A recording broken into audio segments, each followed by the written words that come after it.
Good morning. I will look to the hearing team to please elevate the court reporter to panelist.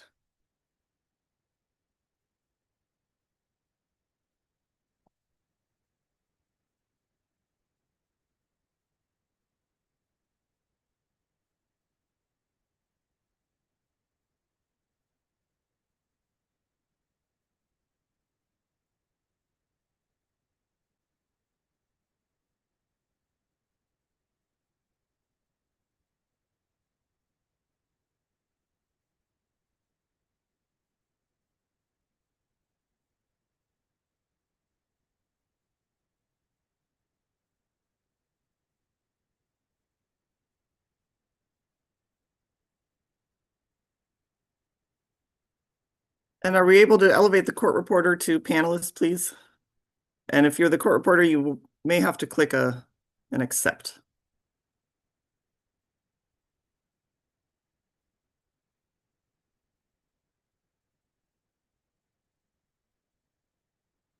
Excellent. And are you ready for us to go on the record? This is to the court reporter.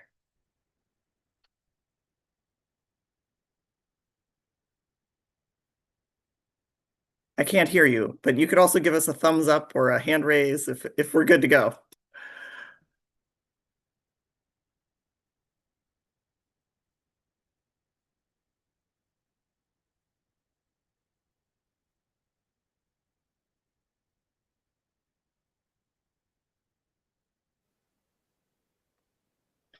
So I'm looking to our court. I'm just trying to make sure we are able to go on the record. If the court reporter can raise your hand if you're ready, or if you're not, then we'll wait.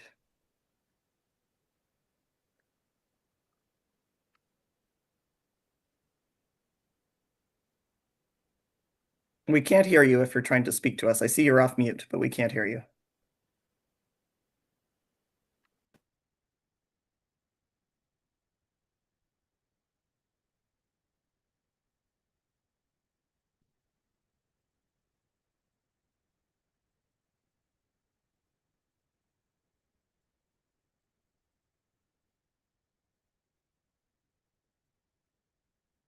If there is an issue, and I'm still speaking with our court reporter, if there is an issue, it might be helpful to send an email to dcp-wr-petition@waterboards.ca.gov.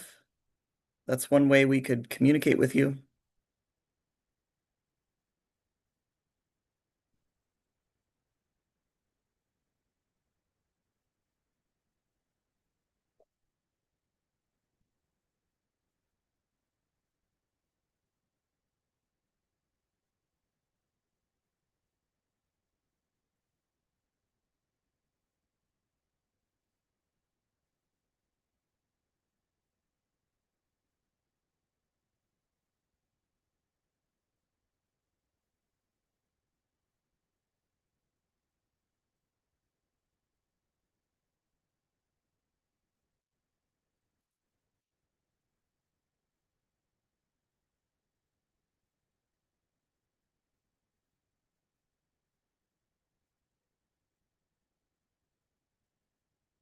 All right. Well, if you would please let us know. What I'm going to do is I'm going to go ahead and continue. If we need to, we can send out our hearing day today for transcription. But to the court reporter, if you are able to confirm that we are on the record, that would be helpful for our team. Again, the email address is dcp-wr-petition@waterboards.ca.gov. Or if you need some kind of technical assistance, we can certainly try to help. I just can't seem to hear you, and we don't have a way to communicate. Again, to the larger group, if there is a problem with the court reporting for today, we will be able to send this off to get transcription. I will go ahead and get started then with our usual introductions. Good morning. It's May 28th, 2025. I'm Nicole Kinsey, presiding hearing officer for the Administrative Hearings Office of the State Water Resources Control Board. This is the hearing on the pending petitions for change of water right permits 16478, 16479, 16481, and 16482 of the Department of Water Resources for the proposed Delta Conveyance project. I'm conducting this hearing in accordance with the July 31st notice of public hearing and subsequent amendments. The hearing this morning is being conducted by Zoom webinar. As usual, the hearing is also being broadcast live on the AHO YouTube channel. Both the audio and video are being recorded, and we will post files of this recording in the FTP folder for this proceeding. The YouTube recording will also be available on the AHO YouTube webpage. We will take breaks, as is our usual practice, and Ms. Mullen is here assisting us today, so we can proceed as usual in that respect. I believe where we left off was with cross-examination of panel 4. Today is our last day of hearing on the books, so it's important we get through that cross-examination. Any questions from the hearing team, and then any redirect and recross that we may have as well.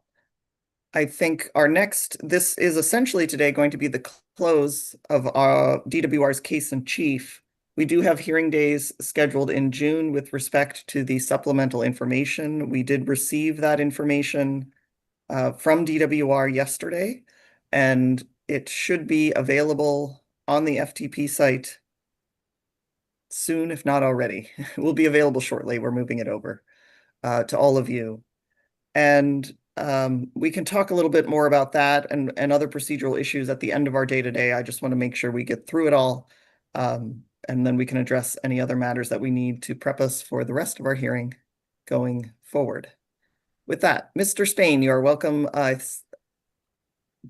If we can please elevate Mr. Spain. We can hear you, but maybe we'll just go ahead and elevate you and take your appearance.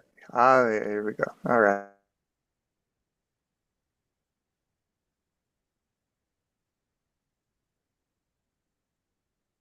Good morning. Good morning, Officer Kenzie. Just one minor timing issue. Deidre Desjardins has asked for about an hour of our time, and I'm appointing her basically to do cross-examination for PCFFA. That would be coming out of Group 4 time. Thank you. Thank you, Mr. Spain. Are there any other procedural issues we should address before returning to panel 4? And while you think about that, let's please go ahead and elevate Ms. Carroll, as well as Mr. Georgie and Ms. White.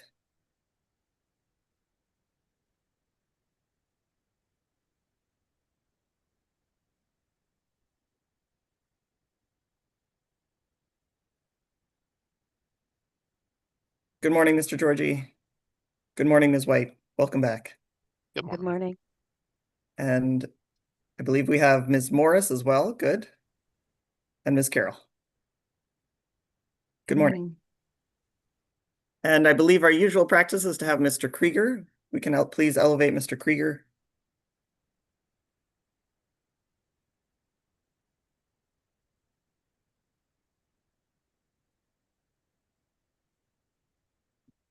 Good morning, Mr. Krieger. Morning, Hearing Officer Kenzie. And I believe with that,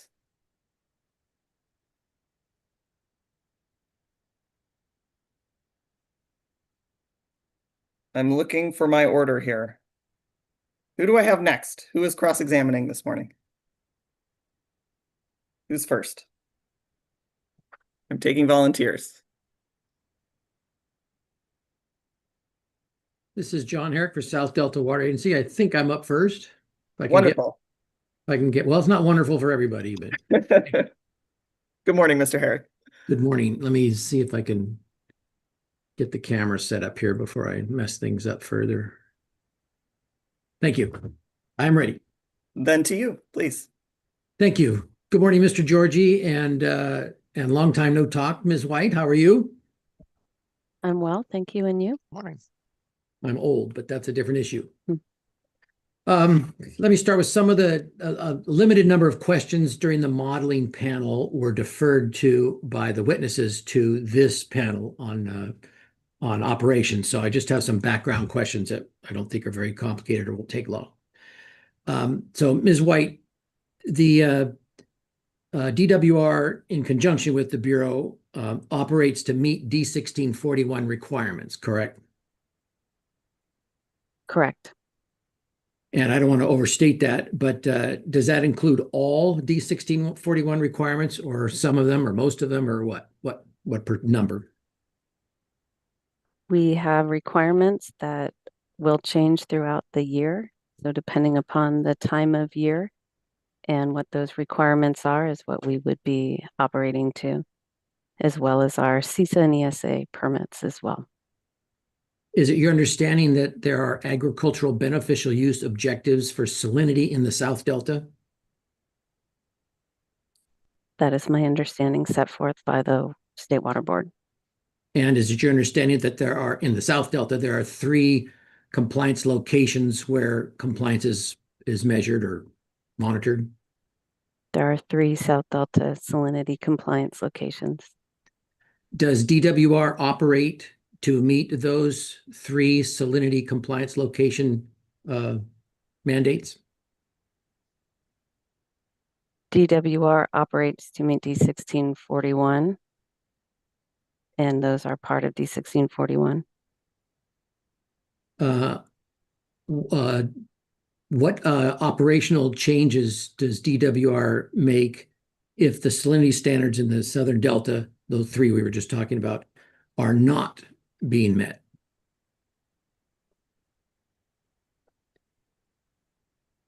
DWR has limited, so we have installed South Delta agriculture barriers in the South Delta. Is it your understanding? Sorry, go ahead. Is it your understanding that the temporary barrier program to which I think you're referring improves water quality upstream of the barriers? The barriers essentially manage and help with water levels in the South Delta. There are opportunities to operate the flap gates to help with water quality, but they are essentially to help mitigate water level concerns in the South Delta. Are there any other operational activities that DWR undertakes to meet the Southern Delta salinity requirements? Other than the barriers? Sorry. Other than the barriers, from a state water project perspective, there are operations can't help meet those water quality standards. Do you know if the Bureau of Reclamation undertakes any operational actions other than the barriers to meet Southern Delta salinity requirements? I can't speak to the actions that the U.S. Bureau of Reclamation takes, but we jointly operate our projects in the South Delta. Yes, and I believe you just referred to that. You're operating under the Coordinated Operations Agreement, correct? Correct. Okay. So if a Southern Delta salinity standard compliance location shows salinity above the standard, what actions in your time as in operations, what actions are taken to lower that below the standard? DWR has been working with South Delta Water Agency and with other stakeholders in the South Delta area to work together on development of a monitoring special studies program to take a step back and look at water quality and the influences that, say, the projects have on water quality. At this point, from a state water project perspective, it is our opinion that our operations are not impacted of, it's difficult for us to take an action to help with water quality in the South Delta. So would it be fair to say that when there is a water quality violation or exceedance, I'll say exceedance in the South Delta, DWR undertakes no operational changes to try to address that situation? As noted, it is DWR's opinion that there are not actions that the State Water Project can take to mitigate exceedances in the South Delta as it relates to water quality. During your term in operations, and by that I mean DWR operations, I don't want to understate or overstate that. Were you involved in DWR operations during the year of 2021? I was, yes. Do you recall if the Bureau of Reclamation made releases from New Melones in order to help meet a delta outflow standard during the summer months? Objection as to relevance. I know that this is outside the scope of this hearing. This has to do with Bureau operations. I understand that the project coordinations are operated. I would just like to put on the record a standing objection to this line of questioning as being outside the scope of this hearing. Noted. Thank you, Ms. Morris. Go ahead, Mr. Herrick. You may have to repeat the question. Ms. White, do you know if in the summer of 2021, the Bureau of Reclamation made releases from New Melones in order to help meet delta outflow standards? Releases were made, as I recall, by the U.S. Bureau of Reclamation. From New Melones? From New Melones. And that was, I'll use the word atypical, in that they don't typically use New Melones water for delta outflow. Isn't that correct? I can state and talk to those actions, but as far as what they have historically and typically do and don't do, I'd prefer, I mean, that's a reclamation operational action. That's correct. I'm asking if you know of that. I'm not aware. I'm not aware. I mean, how they operate New Melones is under reclamation's purview. So in your consultations under the Coordinated Operations Agreement, you're unaware of USBR's typical operations of New Melones? New Melones operations is not part of the Coordinated Operations Agreement. Okay, in that summer of 2021, do you recall the amount of flow the Bureau released from New Melones in order to help meet delta outflow standards? I do not recall. Do you recall the time frame during which they made such releases? I believe it was during the summer months, but that's the best I can do as far as timing. Do you know if the Tracy Old River Bridge compliance location during the time that the New Melones was releasing water for delta outflow, do you know if that water quality changed during that time of the release? I can't explicitly remember the timing or what the salinity was at the South Delta standard stations during the 2021 summer months. Okay, I'm just going to jog your memory maybe, and maybe I can't, but do you know if those releases significantly improved water quality at the Tracy Road Bridge compliance location? I can't say explicitly that those releases helped, but there are other reservoirs on the San Joaquin system that also release water during that time period as well, that have minimum flows. Okay.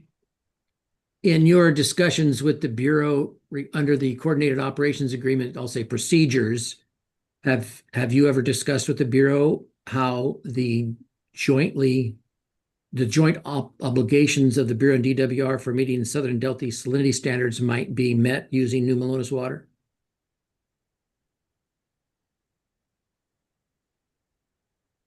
In a general context, I would say I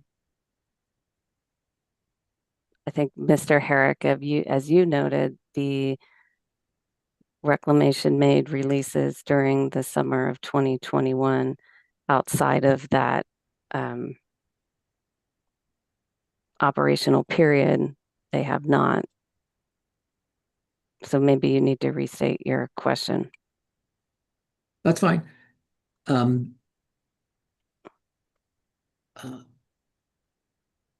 Does DWR alter any of its export operations when the South Delta salinity standards are being exceeded?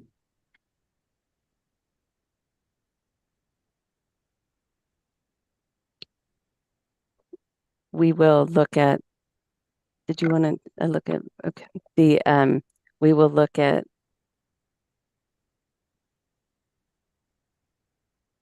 the salinity. Can you give a little bit more detail onto that timing Actually, and sorry. salinity at stations, and be more explicit, please? Well, let's just say it's July of any particular year, and the Tracy Road Bridge at Old River compliance location shows an exceedance of the EC standard. Okay, you got that? I have that, yes. In such circumstances, does that affect DWR export operations in the South Delta? And by effect, I mean, does DWR then make any changes to their export operations given the non-compliance at that location?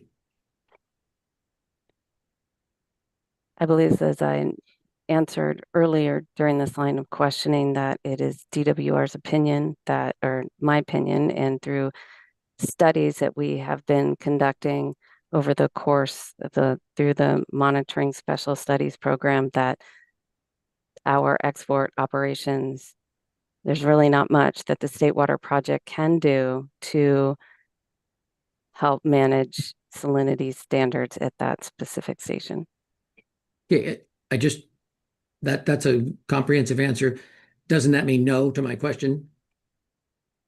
Correct. Thank you. Now, those monitoring special studies you're talking about, that's mandated under the 2018 amendments to the Water Quality Control Plan, correct? Correct. That wasn't some voluntary action on the part of DWR. It was required in the 2018 update. Thank you.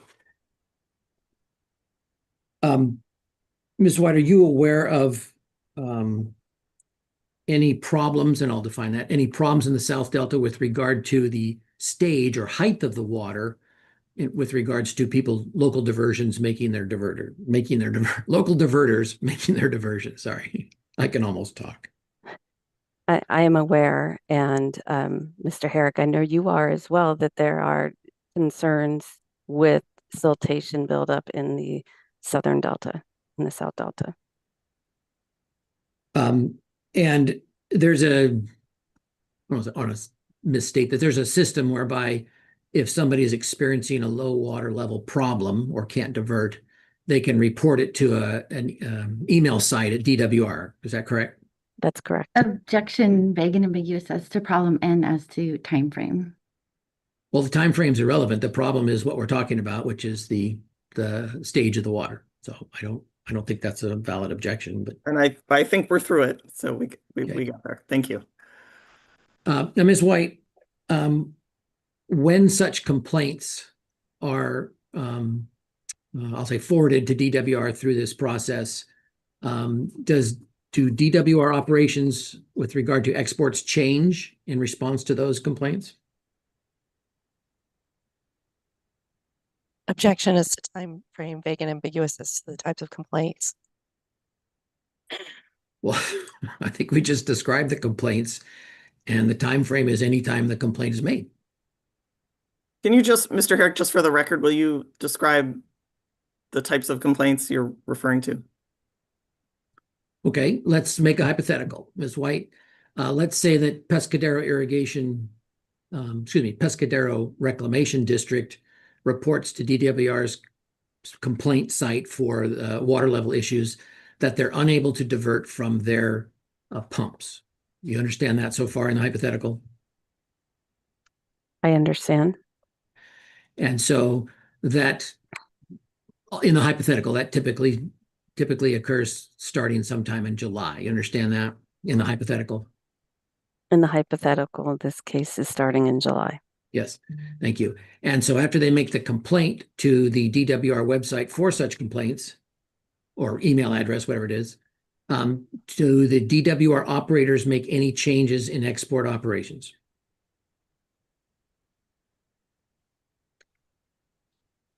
DWR operators, as I mentioned earlier, we have the temporary barriers program, and those barriers are installed to help mitigate water level issues in the South Delta. And so that, there's a team of folks that'll look at the barriers and flap gates and what operational actions can be taken with the barriers. As Okay, far as our export operations, typically, no. Is there any changes in barrier operations? And you mentioned flap gates. Mhm. Is there any change in barrier operations that would increase the stage of the water upstream of the barriers?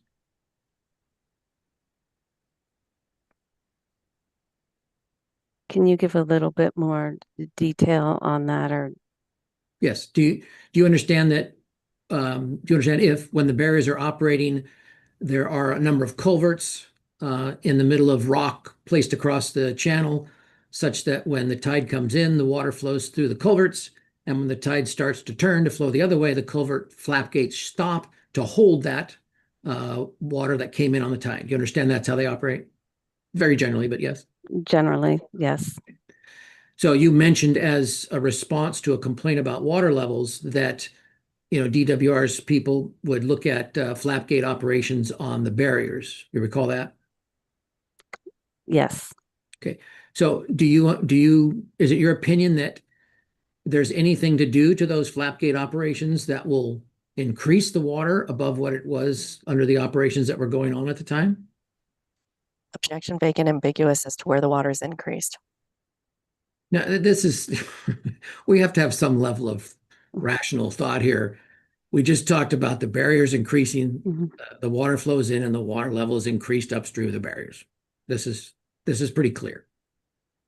Ms. White, you understand my description, don't you? I understand the general operation and the purpose of the temporary barriers, but the specifics we have, there's a team of folks that that South Delta Water Agency does coordinate with to coordinate and communicate on what, if and any actions can be taken through the barrier operation to help with those water levels. But I don't have the day in, day out specifics as it relates to locations and the specifics. I do have a team of people that you all are engaged with quite a bit on water levels. I understand you're the Mhm. boss and you're not necessarily in the daily discussions and operations. But the reason I asked that question was my prior question was, does DWR make any operational changes when there's a water level complaint? And your response was, well, we look at what barrier operations might be able to do. And so I was following up on that saying, is it your understanding that there's anything that can be done once the barriers are in and operating to improve water levels? Absent the barriers, it is in my opinion that there's definitely, there is, as we talked about, a siltation issue in the South Delta, and our state water project export operations cannot and does not improve that siltation Okay. impact in the South Delta. Sorry. If the state water project if the state water project Clifton Court Forebay stopped operating, would more water pass through the barrier culverts and thus increase the stage of water upstream of the barriers? Objection vague and ambiguous as to time frame, incomplete, hypothetical. If you understand, Ms. White, you can respond. I am not familiar on, I believe there's been analyses done, but I'm not familiar with the studies. Good enough. Now, I just went through a whole string of questions about DWR. To your knowledge, does the Bureau do anything if there are complaints regarding water levels in the South Delta to try to mitigate or ease or improve that situation? Objection relevance. It's, I think, a standing objection, isn't it? Noted. As far as Bureau of Reclamation operations, I would prefer not to speak on behalf of Bureau of Reclamation. I appreciate that. And I'm not asking you to represent them. I'm just asking if you know if they do anything other than what you described DWR does, if you know. Not that I'm aware of. Thank you.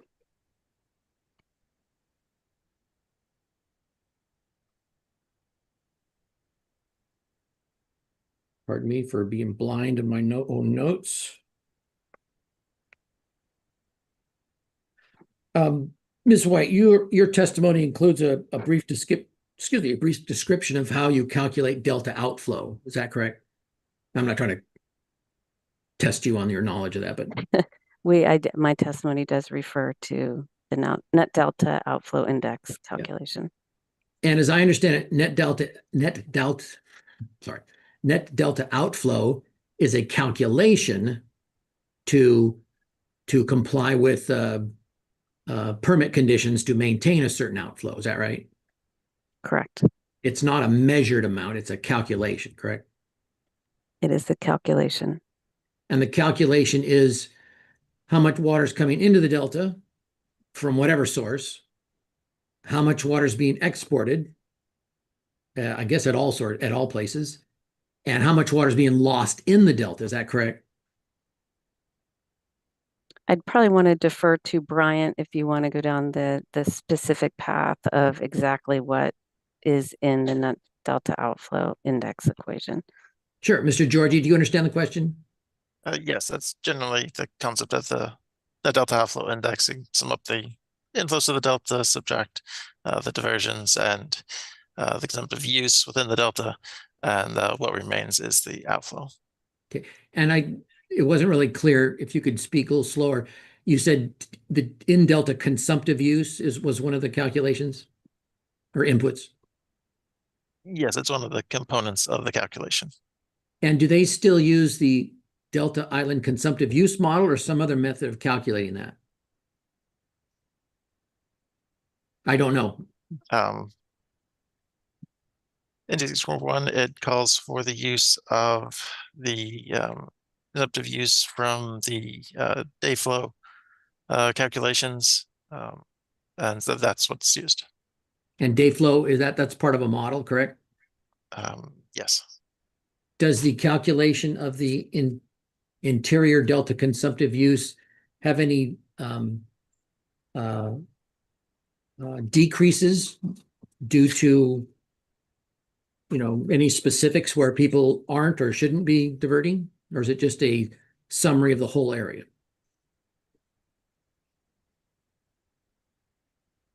It is a number for the entire delta, set to a month and then aggregated down to a daily value. Okay. And so there's no deduction for, say, term 91 people who aren't supposed to be diverting?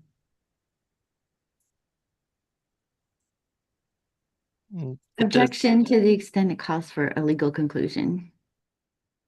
There's no legal conclusion asked. I'm asking how the calculation for for in delta consumptive use is done. Overruled. The values do not change with any declaration of term 91 or not. Thank you.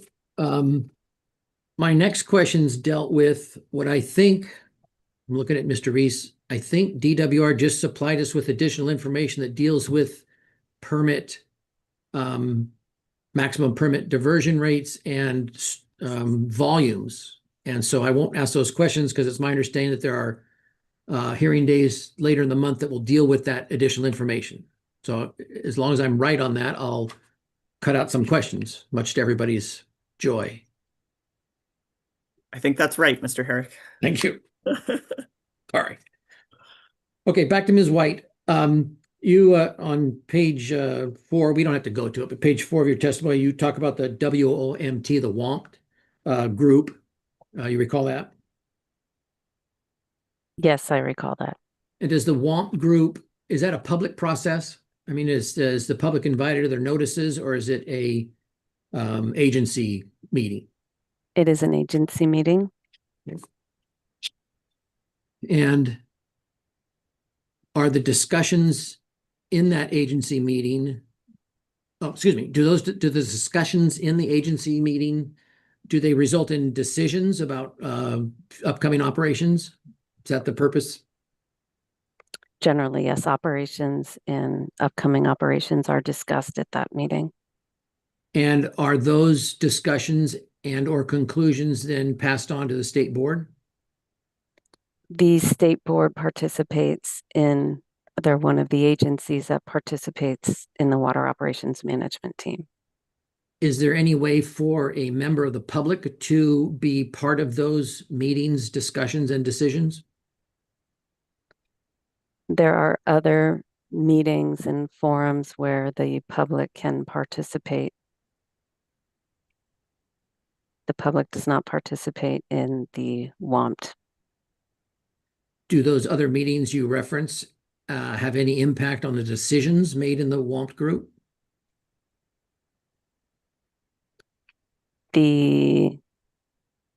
Not necessarily. We discuss, we have, there's a Delta monitoring work group that the public can participate in, as well as CalFed operations. And that information can be submitted to WOMT through any of the agencies to bring up to as part of consideration and discussion during the WOMT meetings. Thank you. And I think I should just say, just in case we have a court reporter, we keep saying WOMT. It's WOMT, and whether I'm saying it wrong or not, I apologize. But I think WOMT is the right way to say it. Are there any interests in the WOMT group that discuss things like the South Delta water quality standards are being violated? Is there something we can do? Is that a topic that ever comes up? Generally speaking, the WOMT group is discussing operations as it relates to our ESA and CISA permits. We also do discuss D1641. Okay, is there any interest or group in the WOMT process that brings up things like I just said, there are violations at the Southern Delta salinity requirements, what should we do? Any interest or any agency that participates in WOMT can bring that subject up at WOMT, including.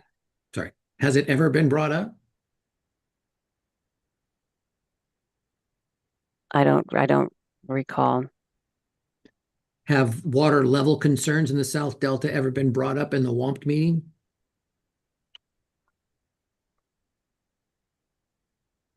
Not that I'm aware of, not that I can remember. In your testimony, it's also page 4.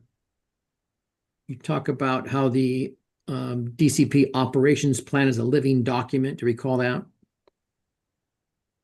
Yes. So that suggests that the document may change in the future. Is that correct?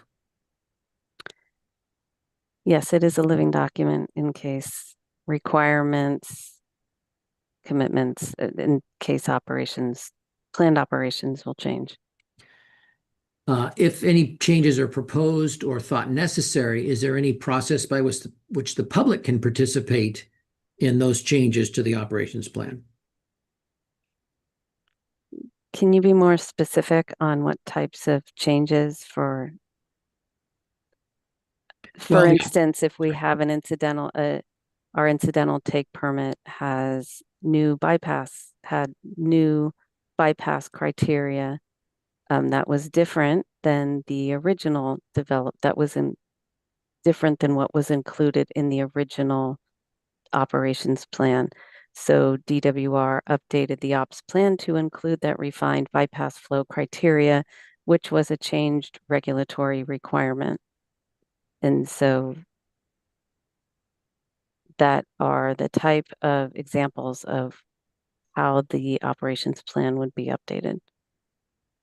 Well, let's say the operations plan alters the South Delta preference. You understand South Delta preference based on your description of how exports at many times will preferably be done through the South Delta facilities rather than North Delta facilities, right? Correct. And we have proposed that as a proposed permit term into our water rights for the Delta Conveyance project. So that would be a requirement if that was a permit term that is eventually included. Okay, well, maybe I'm getting too far in the weeds here. The question is more general. If there are proposed changes to the operations plan for the DCP, is there any public process in that? Is there any public participation in that process? I would have to have a better understanding of what proposed changes you are referring to. Okay. Excuse me.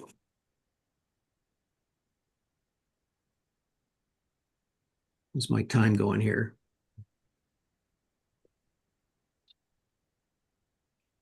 I got about 30 more minutes, I think. Let me switch to Mr. Georgie for a second. In DWR 309 or 00309 contains your analyses of, I think, 4 different situations where operations of the DCP might be able to, well, operations of the DCP would result in additional exports. Is that a fair statement? Where there would potentially be additional Opportunity. exports available under the bypass rules. Yeah. Yeah, I didn't want to overstate that. I mean, it's an analysis of what could happen, and I believe you described it as a benefit. Extra exports are possible, correct? Additional exports could be possible, yes. Yeah.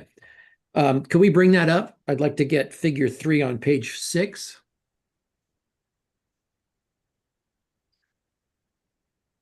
What are we bringing? Which exhibit are we bringing up?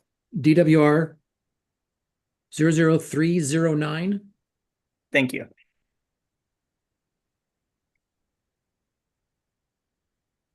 Page 6, which is figure 3 at the top.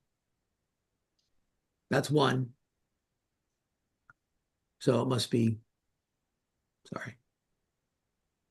Okay, PDF 8. All right, that's the one I'm, okay, you see that on the screen there, Mr. Georgie? Yes. And you'll excuse me, I'm colorblind, so I have difficulty identifying what is what. But this graph shows various flows, outflows, diversions, correct? Yes. And this is for, I'm sorry, this is for the water year 2022, and it appears to go through the full year from 12/1 to, well, maybe the end of July or something, correct? It goes through a chunk of the water year from December 1st through June 30th. Did you say a junk? A chunk. A chunk. A Oh, okay. piece. A piece, yes. Now there's there's shaded areas somewhere in the December month through the very beginning of February, correct? And I don't want to overstate that, but there's shaded areas in that range, correct? That's correct.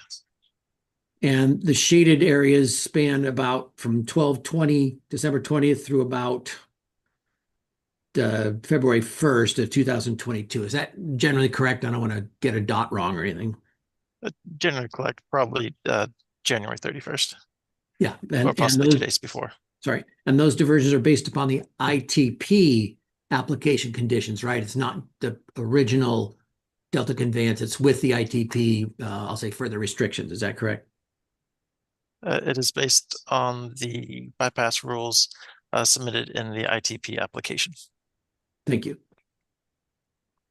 Do you know if any water quality objectives under D1641 were being violated during that period of between approximately December 20th and January 31st? I'm unaware of any exceedances during that period. Okay, your unawareness, does that include the Southern Delta water quality standards? That is correct. I do not remember if any of the South Delta standards were being exceeded during that time period.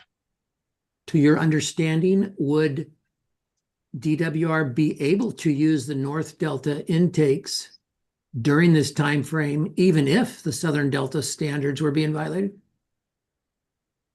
Objection to the extent it calls for a legal conclusion. Noted. Mr. Georgie, Can you repeat the question, please? to your knowledge, could DWR use the North Delta intakes to divert this water in this shaded area during times when the South Delta standards are being violated? I'm uncertain how that would play out. Okay.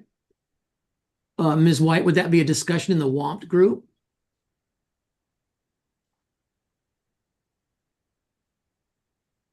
It may be a discussion in the WAMP group or the North Delta Diversion Monitoring Team, which is a team that would be that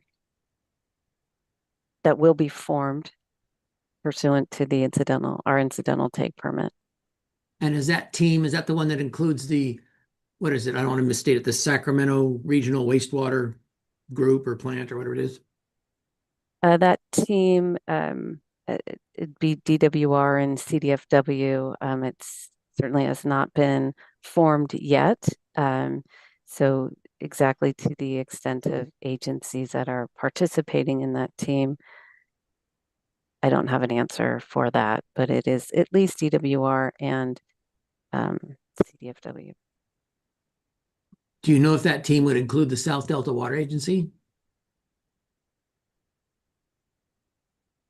Again, that team has not been formed, and I don't know, as I sit here today, the agencies that will be participating in that specific team. That's fine. Do you have an opinion as to whether or not South Delta Water Agency should be in that team? I don't have an opinion. Okay.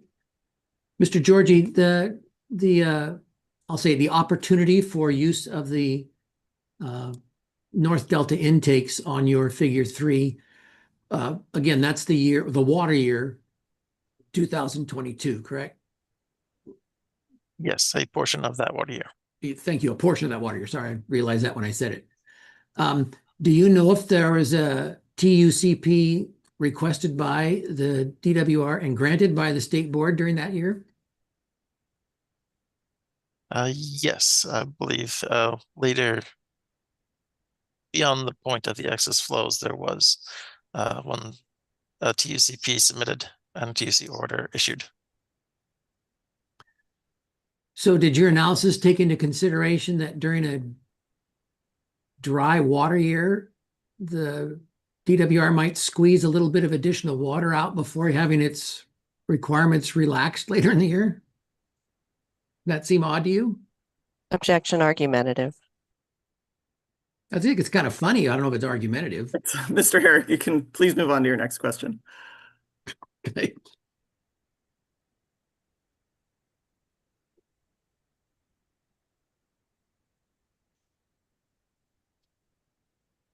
Okay, make sure I don't run over time here.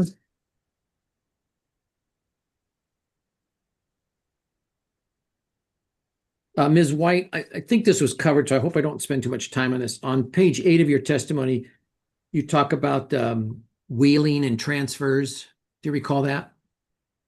If we bring up, Ms. Mullen, could you bring up my testimony? Yeah, I'm not trying to trick you here.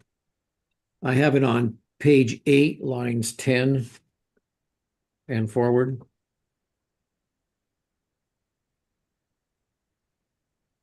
You're gonna yell at me if I get close to. Yes, this is, there is a reference to wheeling and transfers there at the end of Yeah, and I just want to paragraph 16. Sorry. I just want to be clear that is there a difference in your discussion here between what might be considered transferred water as opposed to wheeling, or is there a distinction there that I'm not really considering? Wheeling generally is just non-state water project water. And transfers are different than that? They're also non-state water project water. Okay, as so well. so when I ask a question about, wheeling or transfers, I'm going to refer to both. And if there's a difference there, please say, Mr. Herrick, you're an idiot, or please separate that out because I just want to understand correctly. You state on lines, I'll say, what is that, 18 through 20, you say that July through September, and number 4, total combined SWT diversion at the South Delta facility and North Delta intakes in July through September would be less than or equal to 7,181 CFS. You see that? Yes, 7,180 CFS. Yes, did I say that wrong? Sorry. Now that number is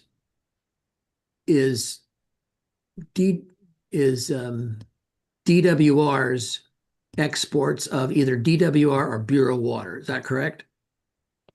No, 7180 is the limitation at Clifton Court Forebay based upon our U.S. Army Corps of Engineers permit. Okay.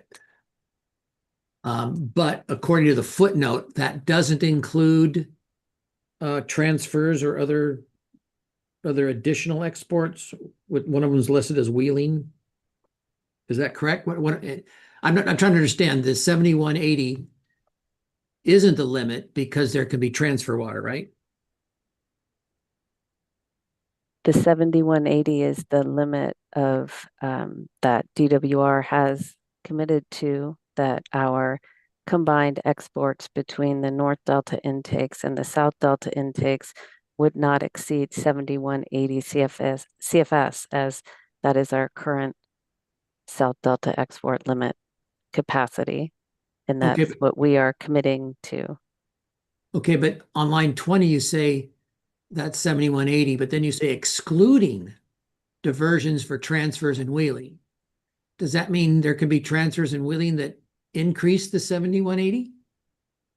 Objection, vague and ambiguous as to increase at what location? The 7180 is in the paragraph, and we were just talking about the total diversions between the North and South Delta facilities. So there's nothing confusing about that. And Ms. White, I may be wrong. Same objection. It's unclear on the record, and this is a permit term. I think there needs to be clarity in the question. Can you just rephrase your question, Mr. Herrick? I want to make sure I didn't lose it, Okay. please. And Ms. White, I'm just trying to, because this, I don't understand. That's not irrelevant to anybody, but I don't understand. You talk about that the combined exports would be less than or equal to 7180 CFS, and that's from both facilities, North and South Delta, right? Correct. But then it says excluding diversions for transfers and wheeling. You see that? It does, and perhaps it may be helpful to bring up our proposed permit term number 1. That's okay with me if somebody can find it.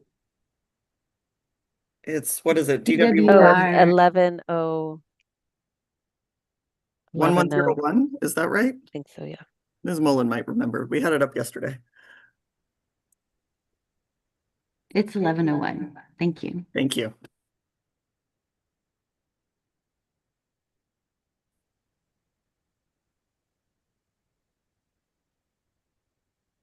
Okay, So and the- you'll have to direct me to where it talks Okay. about 7180. If we scroll down to the bottom, still at the end of that permit, right above where it says permit term number 2.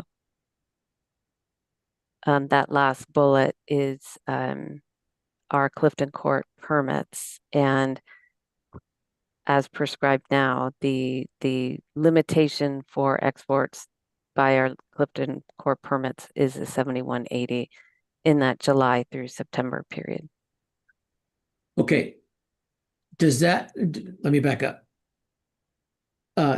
Doesn't the U.S. Army Corps of Engineers grant DWR an additional 500 CFS exports every year for that time frame? That does include the 500 CFS additional. Okay. So it's 6680 plus that 500 CFS. So you're saying that the 7180 is a limit above which you would not pass, correct?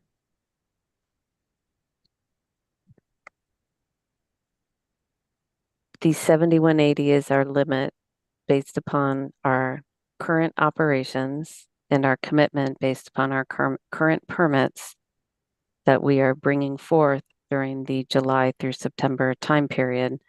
And it is to, yeah, that's our commitment. Okay, let's go back to your testimony, which is DWR 300, and again, page 8 at the bottom.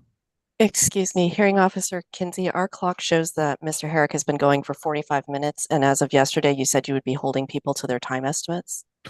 Which I think was an hour. Hour, yes. So I'm on it. Thank you. I had 45 minutes yesterday. I believe he said an hour this morning. Well, I yesterday, wrote down an hour, so if it might be my mistake, but I did write down an hour on my notes. So what happened was the An hour. original estimate was 45 minutes, and the hearing officer, I think correctly Said an said, hour. everybody goes longer than normal, so we'll budget an hour. So if Thank the you. hearing officer wants me to stop, I will, but I have a few more questions. Please go ahead, Mr. Herrick. Okay, bottom of the page, please. And if we can get the footnote 3, so we can read that. So again, Ms. White, this isn't some stupid trick of mine or anything, but when I read your testimony, including footnote 3, it looks like the 7180 is not an absolute limit, but there might be carriage water exports or transfer and wheeling water exports or upstream flood control release exports in addition to that, because it says accepting or excluding those. Am I wrong? The 7180 is our commitment that we would not, and it's all in relation, as I mentioned, to permit term number 1 on how we would not be moving additional stored water out of Lake Oroville above and beyond to what absent the Delta Conveyance facility. So what And does so transfers in wheeling water is not stored state water project water. So that water could be exported, even if that meant more than 7180 was leaving Clifton Court and Jones, or is it Banks? Sorry. Vague and ambiguous as to what water and the water type. I thought we Okay, just, what do you, Ms. Morris, and this won't come out of your time, but Ms. Morris, what do you mean by that? I thought we just established that it was transfer water, wasn't it?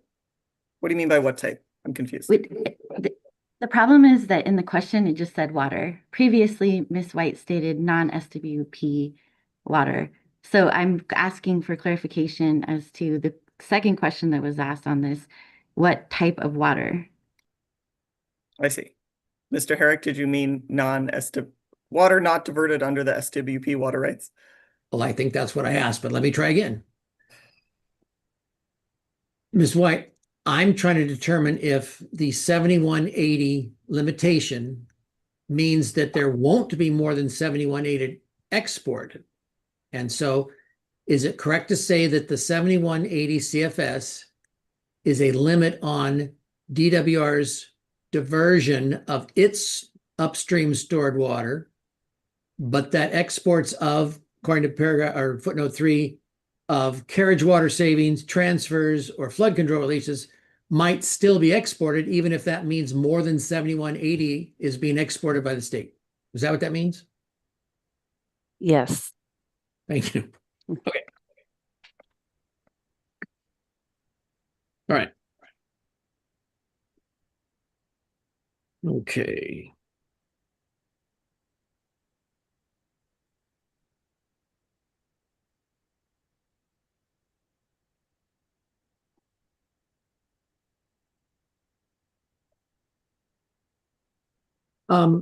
Ms. White, on your on page 7 of your testimony, you talk about On line 16, you start with balance conditions dash carriage water operations. Oh, there we go. Thank you. Can you explain how carriage water is determined? And by that, I mean, does somebody say you're releasing, 100 acre feet and 25 acre feet will be carriage water, or does somebody calculate something downstream other than that's predetermined amount? Can you explain that, please? Sorry. Sure. So, as it states in my testimony here, carriage water is the amount of water needed to essentially carry water through the delta to the South Delta export facility, with the key recognition in that is that additional water is required to maintain salinity requirements in the delta. So based upon that premise of what carriage water is, the State Water Project will perform hindcast modeling, kind of a with and without carriage water or transfer operation, to determine how much carriage water was needed to move, say, a transfer through the delta, and that is how the carriage water is determined. So you said it's a hindcast, so it's after the fact. Is that correct? Yeah, we'll do an estimate before the transfer season. So if I didn't state, when I speak about carriage water and carriage water assessments, I am referring to what we do now for transfers. And so it essentially would be the same concept. So we'll do a preliminary estimate based upon planned transfers for that given season, and then true it up afterwards. Okay. And let me give a summary and you tell me if I'm off or close or stupid. So the transfer water is released somewhere upstream, flows down to the delta, and DWR and the Bureau maintain delta outflow, whatever the requirements are, and export. And then at the end of the season, you calculate how much of the transfer water was exported based upon how much transfer water was credited to meeting those outflow requirements, correct? I would say meeting the requirements to maintain salinity. Yes, thank you. That's what I meant. That's yes. So okay. So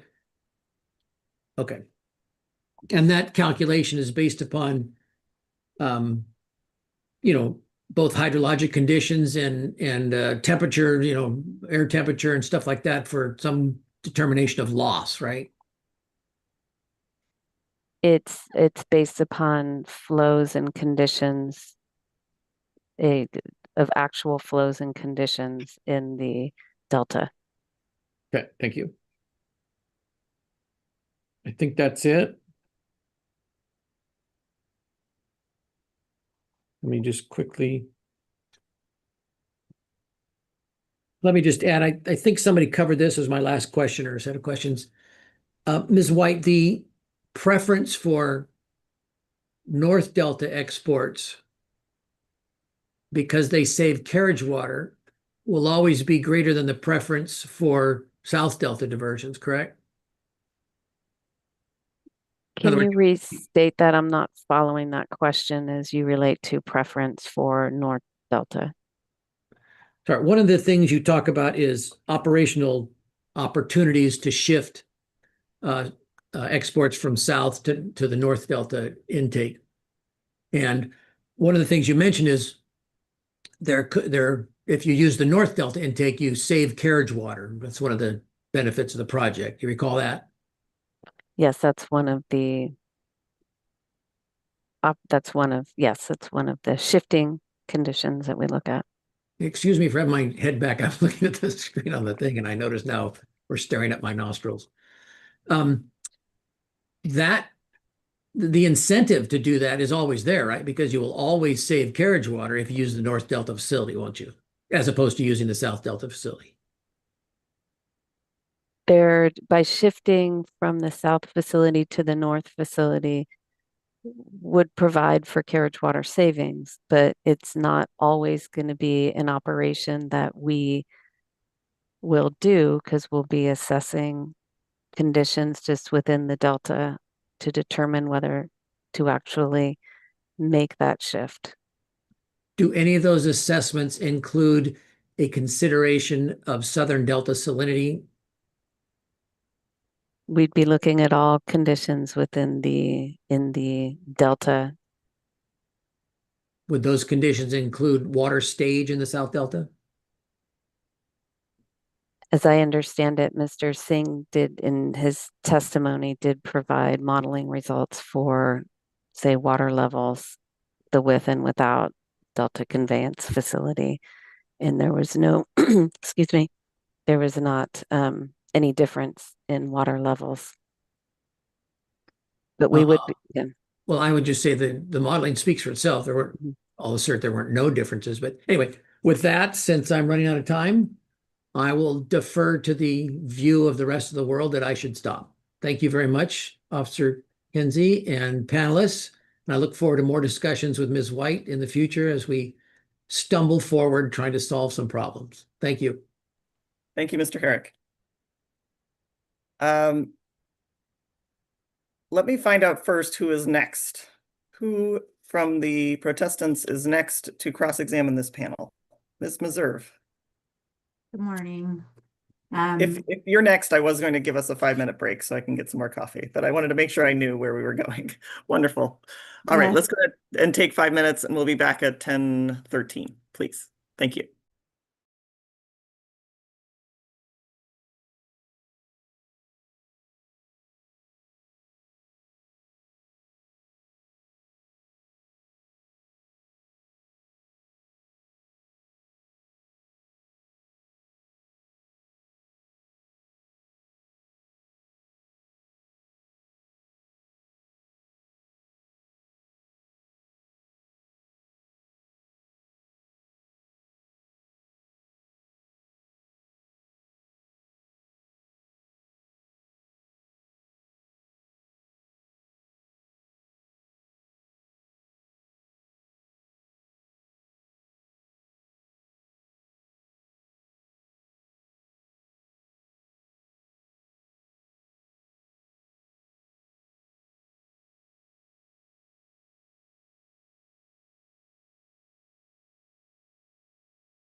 All right, welcome back. I will assume our court reporter is ready for us to go back on the record, and I will look to Ms. Meserve if you have questions for this panel. Please go ahead. Good morning, OSHA Meserve. I represent some of the counties and landowners underneath the footprint. I mostly have questions for Ms. White, although if Mr. Georgie, you have answers, that's fine as well. And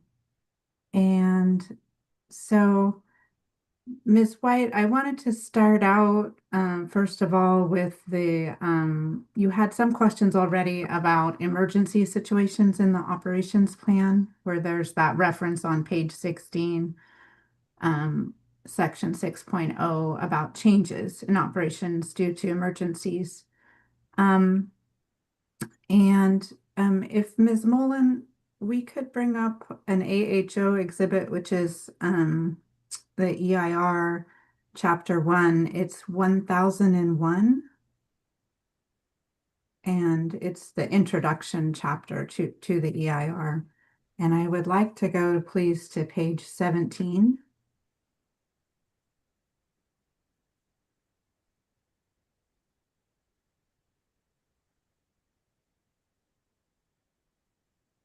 And this is discussing Ms. White in the event of an emergency from an earthquake. And if we scroll down a little bit on line 28 and 29 there, Ms. White, if you could just take a moment, do you see there where it mentions that DWR has estimated it may take 25 to 34 months to complete repairs of levees? Yes, I see that. And just with reference back to the operations plan mention of emergencies, would this be the kind of emergency that could be included in that reference? That could be an emergency. Yes, I did think I did mention levee failures yesterday.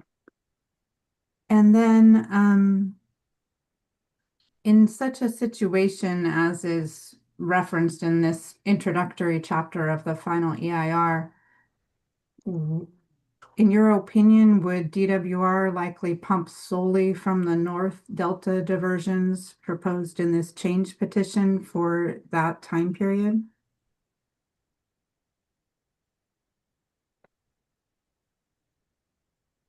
Without knowing, I mean, it's speculative on how much water would be shifted to the North Delta intakes under an emergency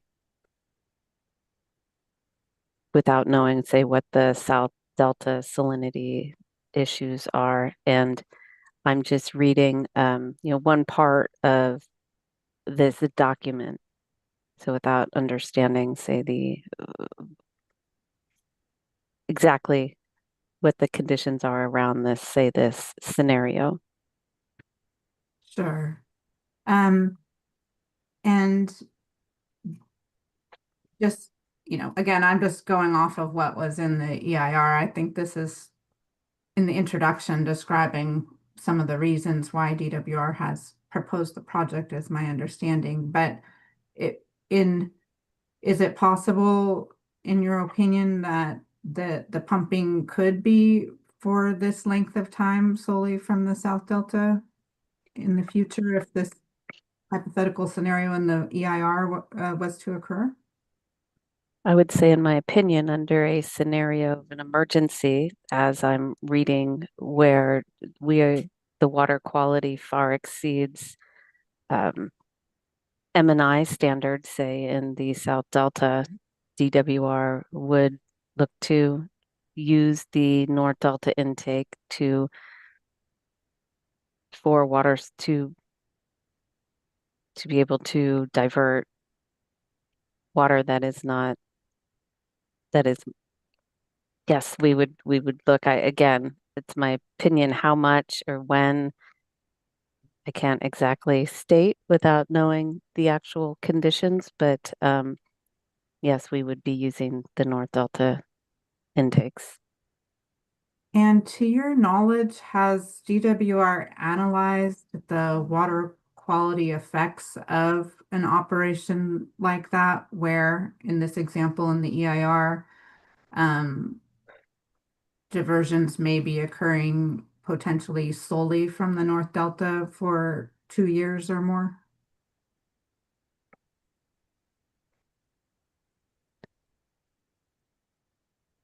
Objection, vague and ambiguous as to operation like that. And Ms. White stated it was too speculative to provide an operational scenario. Well, we're trying to assess the impacts of the project as DWR has described it. And so I think if it's speculative, I think DWR has asked for us to speculate. So I'm asking DWR to speculate as well. Yep. Ms. White, to the extent you have an opinion about the scenario described here, please respond. Can you restate your question, please? Sure. Are you aware of any analysis that DWR has conducted that would account for the water quality impacts from pumping from the North Delta during an extended emergency as referenced on lines 28 and 29 of the EIR that could last over 2 years? I'm not aware of the analyses. And then thinking about the operations plan and the South Delta priority rules, that's what was modeled in the water quality analyses that we've been reviewing for this change petition, right? I'm not a modeler, so I really can't speak to the modeling analyses that was done.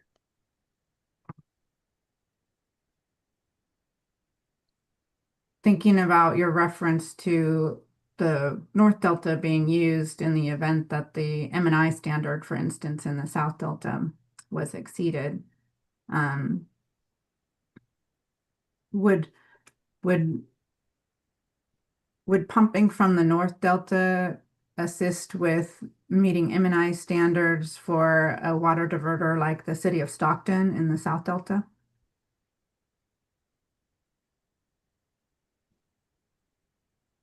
I'd have to understand a little bit more. It caused for much speculation. Well, my question is if DWR was shifting to the North Delta to get better quality water in the event of the emergency postulated in the EIR here on page 17 that we're looking at, would that assist with M&I water quality standards being met for other diverters in the South Delta, such as the city of Stockton? I can't speak to how our North Delta diversions under this hypothetical scenario would impact others within the Delta.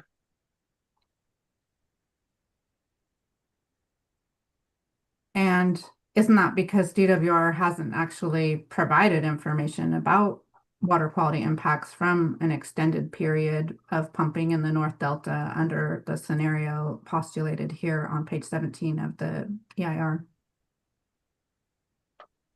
I think I've already responded. I'm unable to answer questions about analyses. Just thinking again about the emergency reference in the operations plan, has there been any planning to respond to an emergency such as a petroleum spill in the river on the Sacramento River that might impact the ability of the proposed new diversions to operate? I need a little bit more information with respect to location, petroleum, but we do, I will say yesterday I wasn't as thorough about our historical operations under emergencies, but the State Water Project has changed our operations in response to emergencies. Emergencies are typically unplanned, and if there was an emergency that would, again, like the petroleum, I'd need to have a little bit more information. Yeah, I'm just thinking of, an upstream petroleum spill, say, from one of the overpasses on the Sacramento River north of the proposed intakes, and just whether, there's a way that such a spill would be detected at the intakes.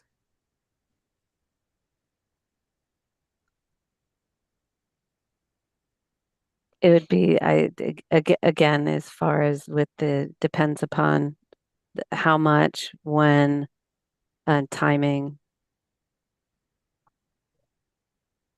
of that spill. Fair enough. Thank you, Ms. Mullen, for putting up this exhibit. There's another exhibit I would like to look at that relates to the same topic, which is the DWR Director's Policy Statement from May 16th, 2025, which is in the policy statement folder.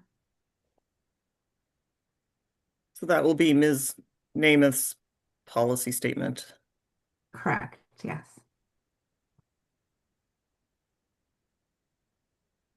And if we could please scroll to the second page of this, where it discusses the project that the existing conveyance becoming obsolete. It begins with 2 record-breaking droughts. There we go. Thank you so much. Ms. White, you're familiar with the DWR Director's policy statement submitted to this hearing earlier this month? I am familiar with the fact that that Director Namath provided a policy statement. I haven't read the entire statement. Certainly. I just want to point your attention to the last sentence of the paragraph that begins with 2 record-breaking droughts. Do you see there where it says that the DCP would be a valuable mechanism for coping with these changing precipitation patterns that threaten to make the existing conveyance system obsolete? You see that? I see that sentence here that's on Director Namath's policy statement. Do you, just from your perspective as a DWR operator, do you understand that statement to be referencing the through Delta conveyance system whereby water flows through the Delta channels and is exported at the Jones pumping plant in the South Delta operated by DWR to be the existing conveyance system that DWR director is referencing as becoming potentially obsolete? Objection calls for speculation. To the extent you have an understanding, go ahead, Ms. White. Again, I am aware that Director Namath provided a policy statement. I wasn't part of the development of the policy statement, and it would cause for speculation on exactly what this sentence refers to. Do you agree with the sentence that the existing conveyance system may become obsolete as the DWR director has stated? I don't have an opinion on that.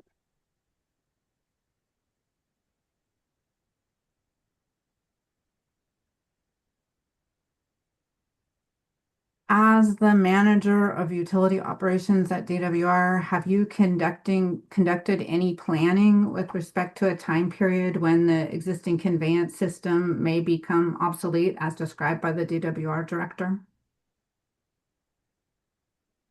My team's role as it relates to planning for the current facilities of the state water projects is typically within the interannual scope of just within the year, looking ahead and managing our operations and water supply planning to a given year, and also as it relates to our operations more to real-time conditions and managing water operations in the now.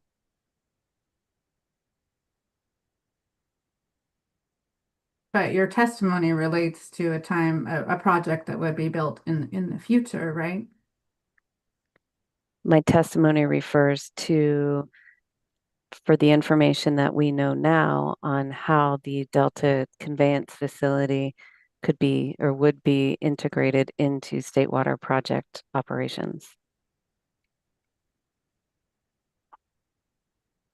Is there any information in the revised operation plan to describe what operations would be like, would be if the existing conveyance system became obsolete as referenced by the DWR director?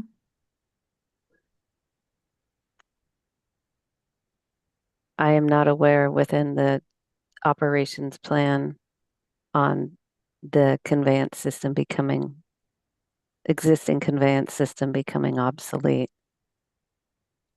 That operations plan addresses how the Delta conveyance project would be operated. And the operations described in the operations plan, the existing conveyance system would not be obsolete, correct? Because it would still be used part of the time. Isn't that correct? The operations plan again addresses how we would integrate operations of the Delta conveyance project into the state water project with the current and existing South Delta export facilities in existence. So the operations plan doesn't address a situation where the existing conveyance system was obsolete, does it? Objection asked and answered lacks foundation as to the meaning of obsolete in which portions of the conveyance system, as we failed to establish that this witness knows what was meant by that. I think that's fair, Ms. Meserve. We don't know what Ms. Namath meant here, apparently. Well, we do have a witness here, so I'm interested in her opinion. But then in that case, then I mean, I think you can ask the question, but you might have to be more descriptive of what you mean by obsolete in asking the question, please. okay. Yeah, I don't have much more on this. I just was looking for an answer.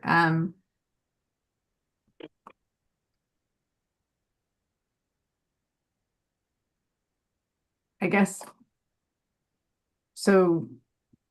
Isn't it true, Ms. White, that the operations plan doesn't describe a situation where the South Delta facilities were no longer used anymore, which is how I would describe became obsolete for purposes of this question?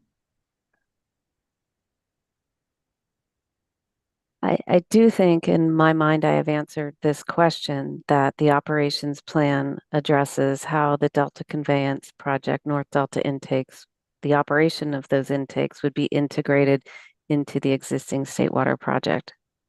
But I asked you a different operations. question, which is whether it accounts for the eventuality of the South Delta not being used and it being obsolete. So that's a yes or no question.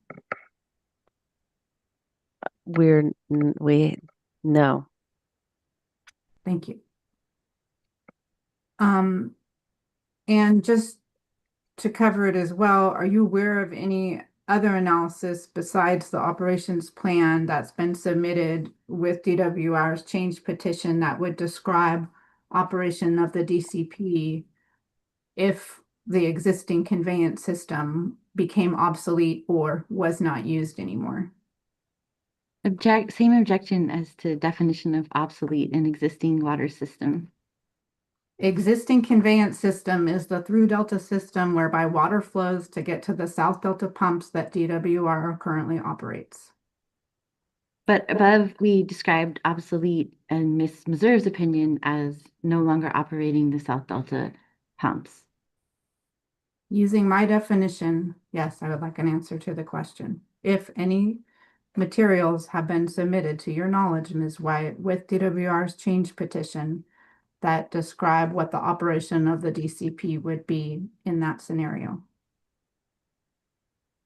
I'm not aware of that, of those. Thank you. I wanted to ask a couple of questions about the golden mussel invasive species issue. Are you aware, Ms. White, of the recent reporting in the news regarding invasive golden mussels being found in the Delta? Yes, I am. And have you tracked, and do you know where within the State Water Project that the golden mussel has been observed thus far? I'm aware that they have been observed within the State Water Project south of the Delta, but I don't have the exact locations readily available. And in your capacity as an operator, can you tell us what the operational responses could be for operation of the proposed DCP intakes if the golden mussel was to become attached to those intakes in the North Delta? We have a team of people at DWR that are looking at and that are addressing the golden mussel within the State Water Project system. I myself cannot speak to what could or would be done based upon your question with the mussel being in Delta Conveyance. And do you know whether the golden mussel has been identified in the Harvey Banks pumping plant facilities or in that vicinity yet? As I mentioned, I know they've been found south of in our system. I don't know exactly where.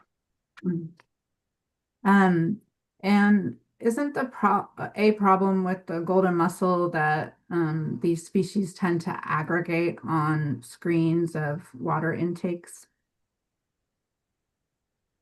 That's what I understand, but I'm not a golden mussel expert, but that's what I understand. And just in general, if something like the golden mussel was to aggregate on a screen, how does that interfere with the screen's operation?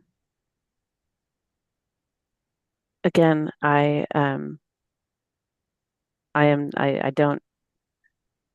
can't speak to what the maintenance requirements would be should there be golden mussels in the Delta Conveyance facility. With the fact that the golden mussel has become was just apparently discovered recently, do you know of any design modifications that DWR may be considering to attempt to avoid interference with operation of the new DCP intakes that are proposed? I'm not aware of what is being done again about the golden mussel with respect to the Delta Conveyance facility. And would it be the same answer with respect to the operation of the Harvey Banks pumping plant? Correct.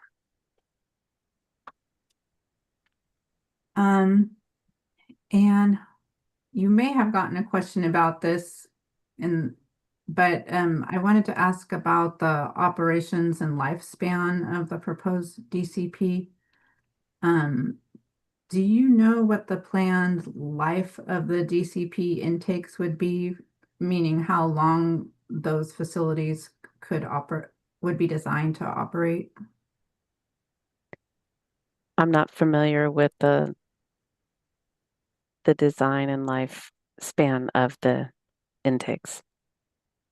And that would be the same answer for the screens as well. Correct. I'd like to take a look, please, Ms. Mullen, at Ms. White's PowerPoint, which is DWR 302, if we don't mind. And I wanted to go, please, to PDF page 9, which is the operations plan decision chart. Ms. Mullen, if it would be possible to take 302R as Ms. White's PowerPoint was revised. Thank you. Thank you. The DWR 302R. May I also request that Ms. Mullen brings up the flow chart that's the same, that flow chart was pulled in out of the operations plan, and what that flow chart in my presentation doesn't have are the footnotes at the bottom that are included in the operations plan. So I just want to make sure I have it's I believe it's 805R.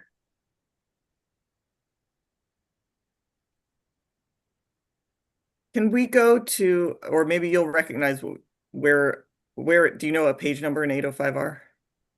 Let's try 8. I think it's 11. Or 11? So Ms. Meserve, it's up to you which one we Yeah. look at, but it sounds like we may toggle back and forth, so. Okay, yeah, either is fine. Okay. Thank you. There we go. If we scroll down to the lower portion of this operational part, I just had a question about that lower box that mentions operate DCP to schedule and references the sweeping velocity. You see that box? Yes, I see that. And when this part of the flow chart references adjusting the rate of diversion due to approach and sweeping velocity, do you know if there would be sensors on each of the individual screens to monitor what the sweeping velocity is? The ITP calls for approach and sweeping velocity. So I do suspect that those sensors, or however they are measured, we would be monitoring those velocities on each of the intakes. And do you take this statement to mean that DWR would operate each individual control gate for each screen based on those monitoring results? Can you be a little bit more specific, first of all, on monitoring results? Well, from the sensors. I'm just referencing the sensors, and I was wondering if if the plan was to operate each screen individually based on what the sensors are saying about the sweeping velocity. The incidental take permit calls for a hydraulic data plan, and part of that plan would be putting together exactly what that, for lack of a better, that equipment would be, and monitoring would be to monitor those velocities. So it has not been developed yet, but would be developed in coordination and with approval from the California Department of Fish and Wildlife per our incidental take permit for the DCP. And that ITP, it permits operation for only the first 2 years of operation initially, is that correct? I don't know exactly how long, excuse me, that ITP, as far as the operational period of that ITP. Okay. And then in I wanted to go please to Mr. Georgie's report, which is it's going to be GWR 30, sorry, 309. We could, Miss Mullen, and then on page 16. Oh.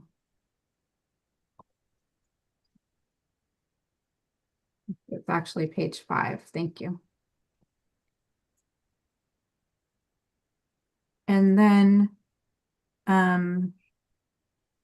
this exhibit or this figure, Ms. White, is showing conceptually what the additional DCP diversions could have been in the 2018-2019 time period. Is that right? Yeah, for a portion from December through June. And then what I'm wondering is, going back to the operations plan and the ITP requirements, do you know why the shaded light red area here is continuous and doesn't show any breaks in it that would likely be affiliated with operating to meet the sweeping velocity limits in the period of a day? So Okay.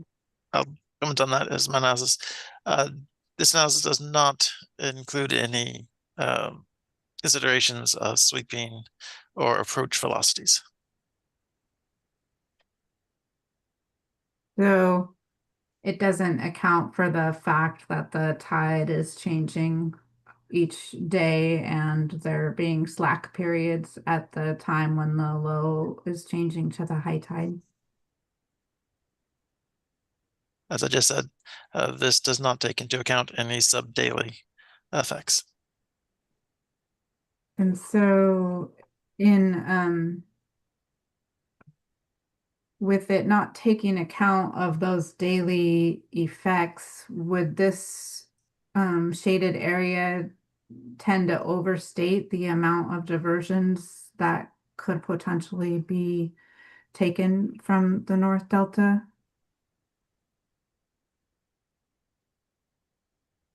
There is that potential that there could be periods where that amount would not be available to be taken for sub-daily effects or outages or any other number of things. So, and maybe you answered questions about this before, Mr. Georgie, but so this example is without reference at all to the requirements of the ITP with respect to fisheries that has to do with sweeping velocities, at least. Is that correct? This analysis was based on the ITP application, not the ITP. Thank you. And then either Ms. White or Mr. Georgie, going back to the requirement of the sweeping velocity, isn't it true that there's a ramping up and down with respect to the diversions that is also anticipated? In other words, the diversions would not be able to be operated in a completely on, completely off manner when they are diverting water.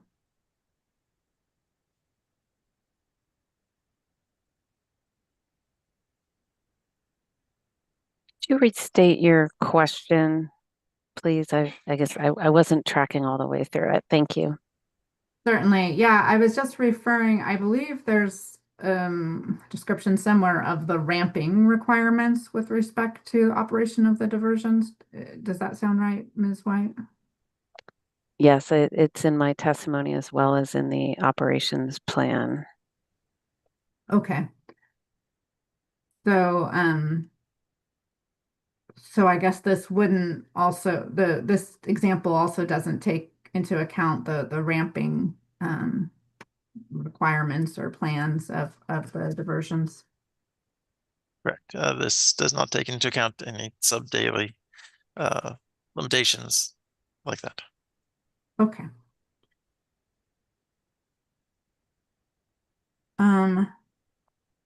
And is there a reason that the adjustments due to the ITP weren't, that there weren't examples of potential deliveries from DCP diversions? Is there a reason that wasn't, that there weren't figures prepared for that? Can you please restate that question? I'm not quite following what you're asking. I apologize because perhaps you answered this, but I just wondered if there was a reason why you didn't prepare examples showing with the ITP as issued for a potential operation of DCP and water diversions.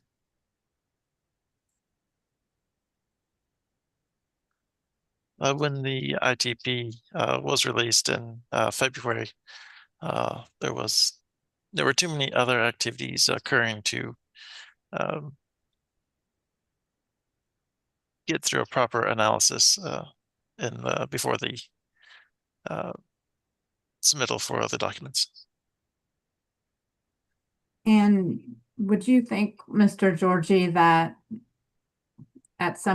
that it would be useful to see what if we're going, do you think it would be useful to see what the DCP water deliveries could be, taking account of the ITP conditions? I can only speculate as to what everybody else will find useful in their deliberations. And in general, if those conditions were taken into account, the water deliveries that we see here, for example, in this 2018-2019 winter period would likely be less, wouldn't it? It is not as straightforward that it necessarily be less. It depends on how the interactions of these years play out. But the tide is 2 times every day, isn't it? Can you repeat the previous question? I'm not sure how that follow-up question relates. Well, I guess, yeah, I'm just asking the tidal fluctuation is every single day, so I'm just asking whether it would be helpful to take account of the sweeping velocity requirements in the ITP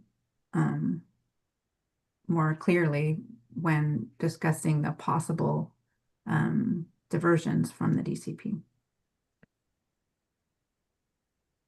The subdaily effects of the tidal impacts on sweeping and approach velocity are outside the ability of this analysis to take into account. Could an analysis be done that for potential water deliveries as we see here in this figure on page 7 that did take account of those sub-daily effects? Can you repeat that? I got a little lost in words. Or I guess I heard you say that sub-daily effects could not be taken into account, and I guess I thought that you were just saying that they were not taken into account for purposes of the exercise that we're looking at here in 309, but isn't it true that they could be taken into account?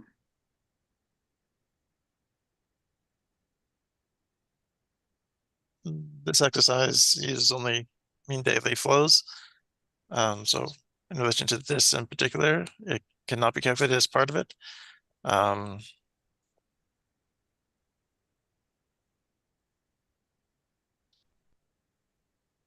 So you're saying the tool that you use to make this isn't capable of that fine of a grain of analysis. Would that be fair? Yes. Okay. Thank you for putting this exhibit up. Ms. Mullen, I would like to look at a water rights exhibit, which is AHO 45, please.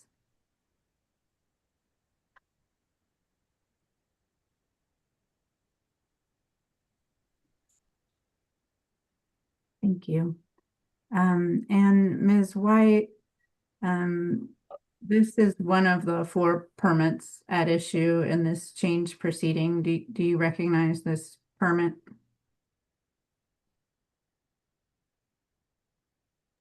Yes. And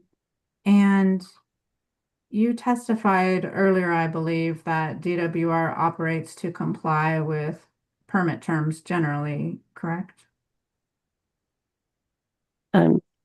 Yes. Ms. Mullen, could we please go to page 10 and look at item 6?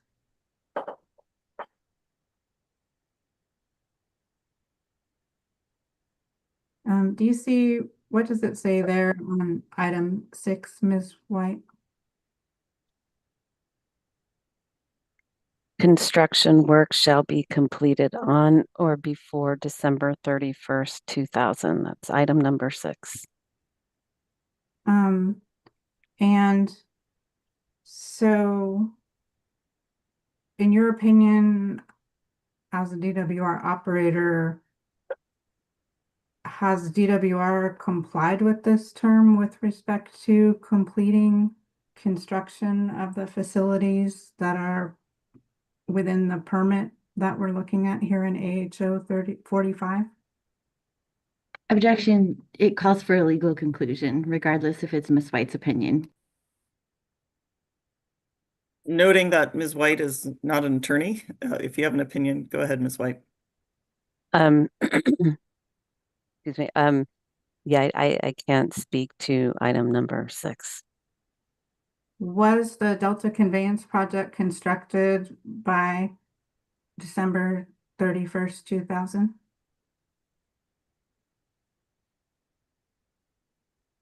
The Delta Conveyance project has not been constructed. And then if we could look at item 7, please, Ms. White. What does that one say?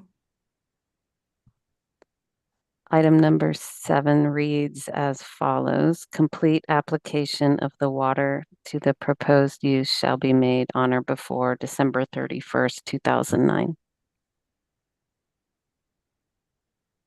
And in your opinion, as a DWR operator, do you believe that all of the water on the face value of this permit was put to beneficial use prior to the end of 2009? Objection calls for a legal conclusion. Noting that Ms. White is not an attorney, if you have an opinion, Ms. White. I don't have an opinion.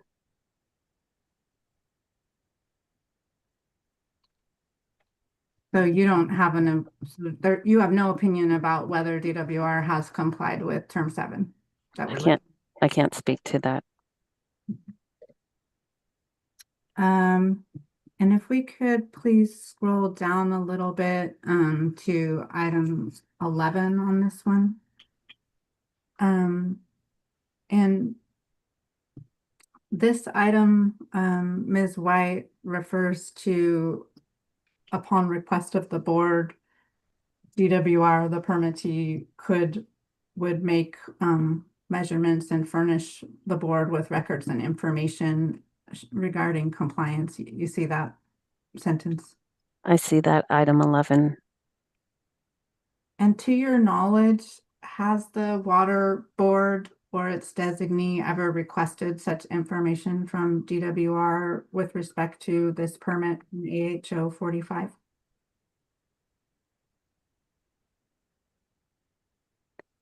I'd say as part of this hearing, the administrative hearing officer has requested supplemental information as far as in other forums, say other state water board representatives requesting information. I can't speak to that. We do provide data, our water rights data, on an annual basis to the board. And you referenced the more recent request for information from the hearing officer in this proceeding. Are you aware of any prior requests that were not related to this proceeding we're in now for information pursuant to paragraph 11 there?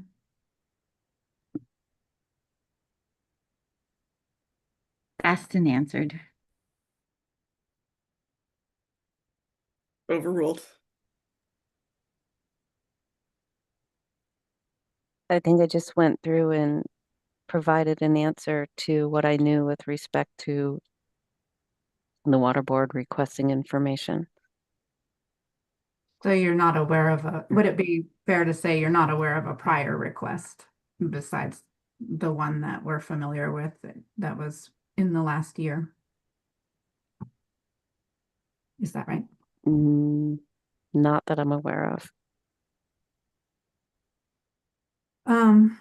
Could we please go to 16 of this document and look at condition C? And DC, Ms. White, this condition refers to allowing representatives of the water board access to project works to determine compliance with the terms. You see that one?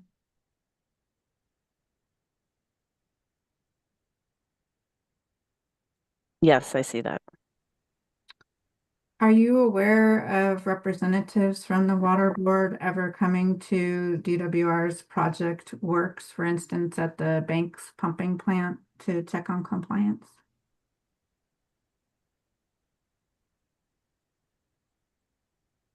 I'm not aware.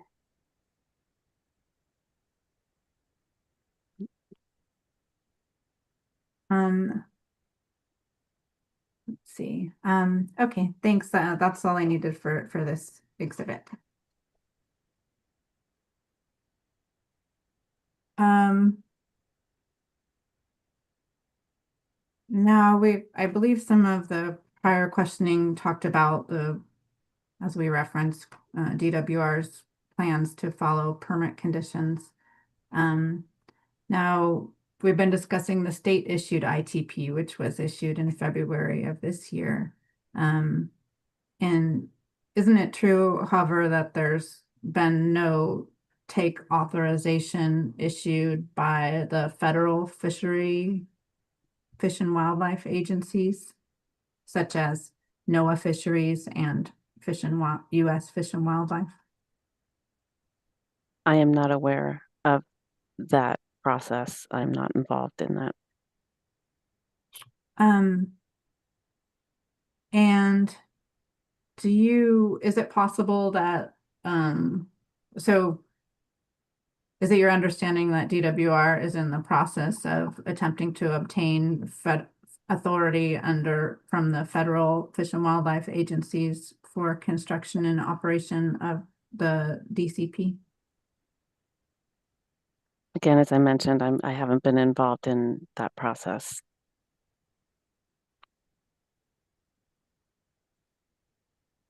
Is it possible that if those authorizations were issued, they would have those authorizations from NOAA Fisheries and Fish and Wildlife Service, U.S. Fish and Wildlife Service, may have additional permit conditions that would further restrict operation of the DCP? Objection calls for speculation. To the extent you can answer, go ahead, Ms. White. Definitely speculation. I don't know what would be in any further permits issued for the DCP. And if those, let's say, NOAA Fisheries permit requirements that DWR may receive in the future, they could further limit the ability to divert water from the DCP? It's hard. I can't say because I don't know what those conditions may be. So it's difficult to draw that conclusion that there would be a reduction in diversions. Are you familiar with the biological opinions issued for operation of the Banks pumping plant? Yes, for the long-term operations, yes, for State Water Project.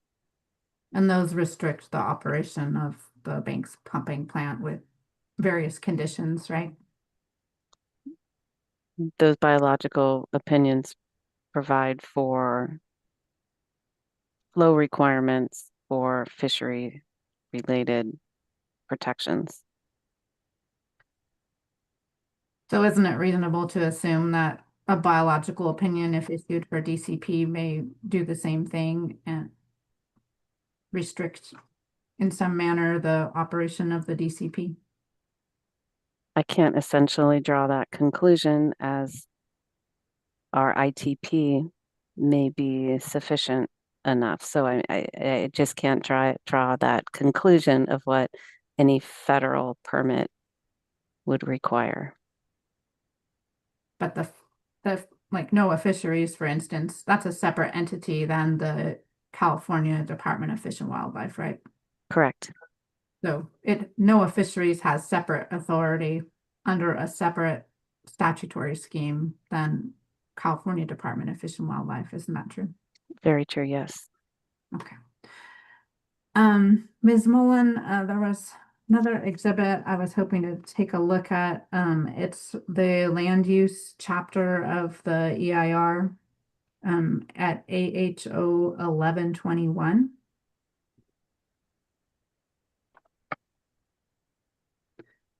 And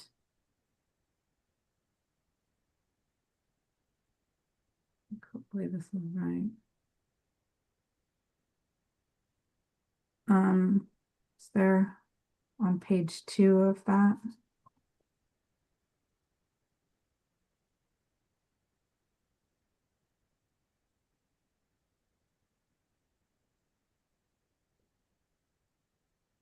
And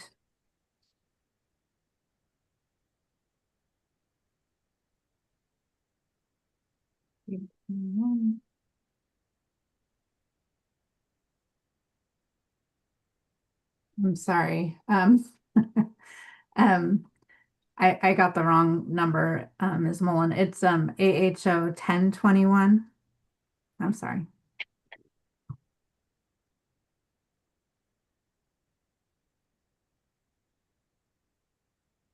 And it's page 2 of that document.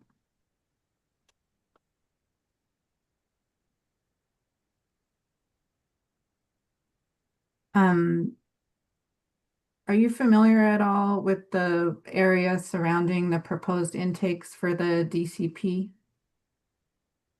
Ms. White?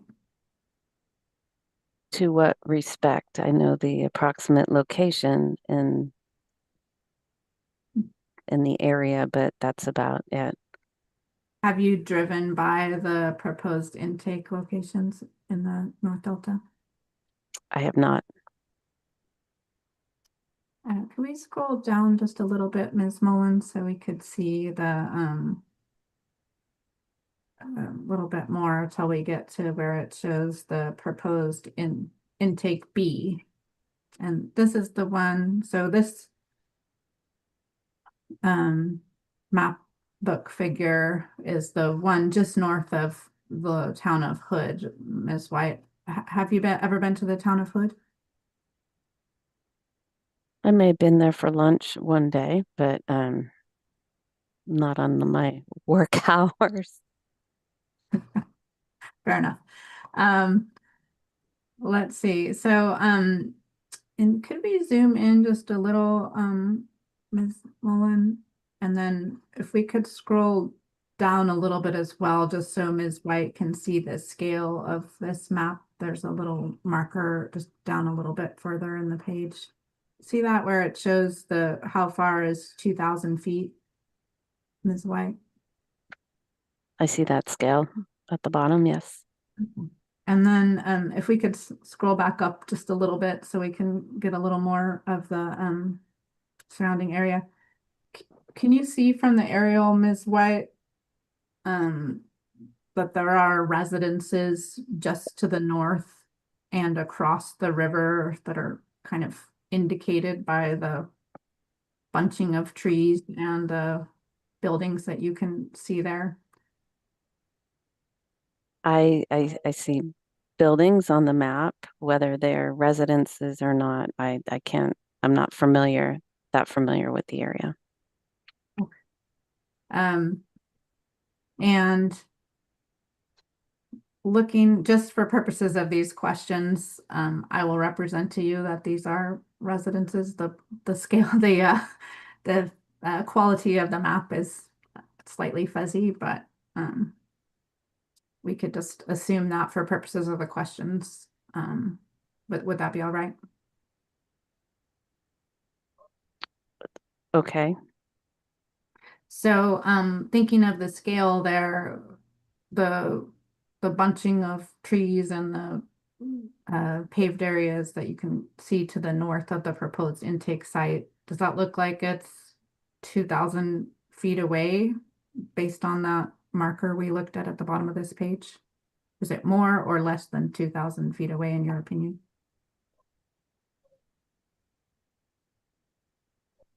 Can you restate the question? I kind of got lost within what we're asking here.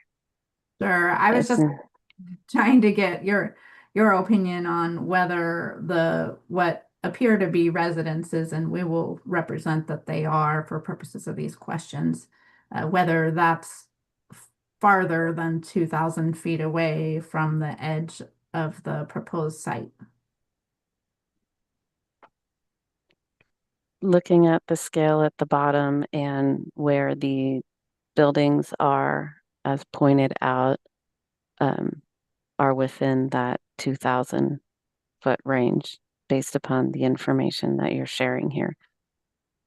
And that would be the same for what appears to be homes across the river from proposed intake B. You see the two developed areas across the river as well.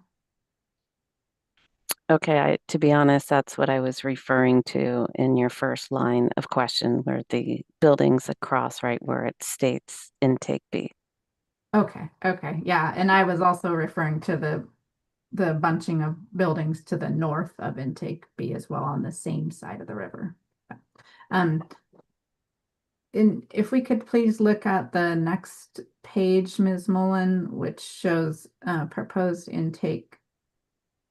Oh, that's the bottom of proposed intake B. And then do you see there, Ms. White, where it marks the town of Hood? I see that. And does that look to be maybe around 2,000 feet or thereabouts from the southern end of the proposed intake site marked with the gray area? I guess it depends upon where we are looking within the community of Hood. Mm-hmm. It's less than a mile, right? Objection calls for speculation. Lacks Okay. foundation.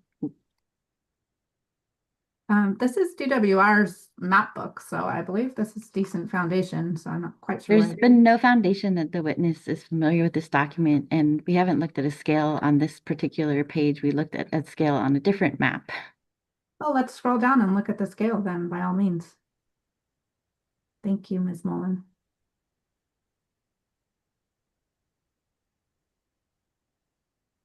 Can I get out my engineer ruler here? Thank you. Thanks. I see the scale.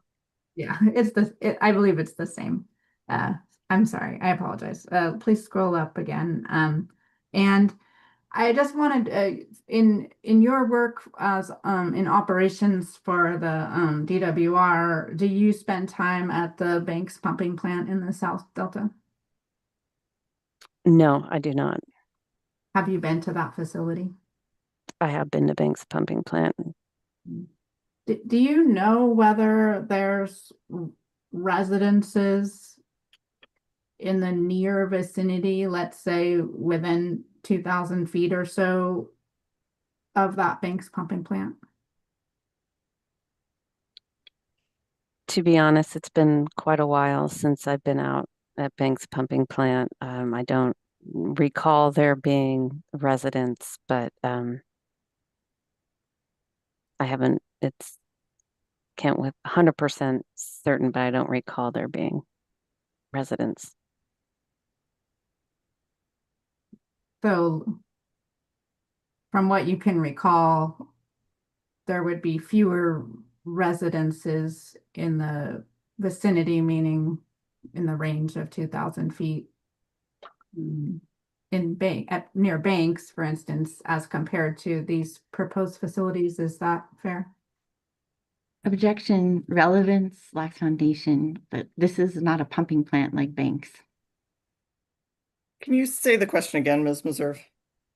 Oh, I was just looking for Ms. White's opinion as to whether she thought there were residences as near to the proposed diversion facilities here in the proposed DCP as compared to the existing Banks pumping plant in the South Delta. If you have any knowledge, Ms. White, please go ahead.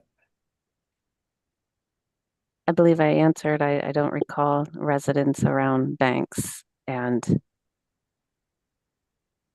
what you're providing here are maps that I wasn't, they are DWR maps, but I wasn't, I don't know the ins and outs of the residents as it relates to these intakes.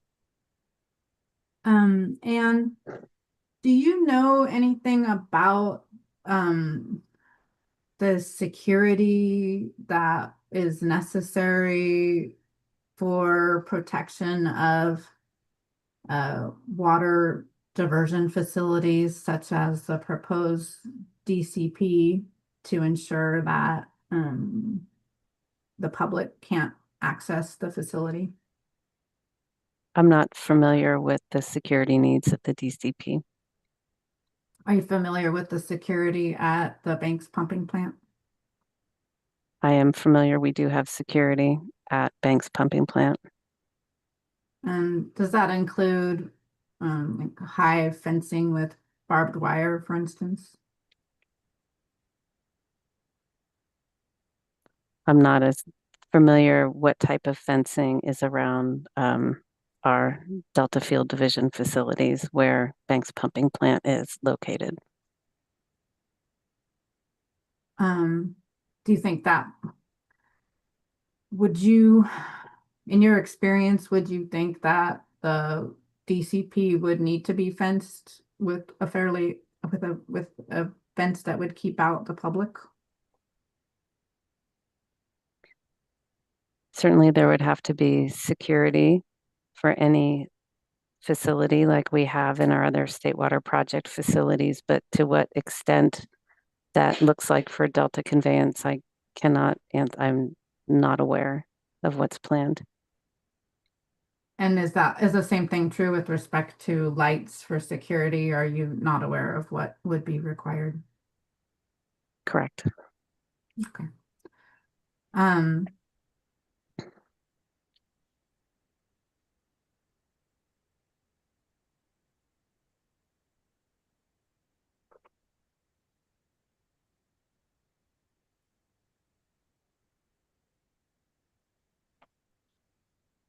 We can go ahead and take down this map. Thank you. And I had a couple questions about other water uses in the vicinity of the proposed DCP. In preparing your testimony, Ms. White, did you analyze whether proposed the DWR proposed changes with the construction of the DCP intakes that we were just looking at? Did you consider whether operation of those intakes would injure other legal users of water? My testimony, excuse me, relates to the actual operations of, or how these operations of the Delta Conveyance project would be integrated into the State Water project. I did not do any analyses on the operations.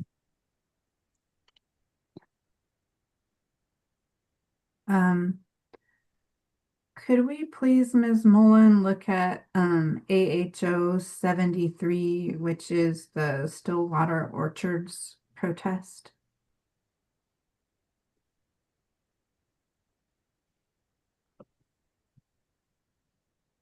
And if we could go to, I believe it might be page 15.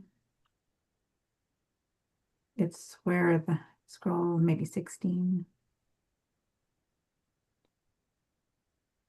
And maybe zoom out a little bit so that Ms. White can see it better. Thanks. So this is just a different version of looking at the same two intakes we were looking at just now in AHO 1021, the ones on either side of Hood that are proposed. Do you see those the blue triangles on this figure, Ms. White? Yes, I do. So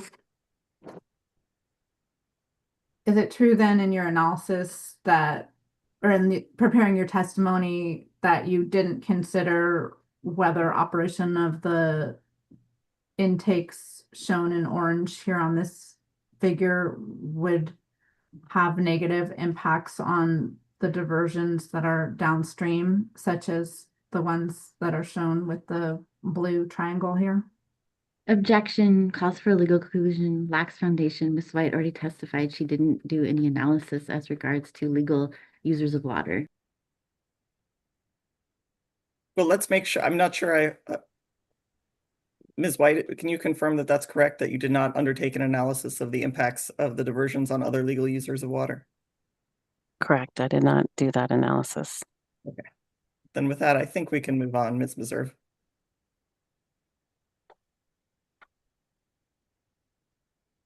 I'm just checking my notes here. I think I'm just about done.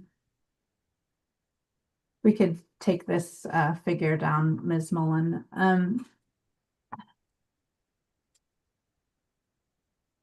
Just going back for a moment, Ms. Dwight, to our discussion about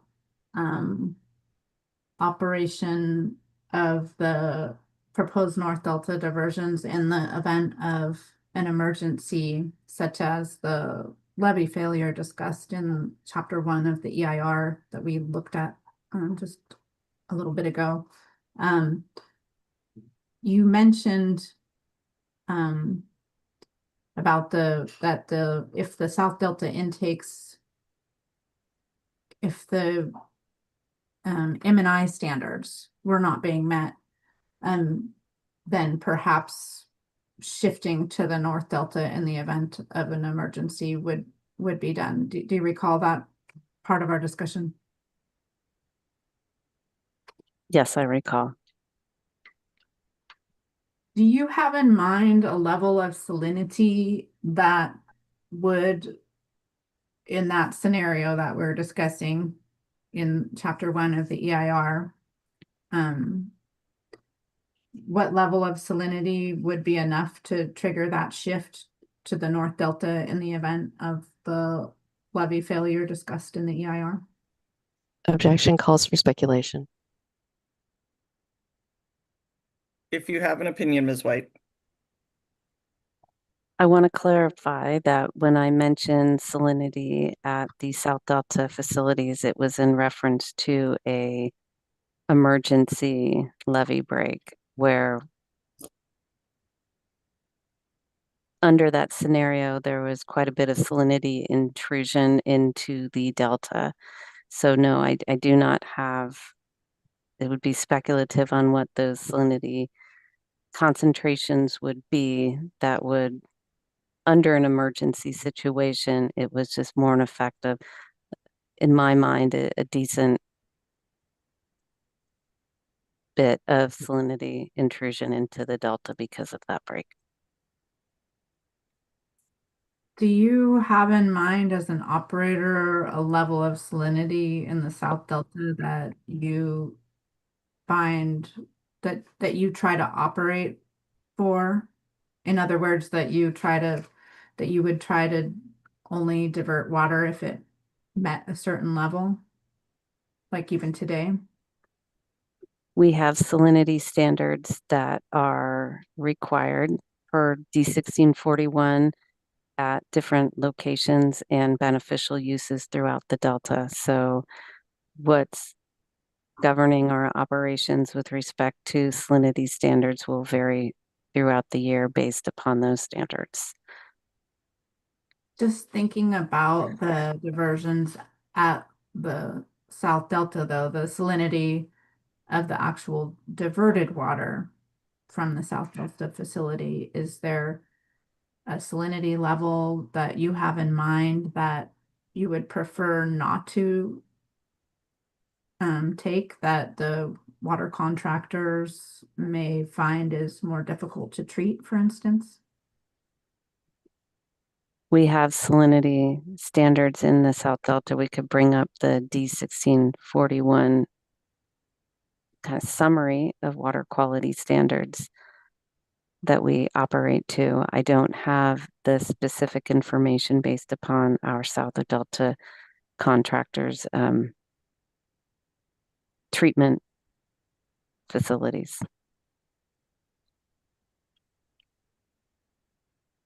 But I guess going back to the emergency scenario, is it true that one of the benefits of the DCP that's been postulated is that it would provide a lower salinity source of water in an emergency situation? A lower salinity, water source with lower salinity, I should say. Again, as far as it relates to that scenario that you brought up, that was first time I had seen that. I wasn't part of that analysis or development of that scenario.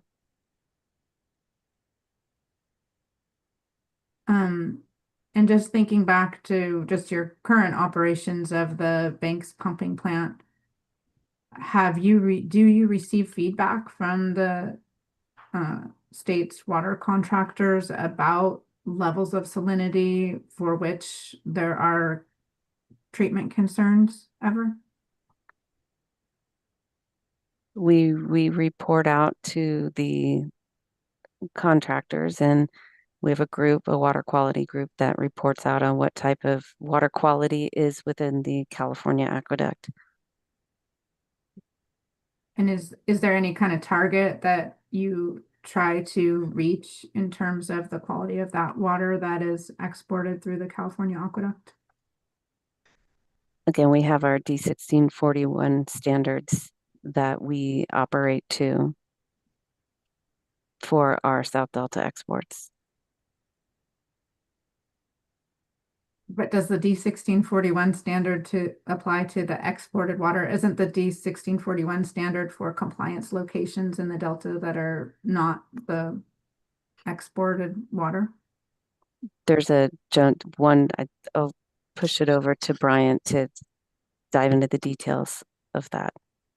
So at each of the export locations, there's a requirement for 250, I'm blanking on the units, but of chloride that is year round. So that does get our operations at times. And so if the levels are beneath 250 units of chloride, then is it your impression that the water contractors are satisfied with that water quality? Objection calls for speculation. Vague and ambiguous as to impression. I think can you be more specific about satisfied? Well, I was trying to follow up on a remark that Ms. White had made earlier on about if the water quality, if there was a concern with water quality, and I was just trying to figure out what was there a numerical level that was affiliated with this concern? So what I was looking for. Maybe can you ask that? I think I did, Okay. but I will try one more time and then we can All right. wrap up. But yeah, I mean, is in terms of the goal of yourself as the operator, Ms. White, and I guess the input that you may receive from the water quality working group, is there a specific numerical standard in terms of units of chloride, for instance, that you're seeking to export in the South Delta?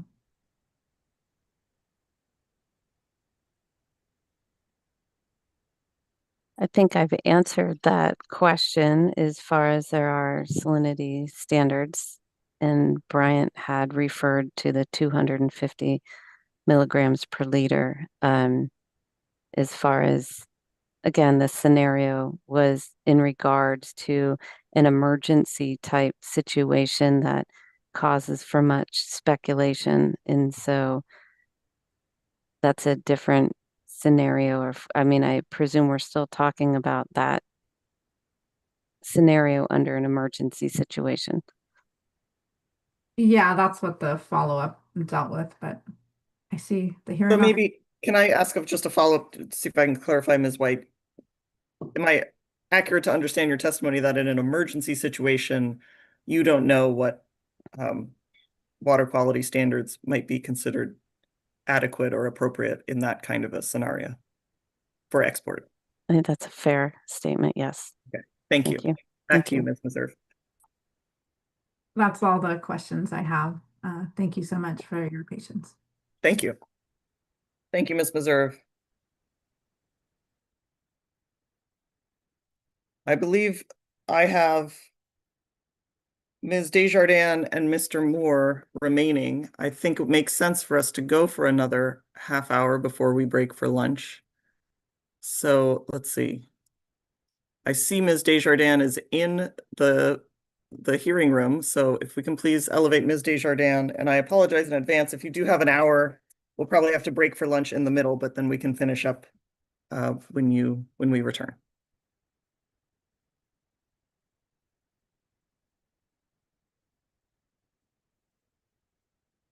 Good morning. Good morning. We can hear you and see you. So if you have questions for these witnesses, Ms. Desjardins, please go ahead. Yes, I do have questions for these witnesses. I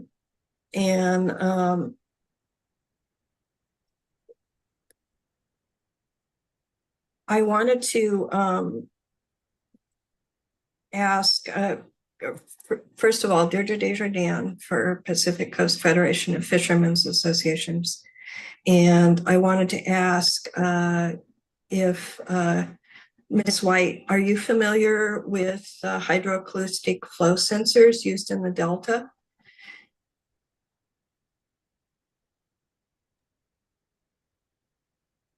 Can you be more specific? Like the sensor at Freeport measures the cross-sectional velocity across the Sacramento River. I am familiar with sensors and gauges throughout the Delta that measure different components, whether it be flow or salinity conditions, turbidity, etc.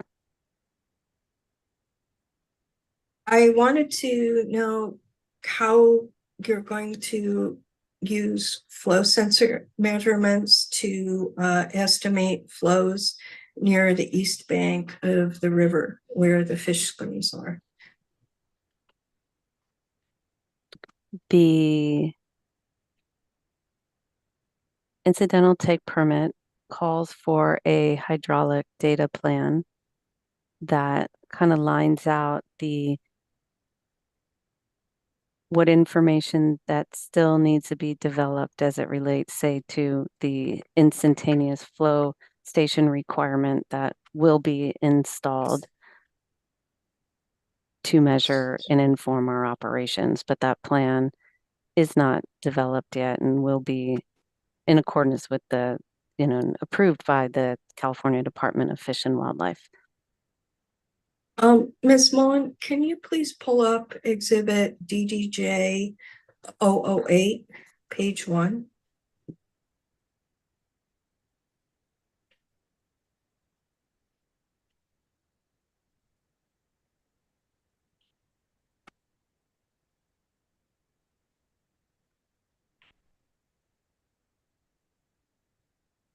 And can you, yeah, thank you.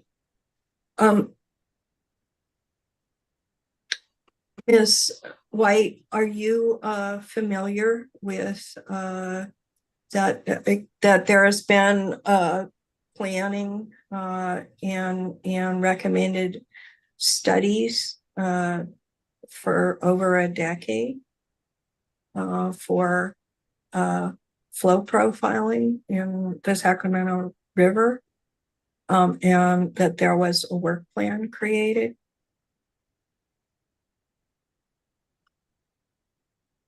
I'm And not- that this is a work plan? I am not familiar with the work plan that is being shared on the screen. Can we please go to PDF page 19? Sorry, Hearing Officer Kinsey, is it possible to see who the author and the date of that work plan is before we delve into it, even though the witness is apparently not familiar with it? It would be helpful. Yes, if we can please go, Ms. Mullen, to pay, I don't know if, looked like there was anything on the cover page, but I can't tell. Yeah, Go down. 2013, yeah. There's a date, and then do we have can we keep flipping through until we find an author? Apparently, there's no author. Ms. Desjardins, do you happen to be aware of anywhere that would state who created this document?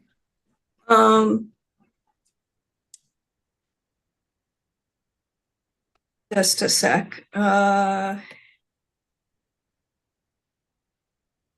It was part of the fish facilities technical team that was created. It was a publication of that team. So let me pull it up for a minute. It was the 5 agencies team that was considered the original design of the intakes, and the studies that needed to be done to verify that it would work. How about, where did you get the document? It's on the web. It was introduced in cross-examination in the water fix hearing. It was published by Department of Water Resources. Except we don't know that because the document doesn't. Okay, let me go try and find that.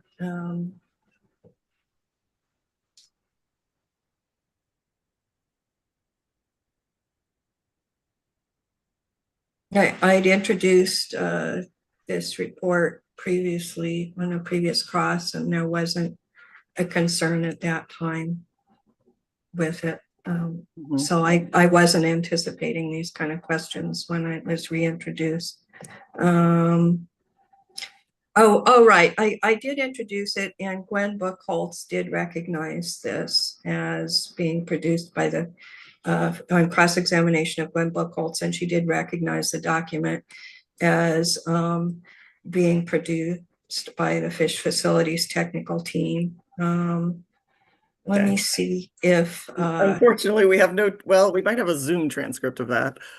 We don't yet have a reporter's transcript of that. Let's see.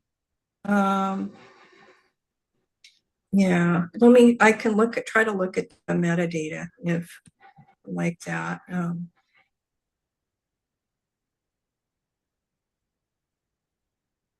Document properties. I just object on relevance too, because this has to do with a different, we haven't laid a foundation, but at any rate, this has to do from a 2013 document that is not specific to the Delta Conveyance project, and based on the time frame would be specific to a much larger intakes and potentially additional intake, more than 2 intakes. So I would object based on relevance. I did want to Understood. say that DWR's own exhibits and Glenn Volkoltz's testimony about the intake design refers to the fish facilities. The development of the intakes refers to this specific, the fish facilities technical team and the specific document. And it's not a new project. And Ms. Desjardins, I'm going to, I think I'm going to allow your questions. I'm just trying to see if we can make sure we can pin down what this document is before we get to it. Otherwise, I don't think. I can try and pull up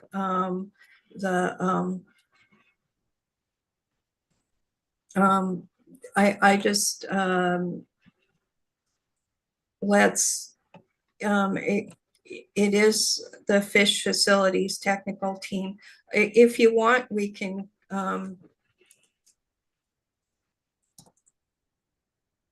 facilities. So you, Ms. Desjardins, you pulled it off of the webpage, the State Water Board's webpage for the water fix proceeding, or it's something you had from the water fix proceeding? It's something I have had. If we could scroll down to scroll down to page 4, where it says background and purpose. And it says since the release of a draft fish facilities technical team report in August 2008, the Bay Delta Conservation Plan, Environmental Impact Report, Environmental Impact Statement, and Delta Habitat Conservation and Conveyance Program teams continue to engage in further developing the Sacramento diversion design concepts, potential locations for the BDCP fish facilities. New information produced through these efforts led to reconvening of the fish facilities technical team to revisit their initial recommendations. The purpose of the fish facilities technical team was to inform agency managers on unresolved issues related to intake location, size, design, and configuration. In January 2011, a formal charge was given to the fish facilities technical team by the 5-agency group, which included providing agency managers with a technical memorandum of their findings. The 5-agency group is made up of representatives from the California Department of Water Resources, California Department of Fish and Wildlife, U.S. Bureau of Reclamation, U.S. Fish and Wildlife Service, and the National Marine Fisheries Service. A series of meetings were conducted. So I think, Ms. Desjardins, excuse me for interrupting. What we should, I think we make sense is we'll allow the line of questioning. I'll allow the line of questioning with the kind of outstanding caveat that there has been an objection lodged, which should be also later raised in writing, and you'll get a chance to do that, Ms. Morris and Ms. Carroll, with respect to foundation. And then in the meantime, Ms. Desjardins, if we do have testimony establishing a foundation, and maybe if, as I read through the document, it's self-authenticating, I can't tell. It's just unfortunate. Of course, there's no stamp on it, but that's not your doing either. But let's go ahead. I think the best use of our time is for you to go ahead and ask your questions. Given the caveat that Ms. White, I think, already testified that she has not seen this document. But if you do have questions, and noted, I realize, Ms. Morris, you raised a relevancy objection, but let's see what. I did want to say that DWR's own witness testified that, she would, engineering witness testified about the fish facilities technical team and was previously cross-examined based on this exhibit. So that's why I'm a little surprised to be said, oh, there's no foundation for this document. But I can try to find it. So let's go to, can we go to PDF page 19?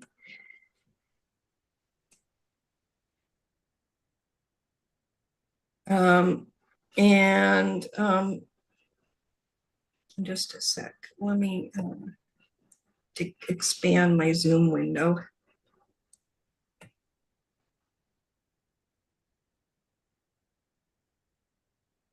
So, Ms. Mullen, do you see where it says flow profiling field study number 7 in the middle of that document? Sorry, are we talking to the witness or are we trying to find a page? Is I'm this sorry, question Ms. White. hearing officer Ms. Kenzie? White, yes, do you see where it says in number 7, flow filing field study, and it lists an objective is characterizing the water velocity distribution at river transects? I see that. And there are key questions. Can you, do you have any idea why the Department of Water Resources 12 years later has not done this study? As I mentioned, I'm not familiar with this document or this study and cannot answer questions related to what is before me on the screen. Do you have any knowledge of why DWR hasn't yet done the studies needed to characterize the velocity distribution at various transects of the diversion sites? Objection assumes facts not in evidence, vague and ambiguous as to the project based on lack of foundation. I think it's, Ms. Desjardins, I think you need to back up and verify that no such studies have been conducted before we talk about why they have not been conducted. Ms. White?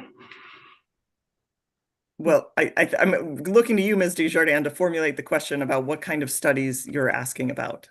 Ms. White, have any studies been done to characterize the velocity distribution at the transects of the river, of the Sacramento River, at the diversion sites? Because I looked and the engineering studies, and I couldn't at flows below 10,000 CFS, and the lowest modeling study I could find was 18,000 CFS, and I could not find actual measurements of the transects of the river that I'm were not objecting proposed here. to, oops, sorry, I'm not objecting to the question, but as to the commentary that followed the question. Understood. Sorry. Ms. Desjardins, you had a good question, and let's leave it at that. Thank you. I do not know. Ms. White, you on your testimony, isn't it a fundamental question of what flows will result in the river will result in 0.4 of a foot per second sweeping velocity on the banks of the river? Your question was whether I was aware of any flow studies that have been done in the Sac River as I understood it, and I am not aware, and I do not know of what studies have been done. Do you have any idea what flows in the Sacramento River result in 0.4 of a foot per second sweeping velocity, and over how many hours of the 25-hour cycle? I do not know. Bypass flow criteria have been established, and as representing operations, we will operate to comply with the criteria, the flow criteria that's been set forth to operate the Delta Conveyance project. Well, you testify that that DWR will try to comply with the 0.4 of a foot per second sweeping velocity requirement. But I don't even see a basic study that was needed to confirm the design of the intakes. So how do you know that you will comply with it at the proposed bypass criteria? The design of the flow criteria and intakes are out of the scope of my expertise. How can you testify that you'll comply with it when you don't know the actual do you understand that the flows in the middle of the river will be higher than the flows on the banks of the river? Objection, vague and ambiguous as to which river we're speaking to. Do you know that, Ms. White, do you know that the flows in the middle of the Sacramento River will be higher than the flows on the are as previously measured are higher than the flows at the banks of the river?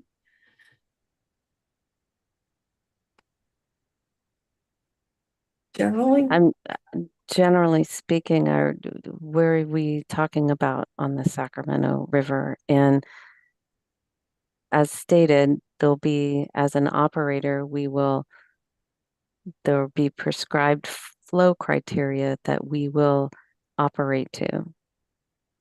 And as part of our incidental take permit, we are required, in coordination with the California Department of Fish and Wildlife, to develop a hydraulic data plan as well. Ms. White, doesn't this propose to do field studies, and yet 12 years later, they still haven't been done? Objection asked and answered.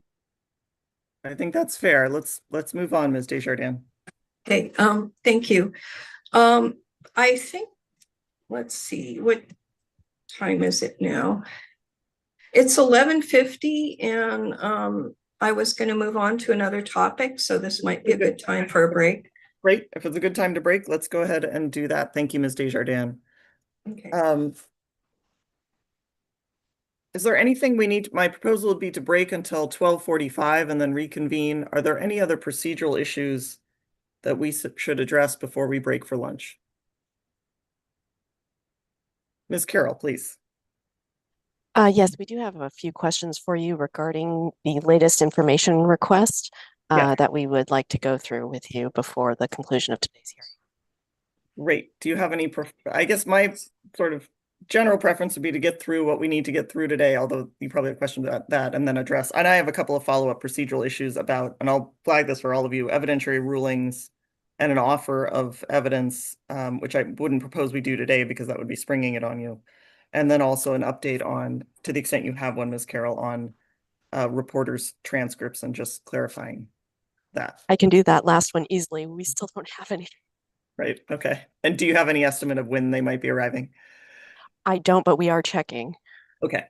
And then I just wanted to confirm, it's my understanding that we did not have a court reporter for the afternoon of May 19th, the public policy statement. And I just wanted to verify with you, you may not know right off the top of your head, but I wanted to verify before otherwise our intent would be to send that out for transcription, our recording. But I didn't want to duplicate efforts. That's correct. We did not have a court reporter that day. Any of the day? Did you have it in the morning? Oh, I thought we had one in the morning. I don't believe we did. Okay. Thank you. That's helpful. All right, with that, anything else before we break for lunch? All right, thank you, and we'll reconvene at 12:45.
All right, welcome back. It's 12:46.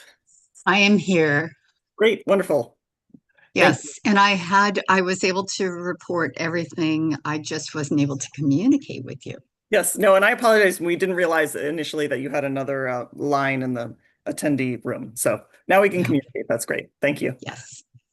With that, let's get back to it here. I see we have Mr. Georgie, we have Ms. White. I want to make sure we have Ms. Carroll. There we do. And we have Ms. Desjardins. So with that, I will hand things over to Ms. Desjardins to finish your cross-examination of these witnesses.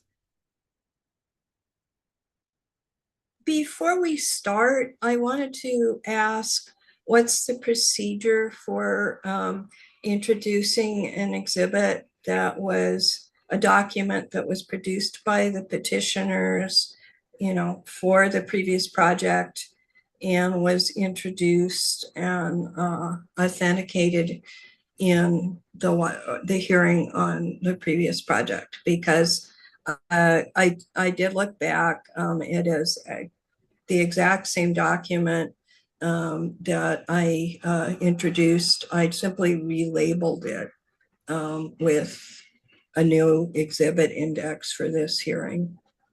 And it actually came from the NOAA Fisheries website. I did upload a copy of the same document with the original exhibit number. It was PCFFA 206. So let me think that this is a good question. Let me think it through. I mean, for one, the admission of the document in a previous proceeding would not be binding here. So we're looking at it anew. But there would be you certainly have the opportunity, you have case in chief evidence coming up, that kind of thing, to submit supporting information. Here it may be appropriate, your own testimony, and I don't know, that has to be, I guess it could be so formal as an affidavit, but some statement about where you got the document from and what it is, where you got it originally. That may help. And it may be that I just haven't looked at it closely enough. And maybe that it's self-authenticating in some other way. But I think here's some kind of supporting information, and that could probably come in. I'm not going to ask for objections to cross-exam exhibits at this point. And we can talk, I do plan to talk about this before we adjourn for today, about DWR's offer of their case in chief evidence, but I wouldn't be asking for protestants to offer their cross exhibits until later. I think it makes sense to do it with case in chief exhibits. So essentially you have a lot of time to submit whatever supporting information. I honestly did not realize there was going to be an objection. So I did look up, it was a CH2M Hill consultant who produced and I really the document, and it's on the metadata, but you're correct. It isn't an author. They're just, it seems like there may be a way to it certainly seems like we can authenticate this, but yes, so offering some other evidence or seeking prima facie, it's a copy of what it says it is. But so thanks, and that is helpful. I also wanted to know, what's the process for introducing testimony in a previous hearing. And that would be, the appropriate time would be to submit it with your case in chief evidence, the transcripts. I think that would be okay. A way. And then we can, not foreclosing that there might be some kind of objection, but I think there is some concern at this point that, there was sort of some contradictory testimony from Ms. White's predecessor in the hearing, and it would be helpful to be able to ask her about that. By predecessor, you mean someone who testified in the water fix proceeding? Yeah, Mr. Lehigh. Yeah. So that it would be the same. I mean, you would be to bring as an exhibit any testimony from that proceeding. And you could use it on cross-examination, or you can submit it as part of your case in chief evidence. Thank you. That's helpful. Ms. Carroll, I see your hand, please. Thank you, Hearing Officer Kinsey. I just wanted to ask if it would be possible for DWR to move its evidence in after the June 11th hearing date concludes. Let's talk, I guess we're talking about it now. Let's talk about it now. So I'll look to the room. That's fine with me. Here's what maybe let me lay out what I envision for the offer of evidence. And that probably makes sense because then you could do it all at once if that's what you're thinking. I see the efficiency there.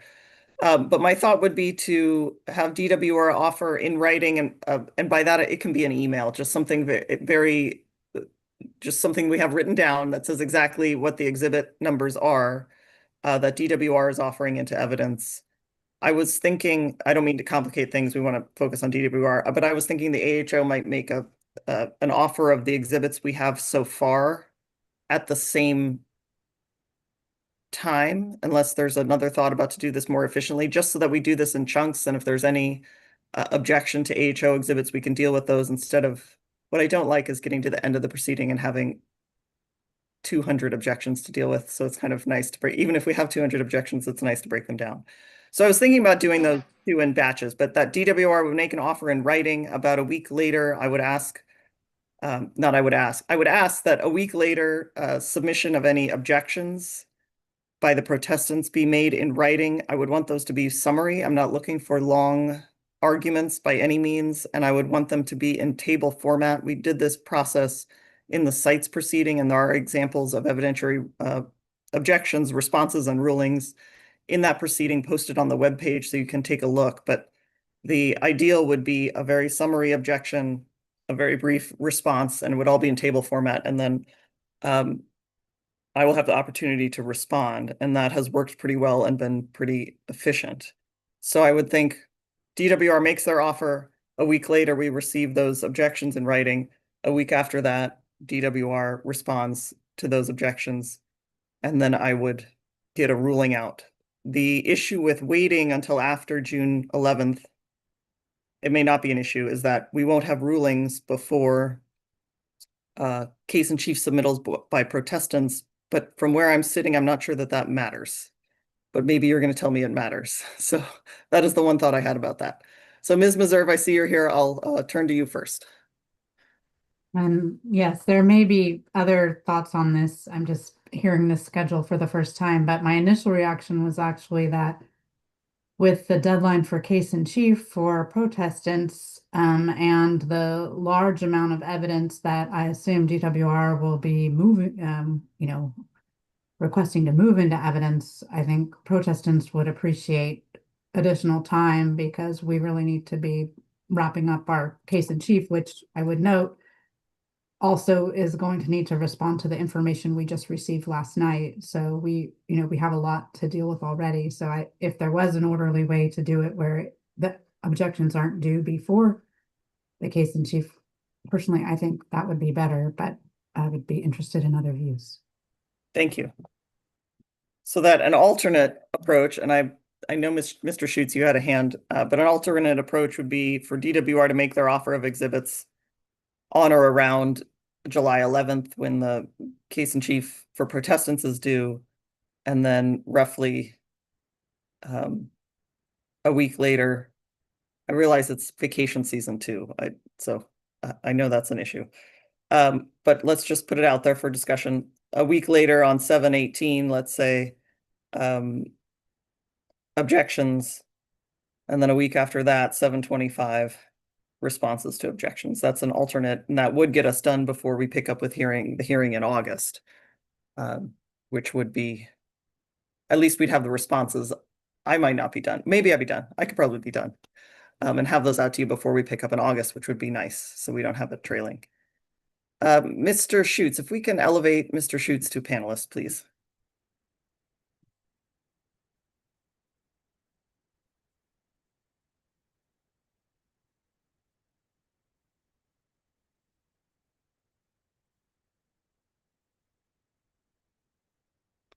Good afternoon. Good afternoon, Ms. Kinsey. Thank you very much.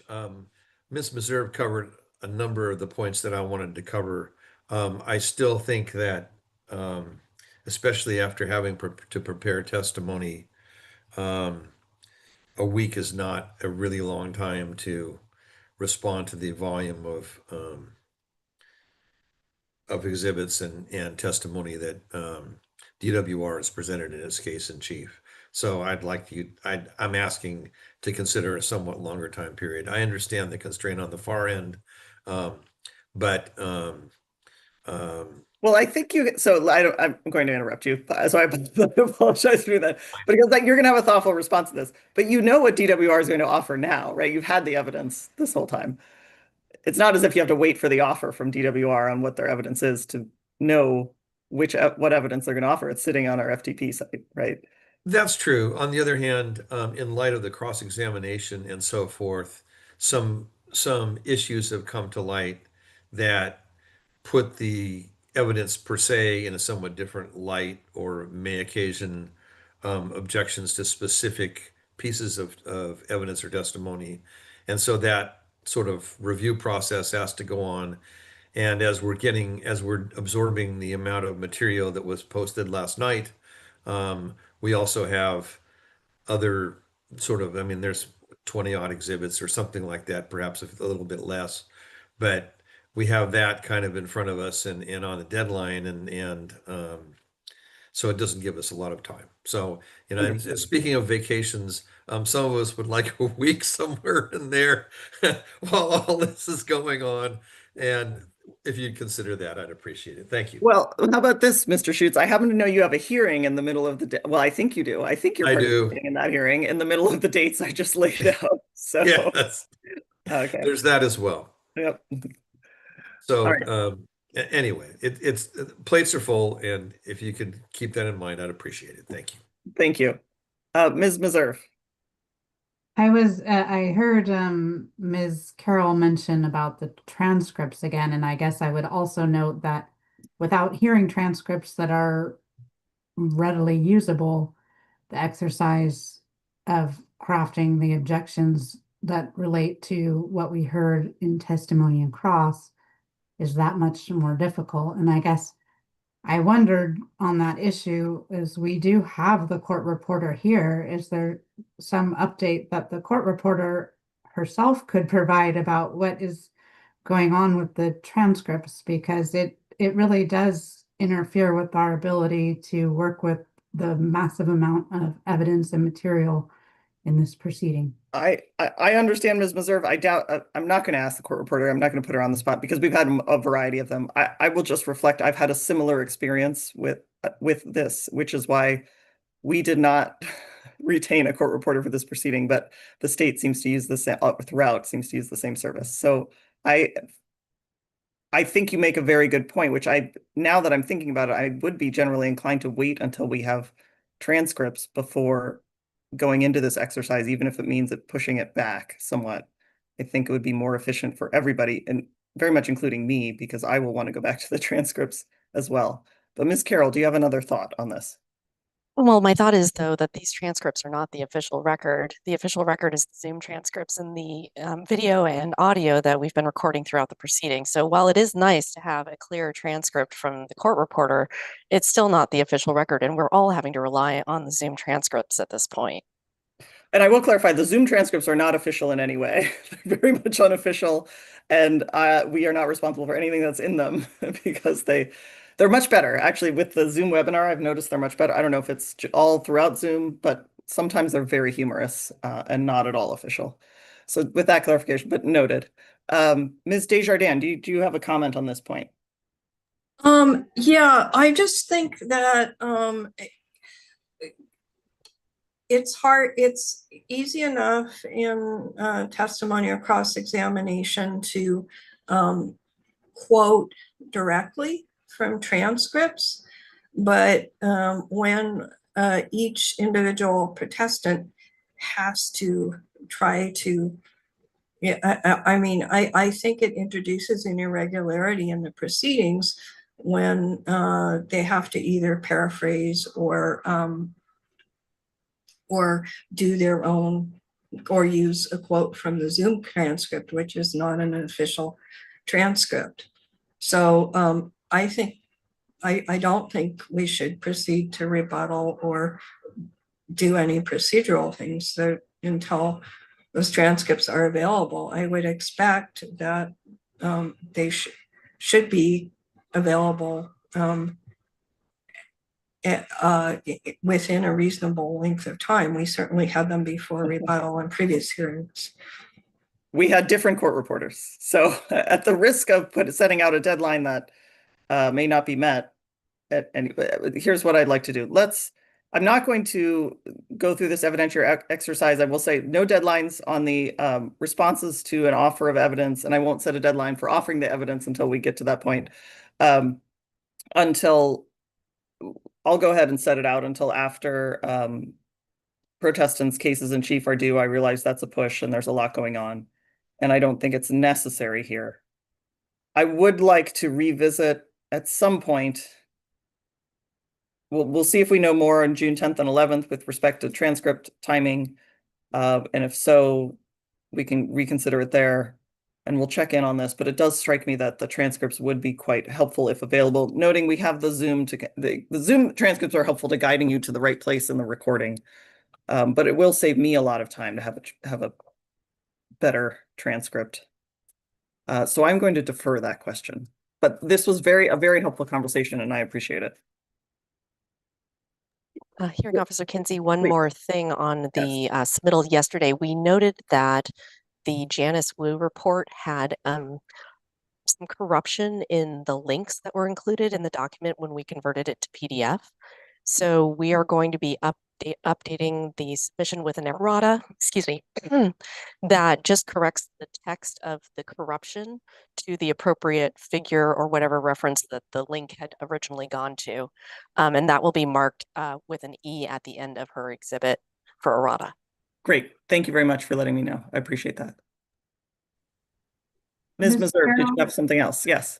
I guess I was just wondering, for purposes of tracking corrections, would this be a replacement for the original? I would ask, that's a lot easier to use than having two pieces we have to look at. That's my understanding, Ms. Carroll. It would be replace the original, but would include a fix of the links. Yes.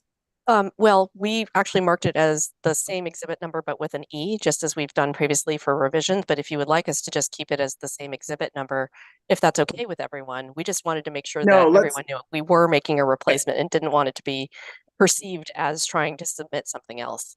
Understood. No, let's keep the E on it. I think what we will do likely is that when you make an offer of the exhibits, you would offer the E version. So we would have the original version in the administrative record just because everything that comes in stays there. And then the E would be what would be admitted into the evidentiary record. That's correct. Thank you. Great. Thank you. With that, and thank you for that little departure, Ms. Desjardins. I think with that, we can we have Mr. Georgie and Ms. White, and I will hand things back over to you. Thank you. That's very helpful. So can we pull up exhibit PCFFA X4, please?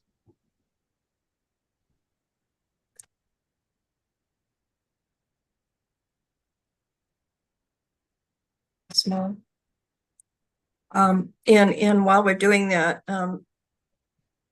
Mr. Georgie, are you familiar with the May 2023 California State Auditor's Report entitled Department of Water Resources? Its forecasts do not adequately account for climate change, and its reasons for some reservoir releases are unclear.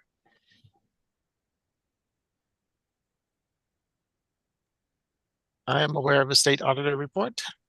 Yes. Okay, and Ms. Mullen,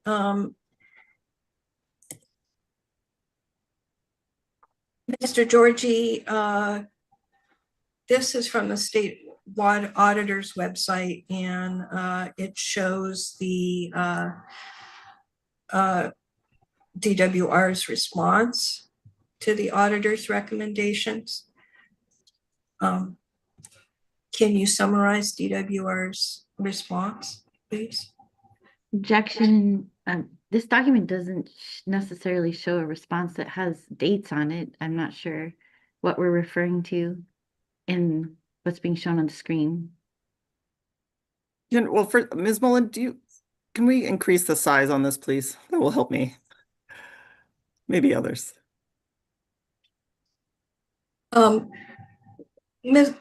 Georgie, did the Department of Water Resources respond to the state auditor's recommendations for ensure that DWR ensure that its B120 water supply forecasts are as accurate as possible by implementing a forecast verification process by November 2023? I am aware that DWR responded to the audit. To the exact conditions you're referring to, I am not knowledgeable on the subject. Mr. Georgie, doesn't this exhibit show that DWR responded in May 2024 to the state auditor's recommendations?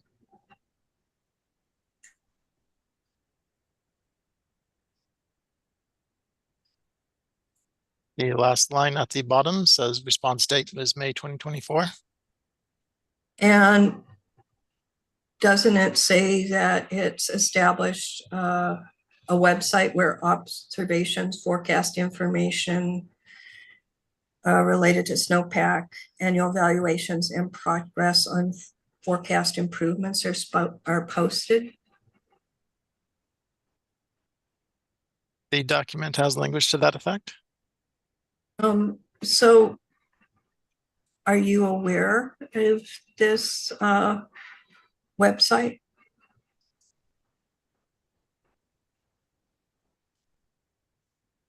I am aware of that is a website. Don't know if I've ever gone to that particular website. So Mr. Georgie, have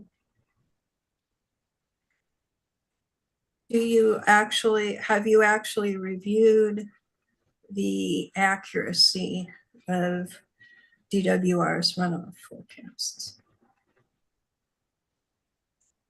Objection, vague and ambiguous as to which years, which forecasts, other than runoff, for what area?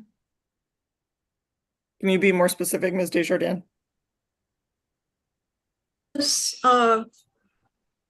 Ms. Mullen, can you? I'd like to go to some of the actual data, and then I can be more specific from the website that DWR produced. So can we go to page 2 of this document? Mr. Georgie, this shows forecast error in 2021 for the average basin forecast error on the left. This is from DWR's website. Are you familiar with the level of forecast error in 2021 as shown on the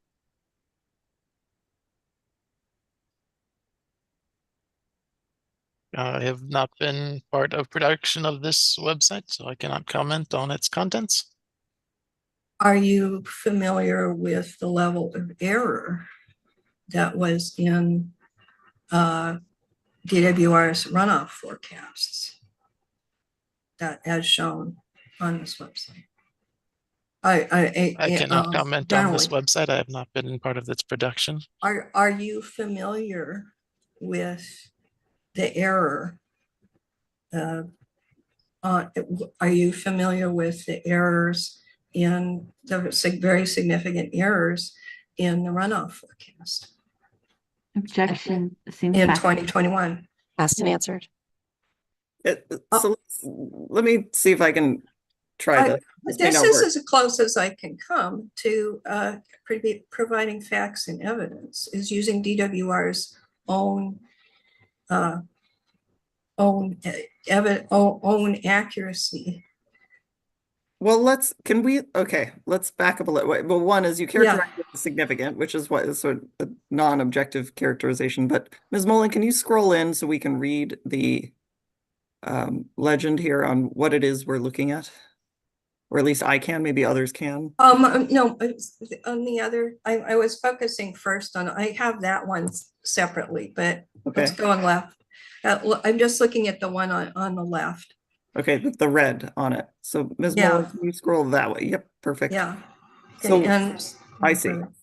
And so we have a legend here that's average basin. Well, at the bottom it says ABSERR. Is that it? Well, I don't know. So Mr. Georgie, I think testified he's not It familiar says with this website. average basin percent error. Right. Mr. Georgie, are you familiar with the concept of the average basin percent error? No, I am not aware of how that is calculated. All right. So I don't know what you'll get from this, Ms. Desjardins. Okay. I did want to say, so Mr. Georgie, you are overseeing DWR's runoff forecasts, are you not? I am not. What are you doing? What specifically is your you said that you are involved in DWR's runoff forecasting in your CV in some format. Is that correct, Mr. Don't believe I did. Can you pull up the line in it and that you feel you're referencing? Yeah, just a moment. And while we're doing this, pulling up that exhibit, I just want to make a standing objection as to relevance. The forecasting that's used in the bulletin 118 is not necessarily related to this project. It's not part of this project at this point, and it's different than the modeling that's used and has been presented. Understood. Thank you, Ms. Morris. We'll see where this actually, is. To the extent that Ms. Morris just testified, it's actually incorrect. And so I would like to be able to respond to that on rebuttal. Actually, this is the methodology used for forecasting. Well, let's not test. I mean, none of that was testimony either. I would like to get to. It sounds like we have an issue with the CV here to get to. First, I'll go first to Ms. Meserve. Did you have something on this issue to raise? And then Ms. Carroll. So I was just going to say that Ms. Morris said bulletin 118. I believe she meant to say bulletin 120 is what we're seeing in this figure in the exhibit, just for clarity of the record. Thank you. Thank you. I did mean bulletin 120, and I'm just expressing an objection, not testifying. I know that I'm not submitting evidence. Thank you, Ms. Morris. Ms. Carroll. I just wanted to be helpful for Ms. Mullen and say that Mr. Georgie's CV is DWR's 308. Thank you. Yes, if we can bring up exhibit DWR 3008. I mean, sorry, 308, please. And Ms. Meserve, I'm ignoring your hand because I assume it's residual, but if it's not, then leave it up. There we go. Okay, thank you.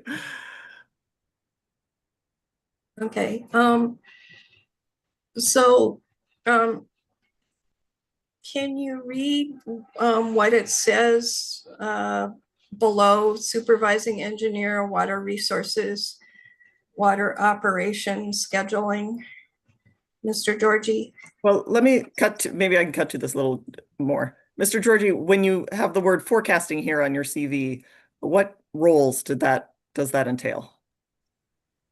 That involves the forecasting of, in the sense of scheduling for state water project operations, generally in more of the near term, so within a week to a month out. So it's more of responding to real-time conditions than to water supply forecasts. Thank you. And back to you, Ms. Desjardins. So, Mr. Georgie, do you use Bulletin 120 forecasts at all in doing the forecasting? There are products from Bulletin 120 that do influence the regulatory requirements for State Water Project. Some of the 1641 standards are categorized by the audio types that are a result of those products.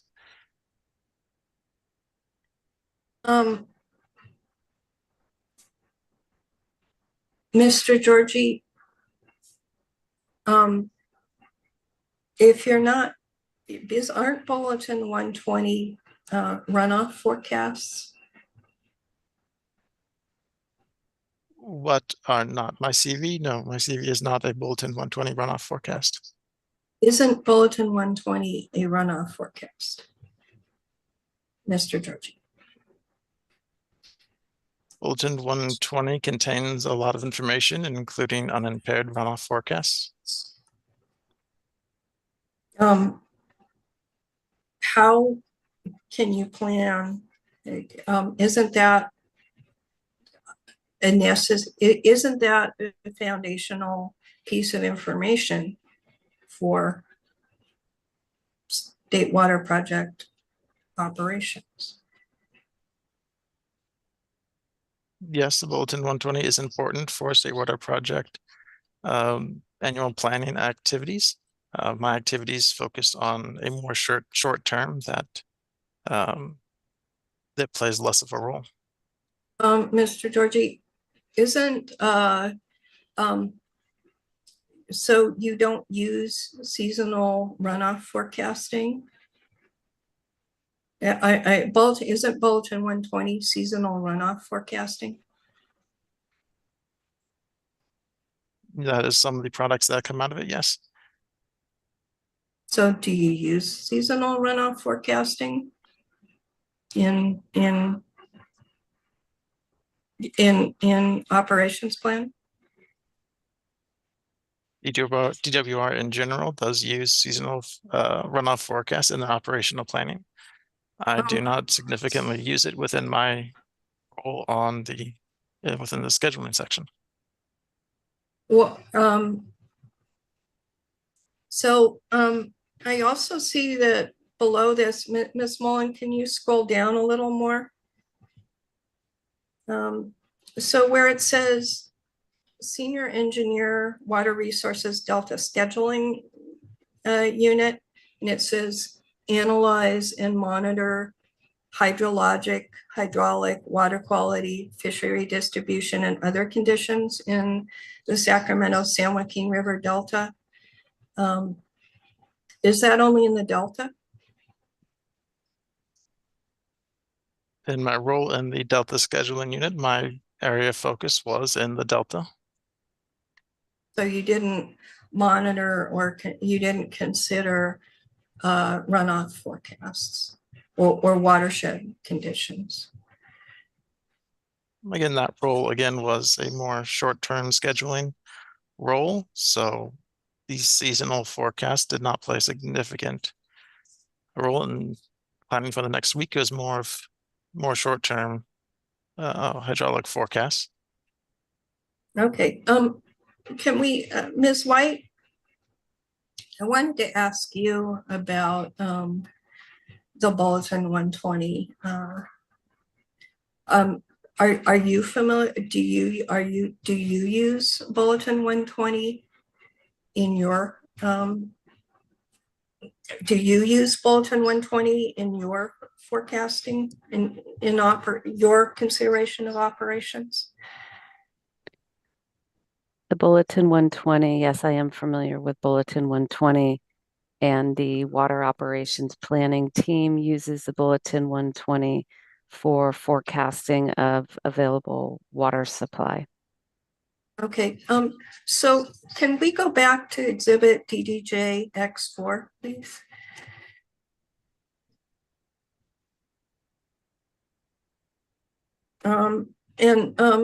Ms. White, are you familiar with the errors in forecasting?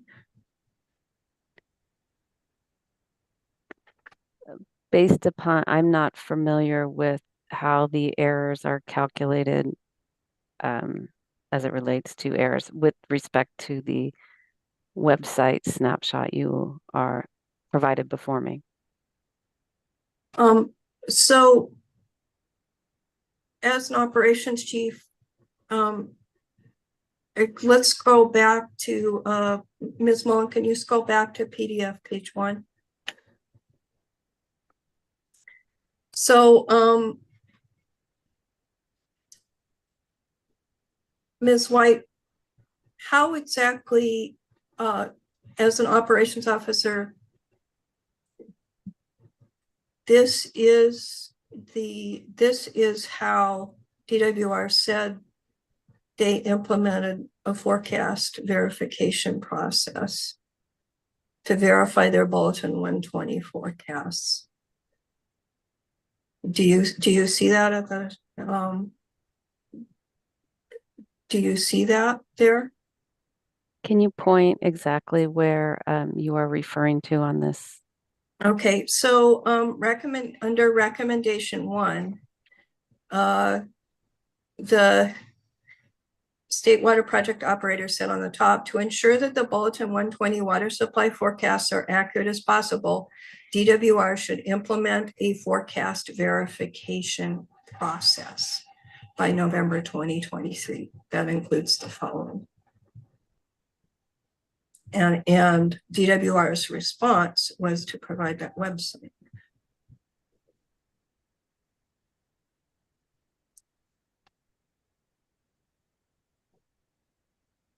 So do you see that this was a response to the recommendation? That website was a response to the recommendation that DWR should implement a forecast verification process? That is what the one-year agency response is indicating here. I just want to, for clarification, my team is not involved in the development of the Bulletin 120 water supply forecast. My team is the end user of that forecast. Do you track the forecast errors in any way, or consider the forecast verification process, or is that entirely external to your unit? There is another group within the department that is responsible for the development of the Bulletin 120, and they are responsible for the development of the website snapshot that you provided and the information provided on that website. My team is not involved in that. Ms. White, how are you able to adapt to climate change and the kind of conditions that we're seeing in 21 and 22 if you aren't following the development of following the forecast errors that have occurred during droughts, and you're not aware even of the data that's being gathered?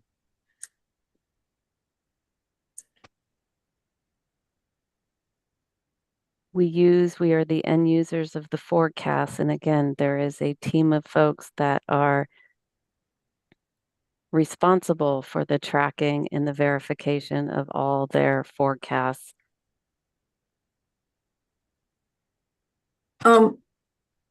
Ms. White, are you aware that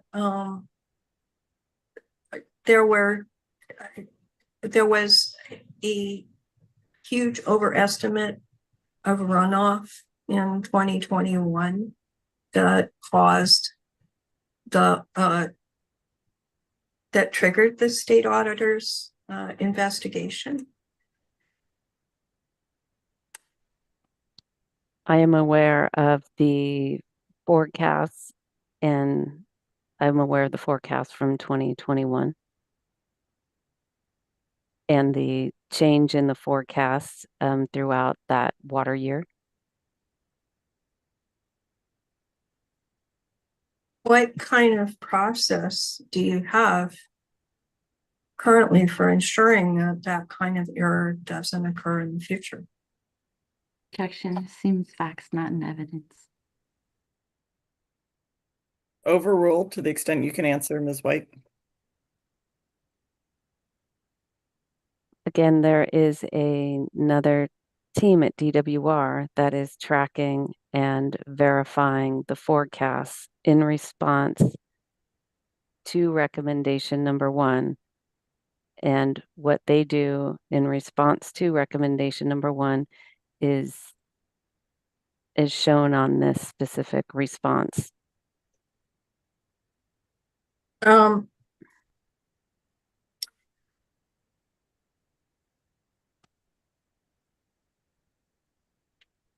like to go to exhibit PCFFA X4, page 8.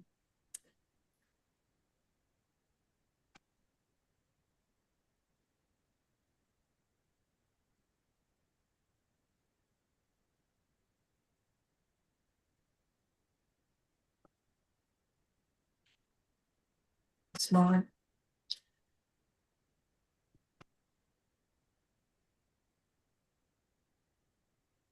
And Ms. White, I wanted to ask how you take into account the potential errors in the runoff forecast,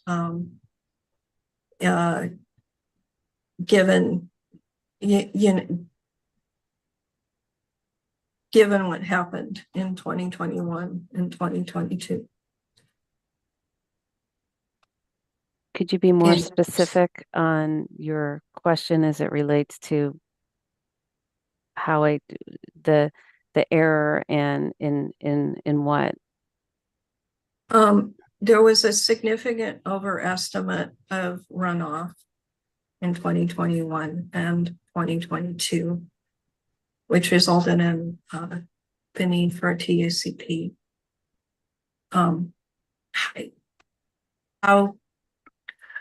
How are you taking into account the potential error in runoff forecasting in other droughts, in other similarly hot, dry years that could occur?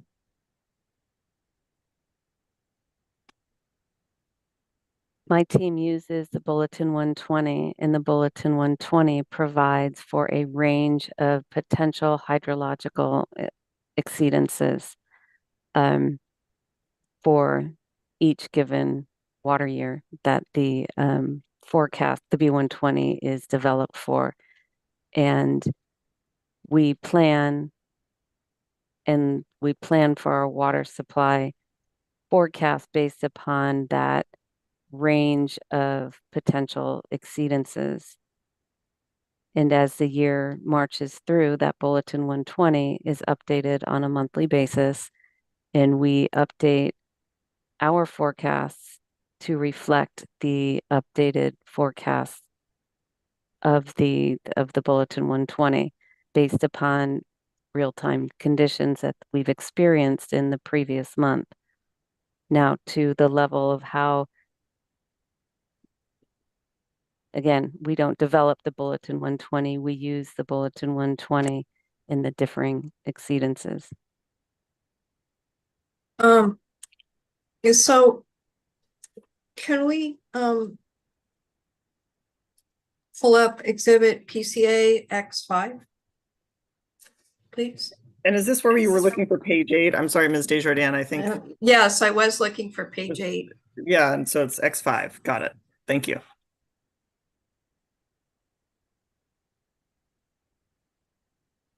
Actually, let me go through this in sequentially before we pull up X5.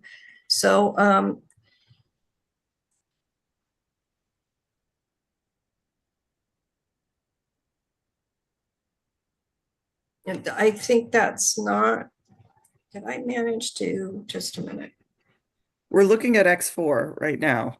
Yeah, and is this is page 8? It doesn't. No, there is no page 8 in X4. That's why I was wondering. Oh, can we go to page 7, please? Okay. Well, there is no page 7 either. It looks like Can we go to 1 page 6? I'm Okay. sorry. Yes, I took something out. So that would be why I'm looking at page 1. So,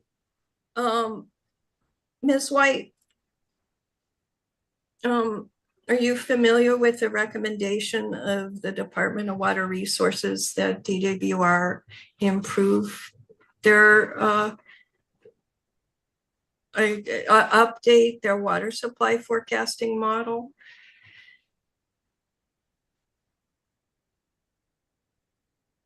I'm reading the recommendation number 2 here that is shared on the screen.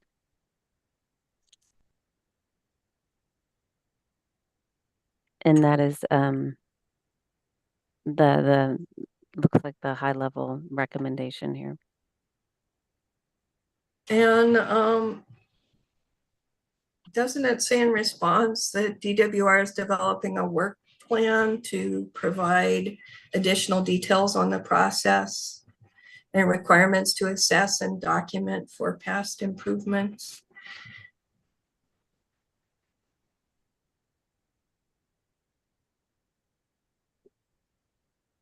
Sorry, I have an objection to the question just for the record because this appears to be copied and pasted. It's unclear.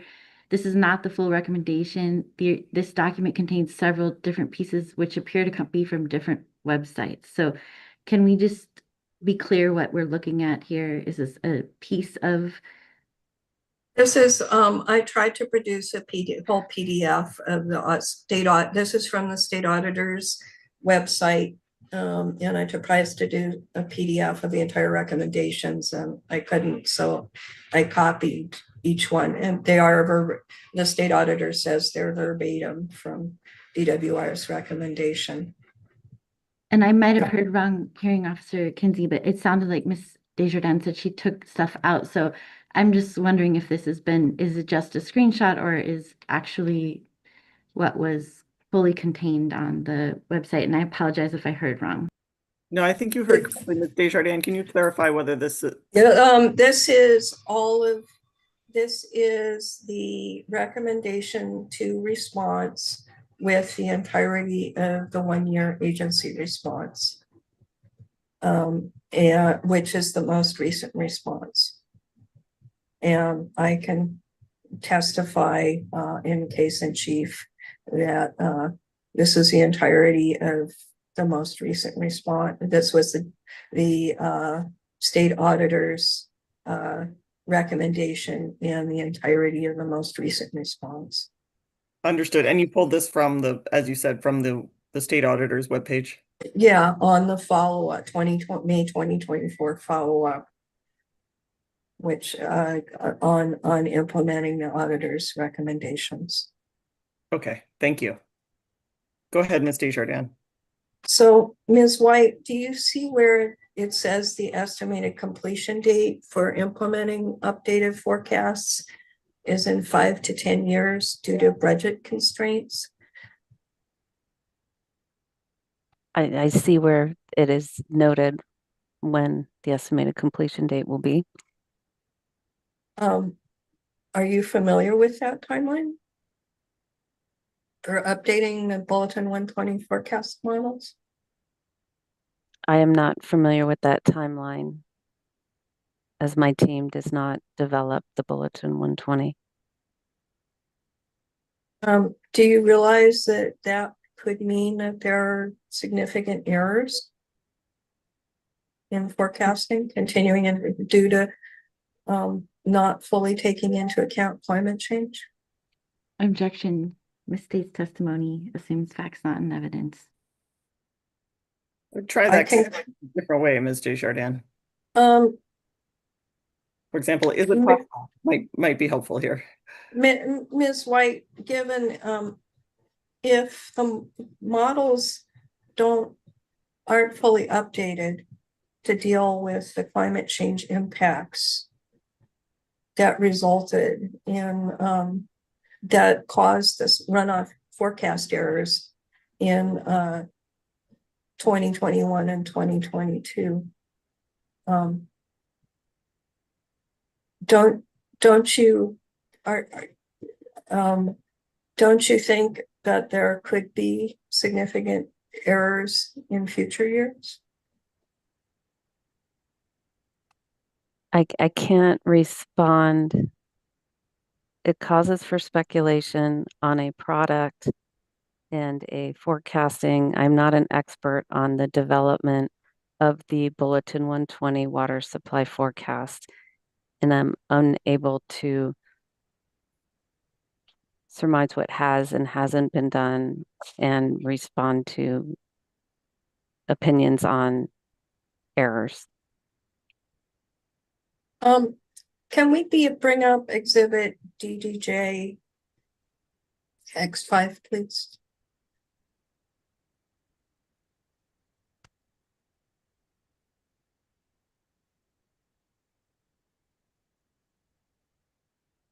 Oh, let me make sure that's the right document, but I believe it is.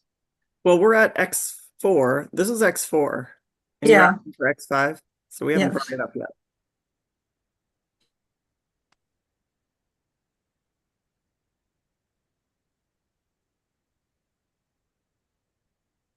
Sorry, DDJ or PCFFA? Because I'm sorry, we have different markings PCFFA here for Ms. X5. Desjardins Thank you very custom much. exhibits. I just want to make sure Yes. which one. There is no PCFFA X. Oh, was it recently submitted? I don't have any PCFFA X5. It should be in the, I uploaded it to the folder. I emailed one and uploaded the rest to the folder. And just as a point of clarification, should these be marked as DDJ or PCFFA because they've given her time? For me, it seems cleaner that they are marked as DDJ since she's doing the cross-examination, but I just want to make sure that we're doing it consistently for the record so we can find things. I'd suggest we stick with what we've been doing if we want to be consistent, but it looks like we have used PCFFA. I apologize. I didn't understand that very clearly, and so I did label these PCFFA X and submit them for PCFFA because I was doing cross for PCFFA. So I suggest we stick with that. Yeah. Okay. We're checking about where the status of this. We don't see a 5. Hold on. It should be in the DDJ upload. Yeah. We'll find it. Because I don't have access. I don't have the password for the PCFA upload.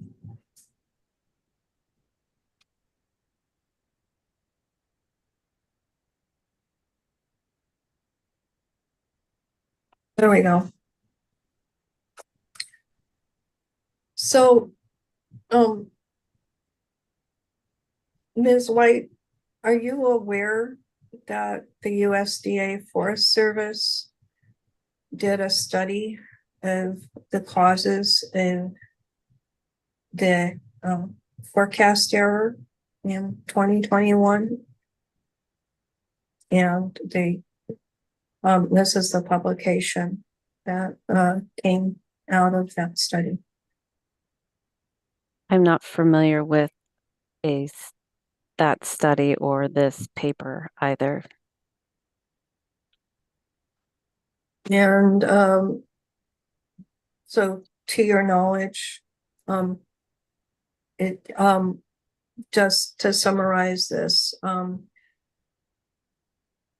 in the key questions on the left, it states that median error in 2021 predictions is reduced from 60% to 20% by including the deficit in the forecasting model. So you're not aware of this finding? But you've read off a key points, summarized key points that are from the paper. Again, I'm not familiar with this paper or even the the forecast model that it is referring to. Do you see where it says at 15 in the top on key questions, it says at 15 watersheds in the Sierra Nevada, the root zone storage deficit explains anomalously low stream flow from snowpack. Ms. Desjardins, I'm going to interrupt you. Excuse me.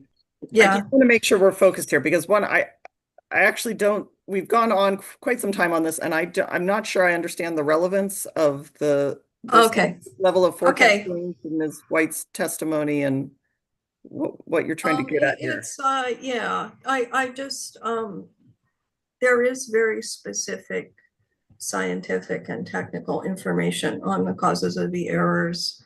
And I wanted to see if there was any awareness of it or Well, what is the relationship of the, why is this relevant? It's relevant in terms of whether DWR is going to be able to meet D1641 in the future. I see. Okay. That's where you're going. Okay. With that, I want. I mean, Ms. White, if you haven't incorporated this information in your forecasts, how can you make, and you're not incorporating the uncertainty in. I understand. I understand Yeah. now, Ms. Desjardins. Thank you. I wanted that clarification. I just wanted to point out, it looks like 18 minutes on the clock. So I just wanted to make sure you're putting your time. Okay. Yeah. Let me, we can go off of this, and then we can go to, I did want to ask,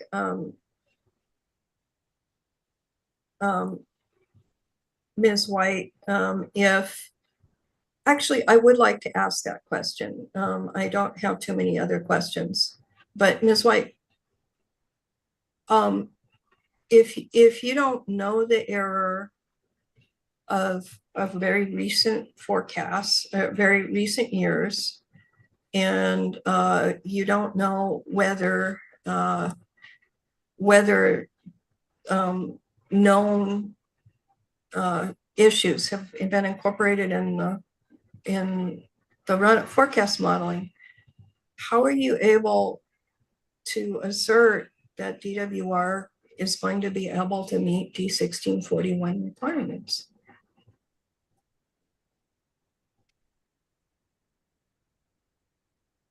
I will first say that I am not the expert to talk about the error that my team does not develop the water supply forecasts.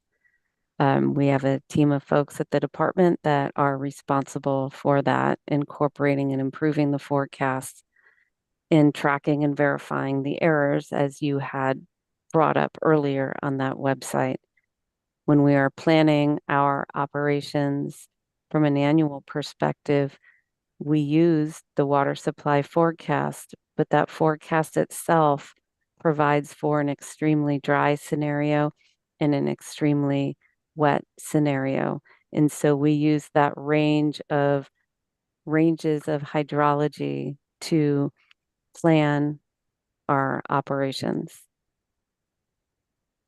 Are you aware that the extremely dry scenario, the actual extremely dry scenario being experienced under climate change might be outside of your forecast dry scenario? I am not clear on what climate change. Did you mention a climate change forecast? I'm mentioning the effects of climate change on the watershed as seen in 2021 and 2022. And if you were familiar with the data on your own website, you would see that there were very large forecasts. Objection argumentative. That's fair. Where's the question, Ms. Desjardins? Are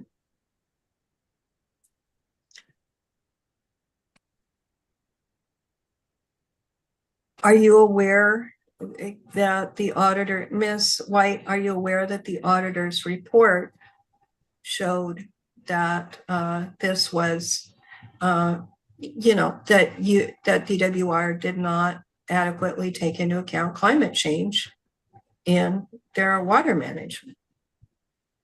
Objection, calls for facts not in evidence. I think,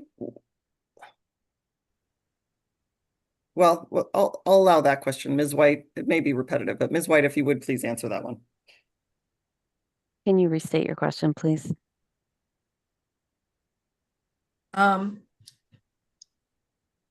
you, Ms. White, are you aware that the Department of Water, that the state auditor's report, Department of Water Resources, its forecasts do not adequately account for climate change, specifically called out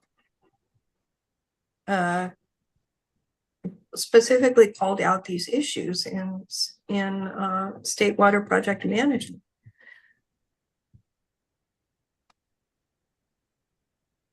Are you referring to the page that you had up earlier with respect to the water supply, the bulletin 120 I'm referring and the to, recommendation? I am referring to the original report that this was a follow-up to. I'm aware of the auditor's report, but there was multiple recommendations. The auditor's report was entitled Department of Water Resources, its forecasts do not adequately account for climate change and its reasons for some reservoir releases are unclear. Are you aware of that specific issue? Objection, argumentative and asked and answered. That might be true. I asked for, hold on, Ms. Desjardins. I asked for Ms. White. What I'm trying to find out, Ms. White, is just confirmation. Are you aware of the report to the extent that it raises questions about DWR's assessment of climate change in its forecasting exercises, if you will? You can help me with that, but if you would answer that, that would be helpful. I am aware of the auditor's report and the recommendations as it relates to climate change and the runoff forecast. Thank you. Ms. Desjardins. Yeah, Ms. White, I mean, you have previously testified you weren't aware of the details in the auditor's report or the details of DWR's responses or the actual website where it showed the errors. So I'm just wondering if you're familiar with, are you familiar with the high level conclusion of that? Objection, report? asked and answered. I think we've been through this, Ms. Desjardins. She said, all right, thank you. So the other question I wanted to ask was to bring up exhibit, I believe it's DDJ 9, please, or PCFFA 9, please, X9, please. And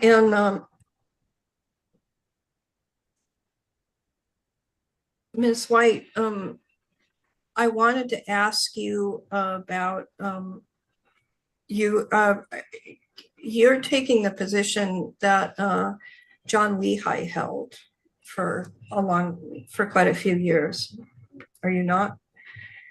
Yes, I have taken the position. Okay, That's so John Lehi, yes. I wanted to go to I believe it's page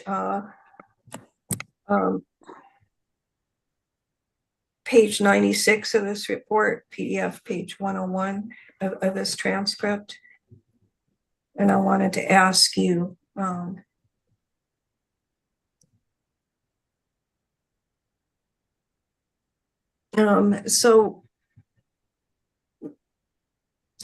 can we scroll down a little bit?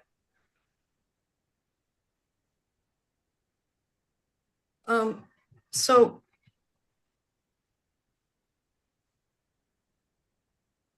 are you aware of the reduction in state water project, of studies showing a reduction in state water project deliveries with climate change that Mr. Lehigh refers to in this testimony? I am not familiar what studies I'm not familiar what studies he's referring to. So you're okay, so you're not, are you familiar with any studies showing a reduction in state water project exports with climate change? We have published the delivery capability report DWR has for the state water project. Are you familiar with any long-term studies either in around mid-century or later of state water project export capabilities with climate change? I believe the delivery capability report is a longer term study that includes climate change scenarios. Ms. White, the delivery capability report doesn't include sea level rise. Objection, no question pending, move to strike. Sustained, Ms. Desjardins. Okay, Ms. White, do you think that the state water project delivery capability report includes sea level rise? I can't explicitly speak to the assumptions in the delivery capability report. Ms. White, has the State Water Project Office ceased looking at the impacts of sea level rise on potential impacts of sea level rise on exports?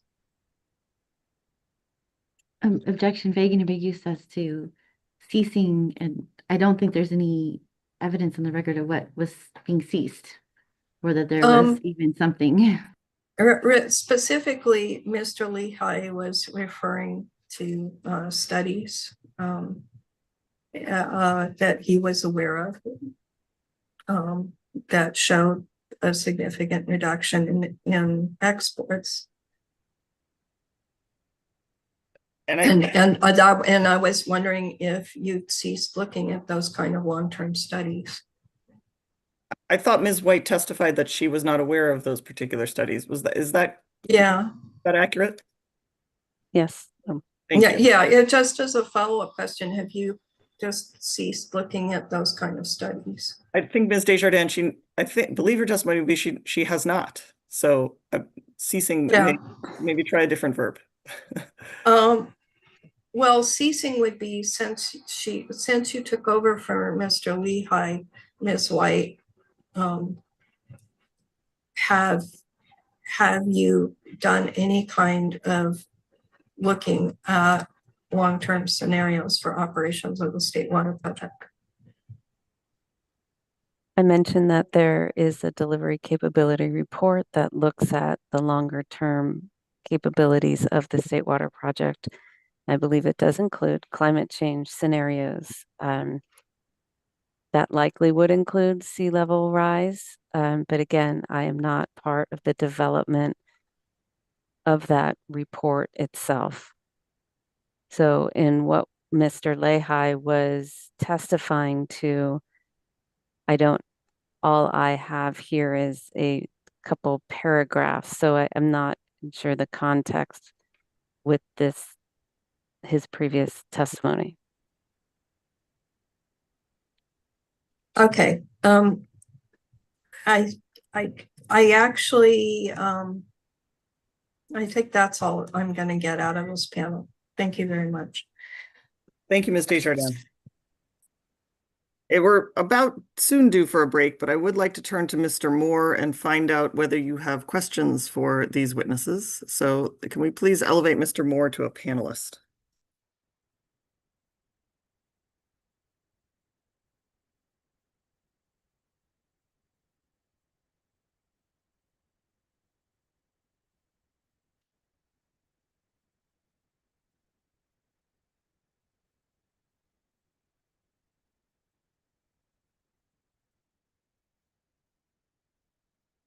Good afternoon, Mr. Moore. Do you have questions for this panel? I just wanted to. Yes, I do. And this is Roger Moore for the California Water Impact Network. I guess I'll begin with a quick request. I can be, I think, very brief. My estimate was half an hour, and I expect it will be less than that. But the request is, it will assist things going smoothly if I can take a minute to quickly change devices. And I wonder if this would be an It's a okay. good time for a break anyway. Yes, this is good.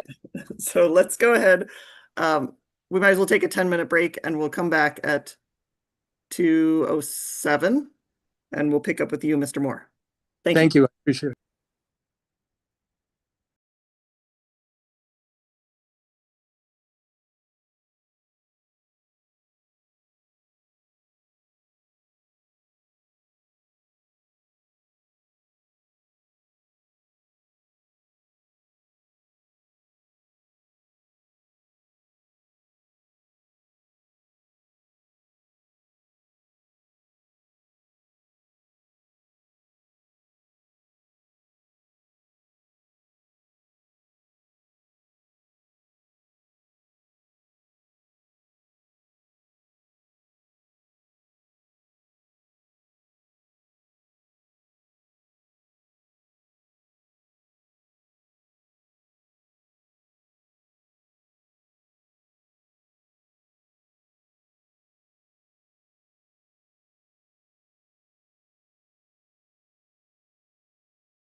All right, and I'll look to our court reporter. Are you ready for us to go back on the record?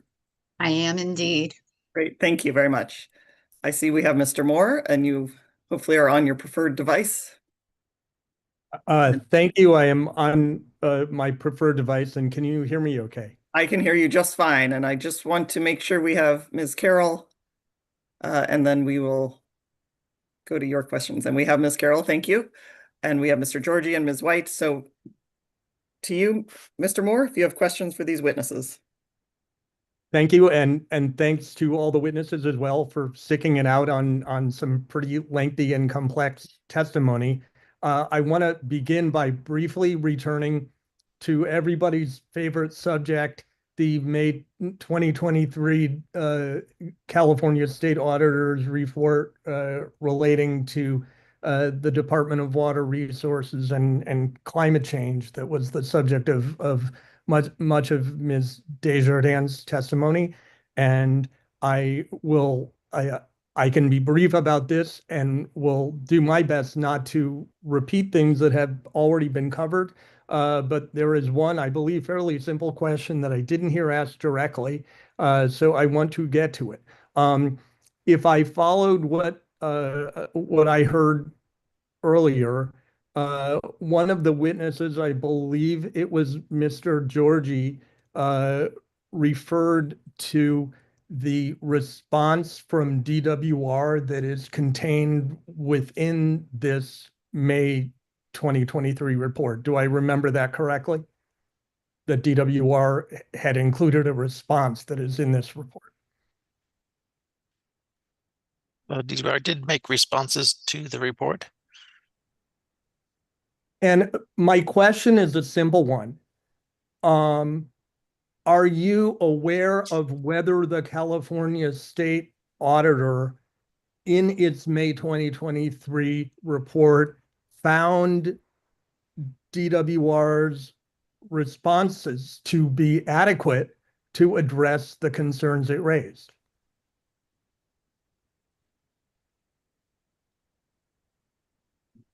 I do not know if they found all of our responses to be adequate or not. Thank you.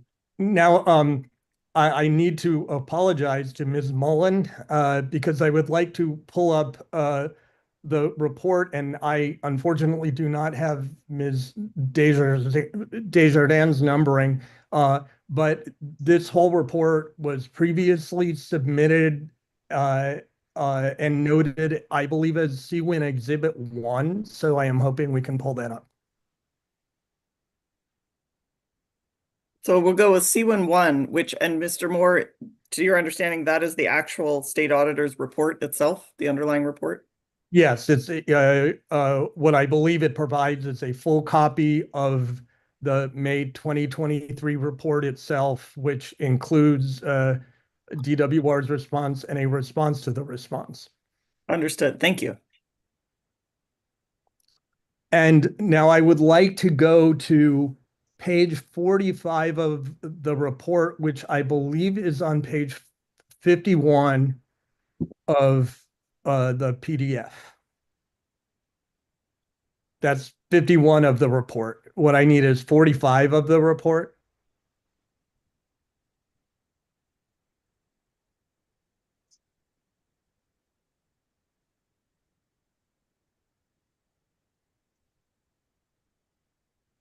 That's 40. Now we have it. Okay. Thank you. And Mr. Georgie, do you see that this is where the Department of Water Resources response to the state auditor is provided within the report?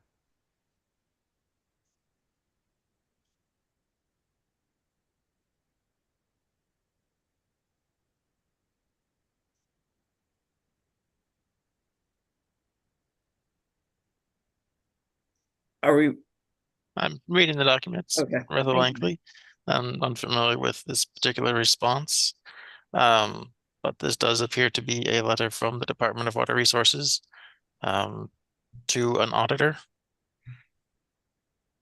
Thank you. And I'm not going to attempt to go through all the individual items in the response and the response to the response, but I do want to go to the first one. If you can follow down the page to the section called findings, you will see in the first few sentences of the first paragraph, there's an item that the auditor's report is designated as comment number 1. And Mr. Georgie, do you see that the first sentence says DWR respectfully disagrees with the audit declaration that DWR has been slow to account for the effects of climate change on key responsibilities related to managing the state's water resources? Does that accurately describe what you see there? Yes, that is what the document says. Yes. And do you see that in the two sentences after that, DWR elaborates and explains why it believes that that conclusion of the auditor's report was incorrect?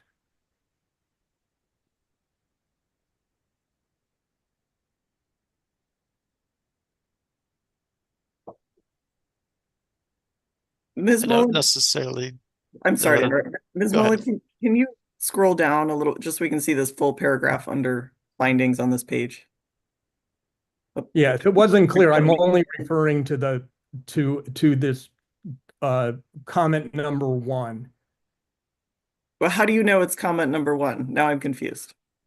Uh, That in the tiny number next to it. Yeah, See, we're this is how about to blind I get to am. that. Yes. I see it. Understood. Thank you. And I'm sorry I interrupted, Mr. Georgie. May you please repeat the question?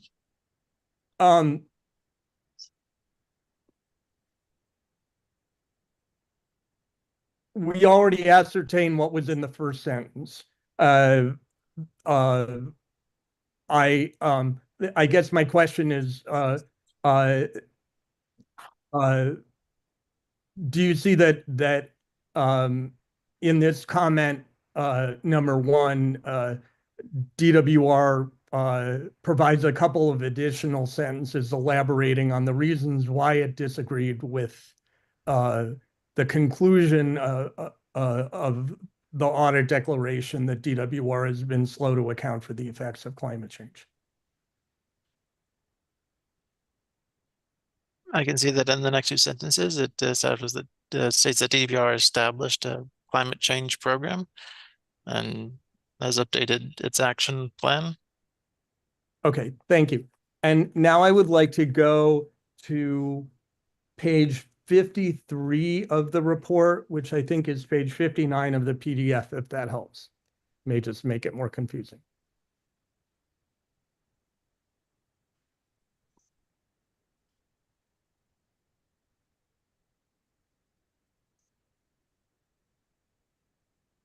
Okay, thank you. And Mr. Georgie, do you see that in the first paragraph under the comment, the California state auditor's comments on the response from DWR, it says the following: to provide clarity and perspective, we are commenting on the response to our audit from DWR.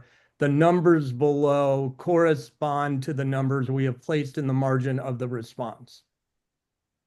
I can see that line in this document.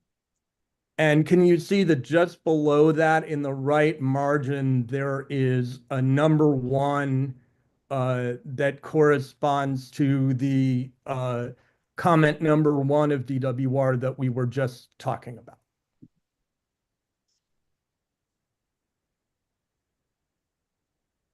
I can make the logical conclusion that that number 1 refers back to the number 1 that we were previously looking at. Okay. And so in the paragraph after the one that I just read, can you read me the first sentence that is provided in the response to number 1? I think I can let the document speak for itself. Is it correct that the document says in that sentence, DWR's statements are misleading? That is what the document says. Objection, I couldn't get in fast enough. This is hearsay. The state auditor is not available for cross-examination. Noted. And hearsay is admissible. Go ahead, Mr. Moore. I think that's all the questions that I have for the witness on this report. Uh, I would now like to go to the testimony, the revised testimony of Molly White, and I believe the document number is DWR 300 revised.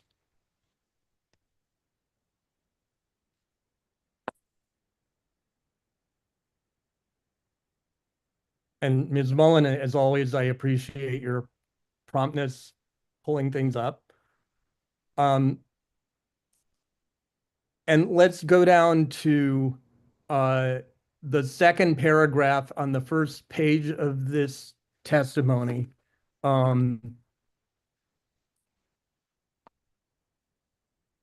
Ms. White, I see in lines 11 and 12 on this page that, as I understand it, for the last 7 years, you have been lead manager uh, at DWR for water operations planning, coordination, and scheduling activities. Is that correct?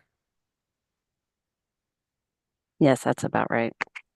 And I see in lines 13 and 14 that you've also been responsible for state water project operations and annual state water supply water allocation planning. Is that correct? That's correct. And is it also correct that part of the state water project operations being referred to involves making water releases from Lake Oroville for various purposes? Is that a fair statement? That's a fair statement, yes. Are you aware of whether during the past 7 years, while you've had this leadership role, there have been any state of California reports that have criticized DWR's management of releases from Lake Oroville?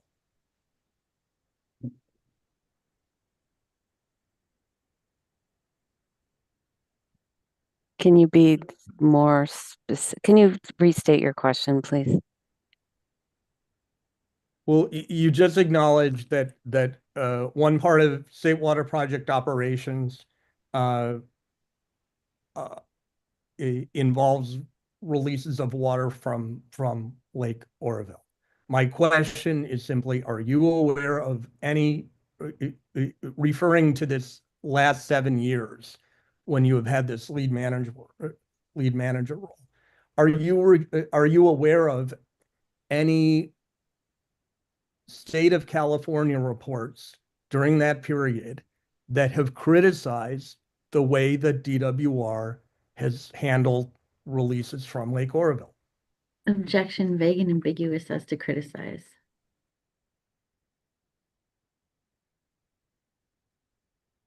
Same question. Have any reports that disagreed with decisions that DWR has made about allocations from Lake Oroville?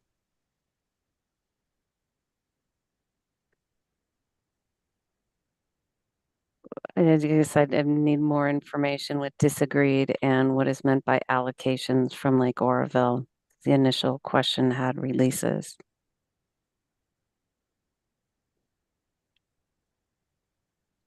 Are you aware of any reports during that period from the state of California drawing conclusions that DWR has misallocated water from Lake Oroville? I think it's a yes or no question. I'm aware of the state audit report that did talk about releases from Lake Oroville.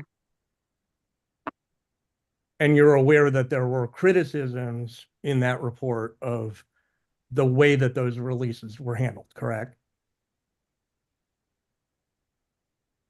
I can't necessarily say criticism. It was an audit that was performed by the state auditors, by the state auditor, and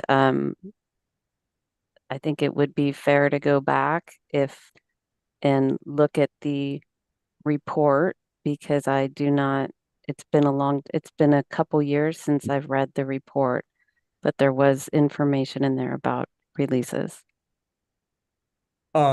Understood. And we've spent a lot of time on other aspects of the report. And so in the interest of time and possibly everyone else's sanity here, I'm going to move on. Let's go to page 2 of the testimony. And paragraph 4 in lines 5 through 8 refers to water quality and outflow standards that are required to be met, and one of those is decision 1641. Is that correct? Decision 1641 sets forth the Bay Delta water quality and outflow standards that Yes, we are jointly responsible for. Yes. Thank you. And there's been a whole lot of time already on D 1641 related questions. So again, I will try my best not to repeat. But I want to return to something that I believe I heard this morning in the exchange with Mr. Herrick relating to the procedure and whether there are consequences from DWR in the event that there are exceedances of DWR of D 1641 standards. And what I believe I heard in your response, and correct me if I'm wrong, is that at that point there essentially aren't generally actions that DWR thinks it can take to mitigate when those exceedances are found. Is that a fair statement of what your response was to Mr. Herrick? I want to be clear that the discussion that Mr. Herrick and I had was in relation to the specific South Delta compliance locations, Okay. not all D 1641 compliance locations. So if I follow you correctly, then are you suggesting by that distinction that for other aspects of D 1641 compliance, there are things that DWR could do within its discretion to effectively mitigate? I think I'd like to have more specificity in that question, as I thought we were specifically talking about my discussion earlier with Mr. Herrick and those South Delta stations. I was simply trying to ascertain if I correctly understood your response. And you've explained the context. But are there examples of is there an example you can give me of a kind of mitigation on some other aspect of D 1641 compliance that you think DWR could implement? Could you give me an example of what If there's a standard violation and of what any other station? aspect of D 1641 other than the one that you noted was the subject of the exchange with Mr. Herrick?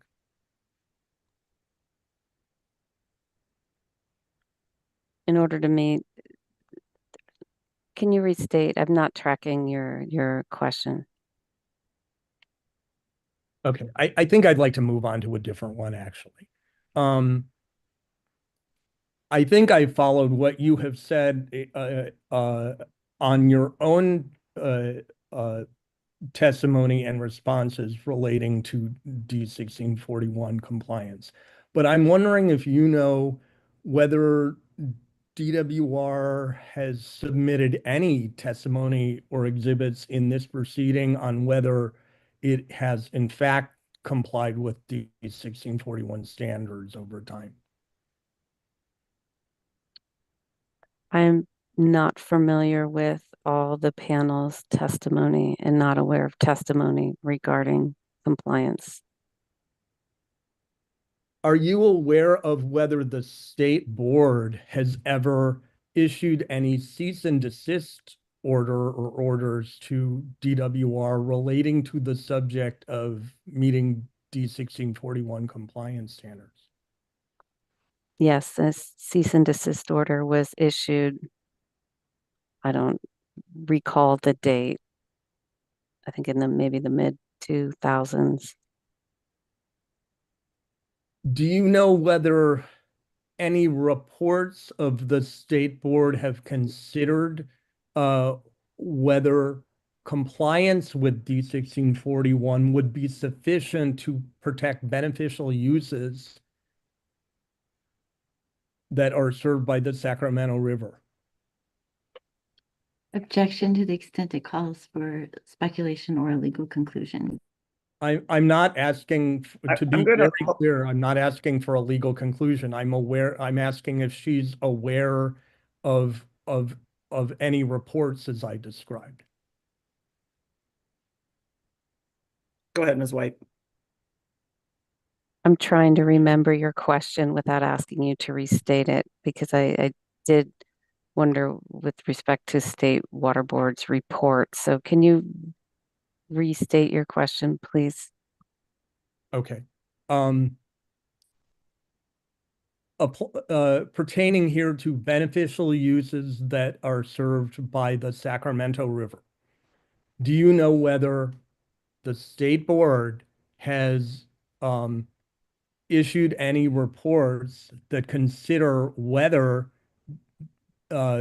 compliance with D1641 would be sufficient to protect those beneficial uses? Objection, vague and ambiguous as to which beneficial uses. Those served by the Sacramento River, any of them.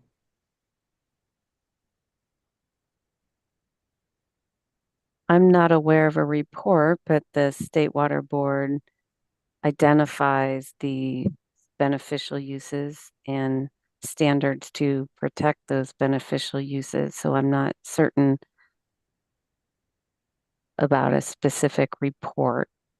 Okay, same question, but relating to Delta water, to beneficial uses served by Delta watersheds. Are you aware of any state board reports that address whether D1641 compliance is sufficient to protect those? I don't have any additional, again, I'm not aware of reports there. Do you have an example of a report, like an actual report authored by the state board? My question was simply whether you were aware of any, and I think that you've answered the question. Thank you. I'd like to move on to the portion of farther down in this paragraph that refers to compliance with the federal ESA requirements. Is it correct that in lines 15 to 17 of your testimony on this page, you refer to ESA requirements that are set forth in biological opinions for long-term operations of the Central Valley Project and State Water Project that are issued by two federal agencies, NIMS and U.S. Fish and Wildlife Service? Yes, in 2024. Okay, and those are the reports that are contained in AHO 63 and AHO 64, correct? Correct. Okay. Does DWR have any control over whether federal agencies comply with those ESA requirements? Are you referring to the U.S. Bureau of Reclamation? Yes, I'm sorry. I can't, maybe you should rephrase your question, please. Does DWR have any control over whether the Bureau complies with the ESA requirements referenced in the part of your testimony that we were just talking about, which referred to the biological opinions for long-term operations? I can't speak to how the U.S. Bureau of Reclamation operates to meet their ESA requirements.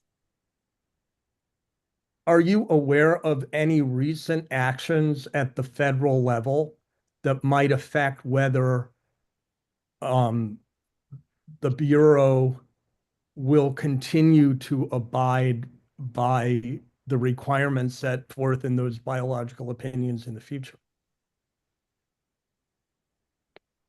I can't speak to how the Bureau may act or operate the Central Valley Project in the future. Okay, thank you. Let's move on to page 3 of your testimony, and I'll go to paragraph 6, lines 14 and 15. You indicate here that water operations coordination between the SWP and CVP operators is critical to the success of meeting compliance with the joint state and federal requirements. Have I correctly referred to that testimony of yours? Yes. So if coordination of both SWP and CVP operators is critical, does it follow from that that if hypothetically CVP operators started not coordinating as you have described here, that would interfere with the success of meeting that compliance? Objection, incomplete hypothetical, calls for speculation. Which part, Ms. Morris, on the hypothetical? Well, both. I don't know if Miss White knows what the Bureau is going to do. She's already said she doesn't control Bureau operations. And in terms of the hypothetical, it's unclear what responsibility, whether it's joint, there's just no clarity on what specific aspect of a joint or a non-joint criteria that he's referring to. If I may briefly, the witness decided to use the word critical and refer it to CVP as well as State Water Project operators. And I am trying to probe what the implications of that may be. To the extent you can answer, go ahead, Ms. White. Coordination is critical between both the Central Valley Project and State Water Project operators. And we, State Water Project operators, continue to meet daily with the CVP operators for our joint operations.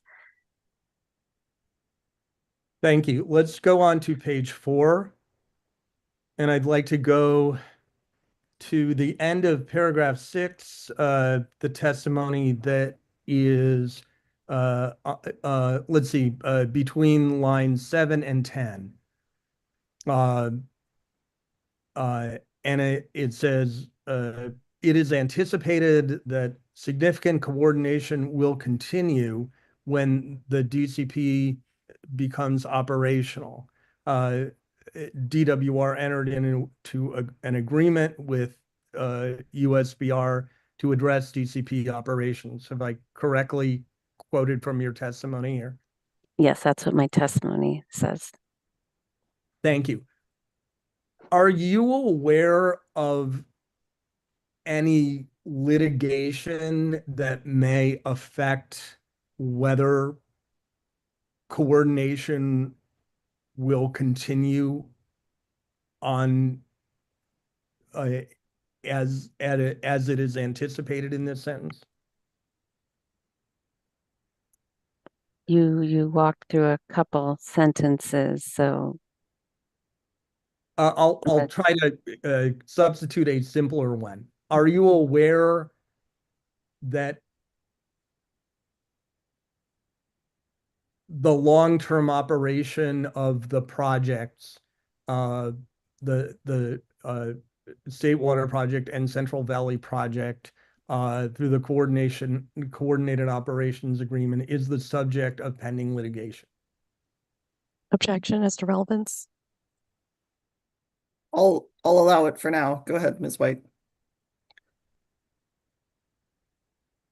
I'm aware there's litigation, but I'm not exactly aware of the details. I'm not privy to a lot of the details. Okay, thank you. Now let's go to page 5. And I'd like to go to the end of paragraph 8, line 7 through 9. And There's, so you know, Mr. Moore, I'm looking, it looks to me that you're getting up to the end of your 30 minutes here, so I wanted to let you know that pick your questions wisely, your last few. I am actually, believe it or not, fairly close to the end. Right.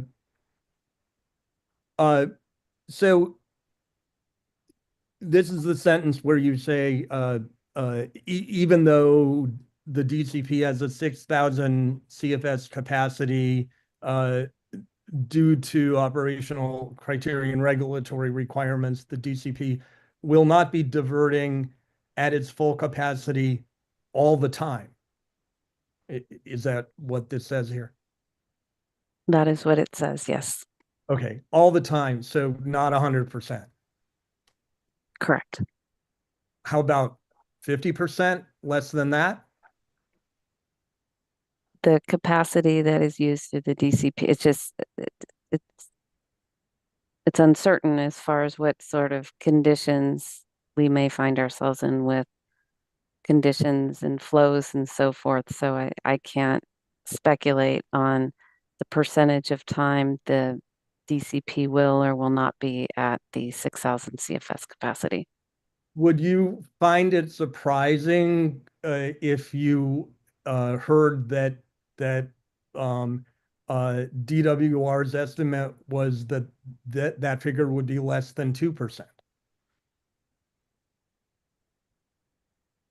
Again, I'm not aware of analysis on the percentage of time So the DCP would be at full capacity.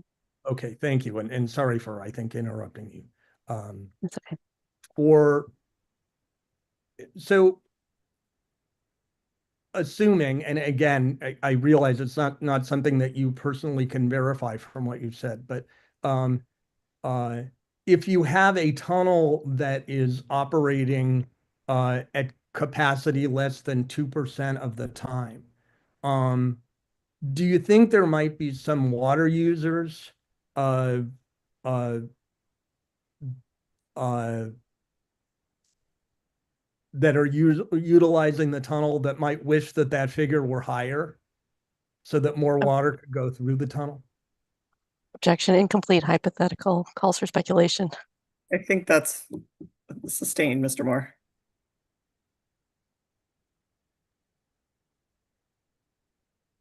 I'll move on.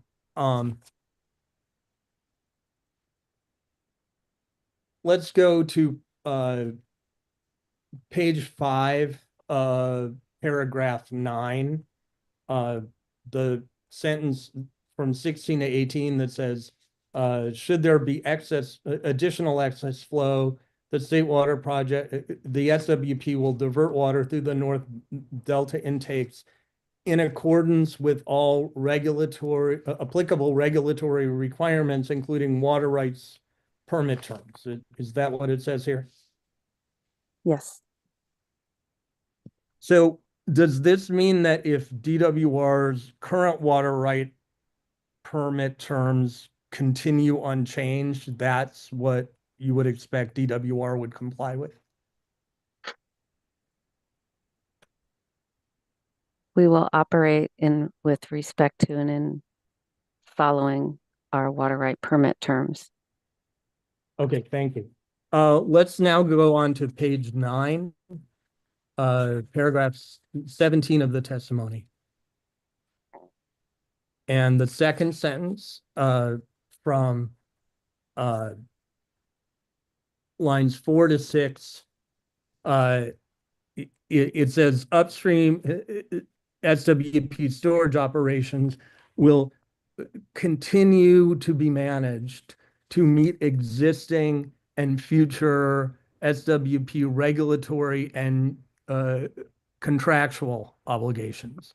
Now, there have been a lot of questions already about regulatory obligations that I won't repeat, but I want to focus on contractual obligations here.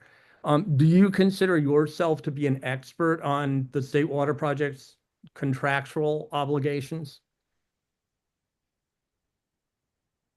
I am an expert to talk about state water project operations. I would need more specificity on what is meant specific contract obligations. You're not a lawyer, correct? I'm not a lawyer. So is there someone else that you would look to in DWR if there were a question arising about the scope of the State Water Project's contract obligations? Objection to the extent that this misstates the testimony, which says the operations will meet them. It doesn't call out or interpret contract obligations. Objection noted, but I'll allow Ms. White to respond.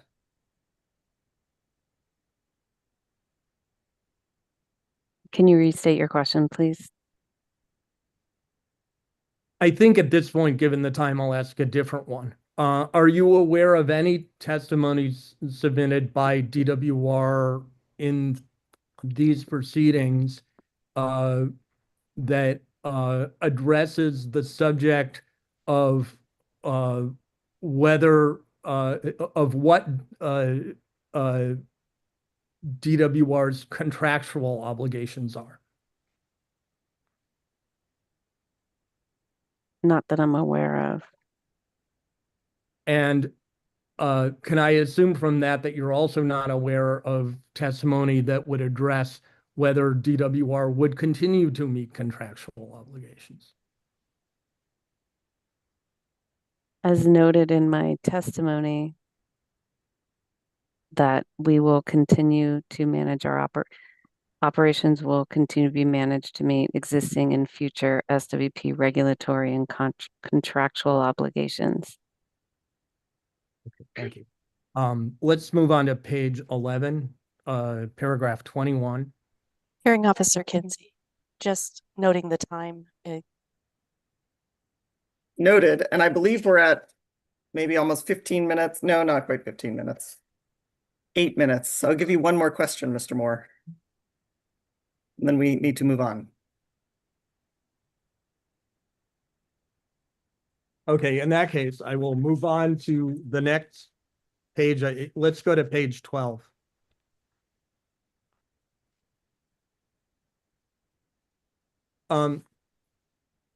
The sentence on lines 4 to 6 that says, the analysis assumed the same level of demand that occurred historically in these years and did not adjust demands based on the increased supply associated with the north of Delta diversions.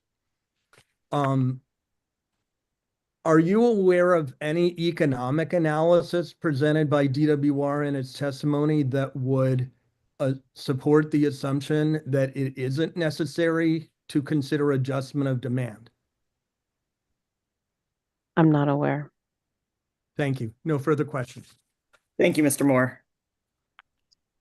And thank you to the witnesses. I believe with that, we've finished cross-examination and it's my turn to ask some questions, but I will look to the room to make sure I didn't miss someone. Perfect. Hopefully I will be quick to leave us some time for everything else we need to do by the end of the day.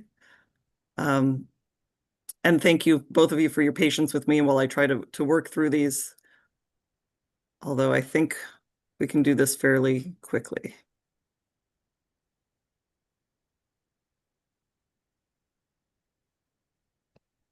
Mr. Georgie, I wanted to follow up on some questions that Mr. Schutz asked you about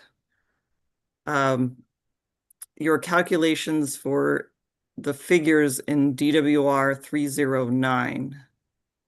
And I believe you responded to Mr. Schutz that you made those calculations using an Excel spreadsheet. Is that accurate? Yes. So can you describe just very I don't work well with Excel. Can you very briefly, like, is Excel doing the calculation for you? What is the input? Just very summary, what did that Excel spreadsheet do for you that helped produce those figures? So for the ITP application, Wilkins Lou was used as a surrogate to determine when a pulse flow action would occur. So it was had a time series of the Wilkins Slough flow and would track how many days it climbed, what percentage it climbed, because there's certain triggers for at this point a flow pulse would start, and then after so many days or after such a reduction in flow, that pulse would end. So it would note the timing of those. In addition, there's different parts. We'll look at Freeport flow and calculate out the bypass flow that could be allowed, determined by the bypass rules. So if there's so much flow, we're in this bypass flow criteria. This is the volume that it would be. Track how many days it was above a certain flow to see if you switch from level 1 to level 2, level 3. This is all to calculate what would be the maximum bypass that could be allowed, or maximum north delta intake that could be allowed at that time with that Freeport flow. Assuming that all of that was used, and that was a decision by the person doing it, if it was on or not, then if it was on and if all of it was used or if a portion of it was not used, then it would recalculate what the net delta outflow would be, what the EI ratio would be, and a couple other criteria to make sure that additional DCP flows did not well track with the change, and then the individual would determine whether if that went above a standard or if everything remained below and could still continue. That's the general nature of the calculations done. Thank you. That's very helpful. And you may have answered this, but I'll ask for clarification. Did that calculation take into account what I think we've generally been referring to as the South Delta intake preference? I left the South Delta diversions as they were. Those were maximized to the conditions that were for those particular years. So in the sense that, yeah, we're maximizing the most that we could from these South Delta intakes under those conditions. Okay, thank you. I think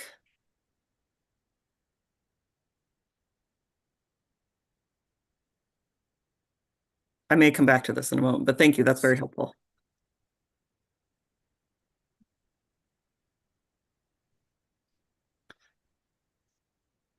I think this question is going to be for Ms. White, but I was wondering, maybe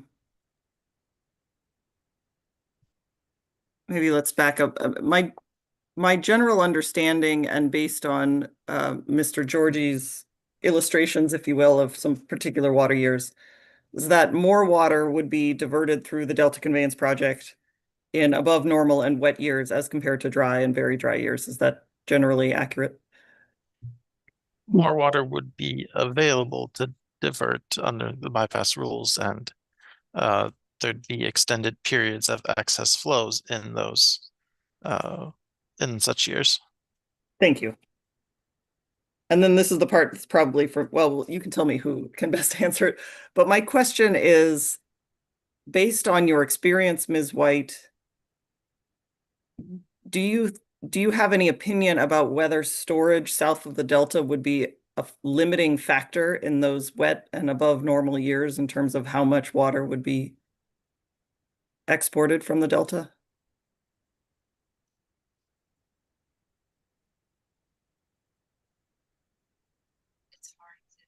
Oh, you're on mute. There we go. Okay. The as far as based upon, referring to Mr. Georgie's analysis, we didn't take into consideration limitations of South Delta. What we don't know today is what, say, demands and just the needs are for water south of the Delta once the DCP becomes operational. So there could be periods of time where if there was not a demand or not a location to move that water to, where it could be a limiting factor. In your experience operating the state water project, is south of Delta demand or storage sometimes a limiting factor in determining exports? In the past, looking backwards, has it been? Yes, it has. I believe 2019, there was a period where the South Delta exports were limited by the demand south and the ability to store additional water. Thank you.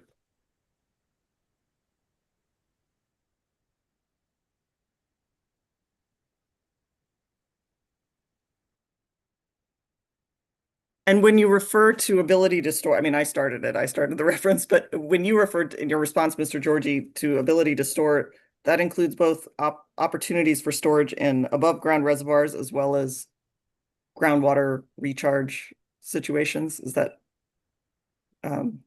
consistent with your understanding? I do not believe DWR operates any below ground storage, so let Molly correct me if I'm wrong on that one. So I can only really comment on the above ground reservoirs that DWR participates in, and yeah, we would have filled those up to as much as we could based on either the available physical capacity in the reservoir itself, or if there was a conveyance limitation. Thank you. So to clarify my understanding, and this is a good point, the recipients of State Water Project water, if they had opportunities for underground storage, that would just be reflected in what you would refer to as direct demand. Is that accurate? I don't know if that's the right word for it. Direct delivery. Thank you. Direct delivery. That's the right word. Is that correct, that any underground storage opportunities would be reflected in direct delivery? That's my understanding. Okay. Thank you. Thank you for getting the word right.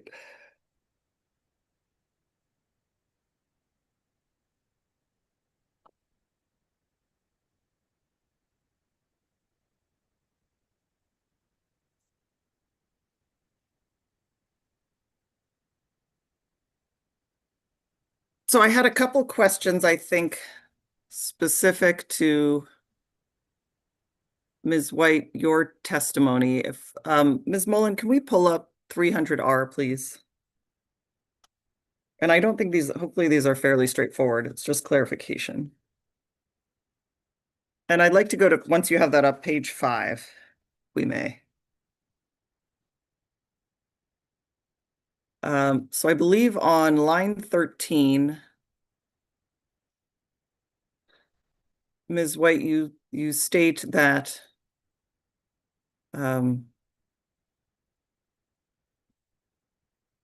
excess flows are, as defined in the operations plan, are the following.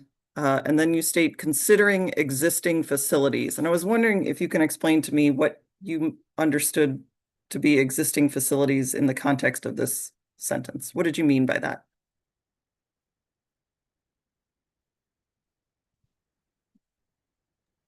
There we go. Mute. Our South Delta export facilities.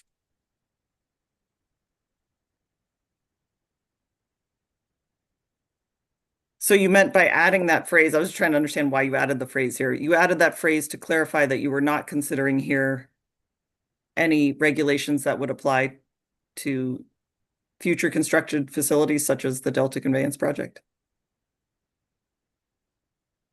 Correct.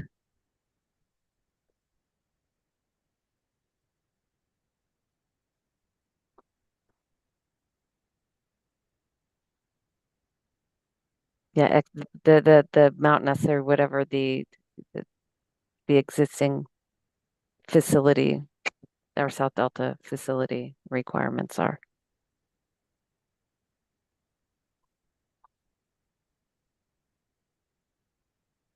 And Ms. Mullen, if we can go to page 8, please.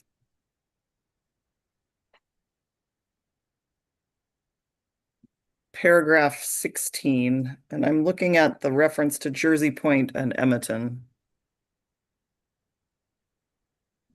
So it occurred to me when reading and thinking about this and listening to the cross-examination today also, when you, generally in your testimony, when you refer to carriage water savings, let me back up. Would you expect there would still be carriage water applied to diversions of water through the Delta Conveyance project? Would there be a carriage water, I don't know what you call it, surcharge? This was all in the context really of carriage water savings, by not having to move that water across the delta.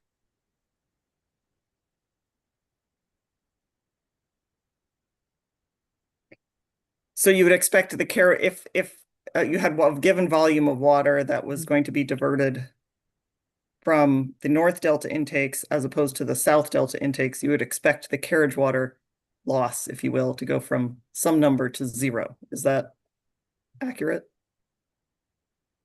Yes, for the purpose of shifting.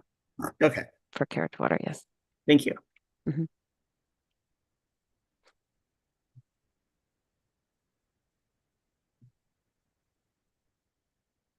And you refer here specifically to salinity conditions at Jersey Point and Edmonton to determine whether there would be, to determine whether shifting would be beneficial. Do you have any opinion or estimate based on your knowledge as to which of these points are more likely to be controlling in determining whether shifting would be beneficial? I would say that Jersey Point would be one that we would be looking at, especially if to move exports from the shifts exports from the South Delta to the North Delta. And then you reference Edmonton here. Why? What would you be looking to Edmonton for? Is that just less likely to be a controlling factor? Edmonton could be maybe a reason to not shift as well. So if we were to shift exports from the south to the north, and that supply, if you would that shift in the North Delta intakes are upstream of Edmonton. So we would be assessing whether we wouldn't want to impact Edmonton water quality by doing that shift. Thank you. That makes sense. If we can go to the next page, Ms. Mullen, and I'm going to look at line 9.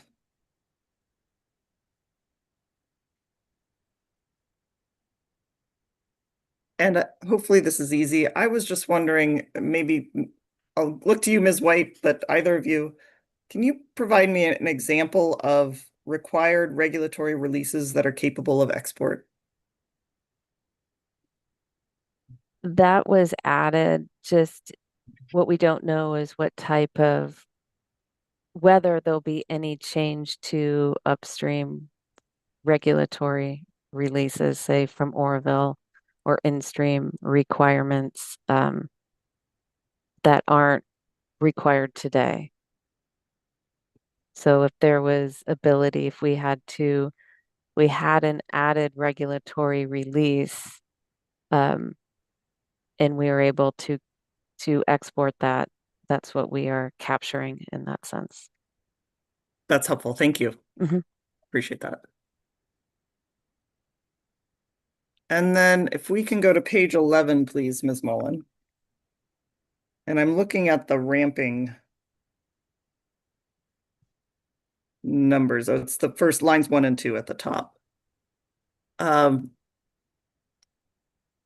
don't know a lot about ramping, but and so I'm not quite sure how to phrase this question, but a ramping rate of 1,000 CFS per 15 minutes seems like a lot. Is that not a lot? Do you have a sense of how that relates to ramping in, I don't know, elsewhere on the Sacramento River, or a point of reference, or it's sort of an open-ended question, but I would say for a point of reference is as it relates to, say, the Feather River, we have ramping criteria within the Feather River that 1,000 CFS seems like a lot, but in the context of the high flows that we would be seeing within the Sacramento River, it's on a larger scale based upon the total flows in the Sacramento River. Whereas say on the Feather River, we may have a lower or smaller ramping rate, if you would, but the total flows are smaller in nature as well. so it would be more relevant to think of it as a percentage, the ramping rate as a percentage of the total flow. Is that a more helpful way to make a comparison? It could be a good comparison from a percentage as well. So would you expect it could happen that within an hour and a half, the North Delta diversions, and I realize it's unusual, as I think your testimony has been, it's that there are limited circumstances when the export facilities would be used up to the full capacity of 6,000 CFS. But would you ever expect that it would go from 0 to 6,000 in an hour and a half? It's very speculative too. Without knowing what the total flows are, I don't have all the background as to where the 1,000 CFS and how that was developed. I see.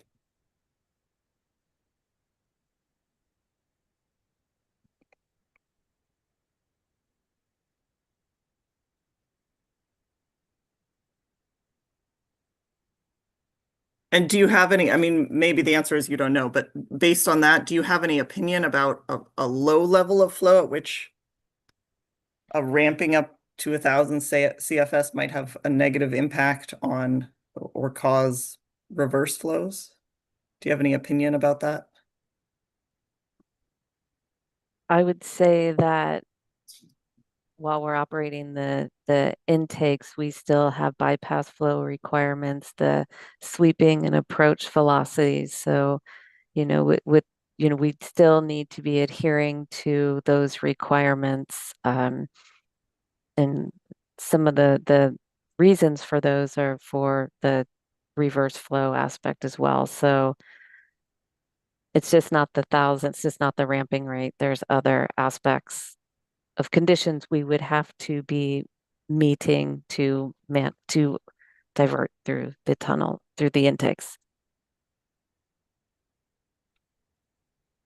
Thank you.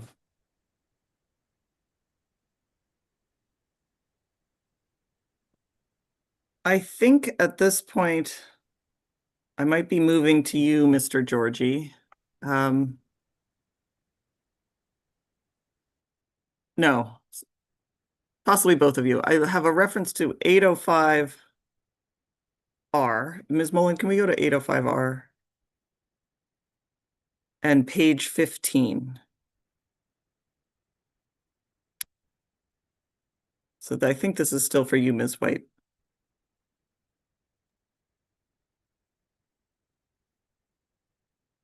And I'm looking at the uniform daily diversions. And you state that during higher flow conditions, when the tidal influence is dampened. And I wondered if you could just describe to me what do you mean by the tidal influence is dampened in that circumstance? There's There's ranges of flow where the lower the flow in the system, the more susceptible it is to be impacted by the tides. So the ITP actually does a nice job of expanding on the tidal dominate, whether it's tidally dominated, whether you're in a transition flow period or tidally more tidally influenced flow, and it sets forth, say, flows and instantaneous requirements that would be required in those different bands of flow. And when you're referencing the dampened tidal influence, are you referring to the location of the North Delta intakes, or are you referring to a different location? It would be based upon the conditions at the intakes. Okay. And part of it, I will say, is part of our diversion requirements, and I will step back just for clarification. Part of it is what the Sacramento River flow is measured at Freeport, which is upstream. But the bypass flows are a requirement there at the intakes. Thank you.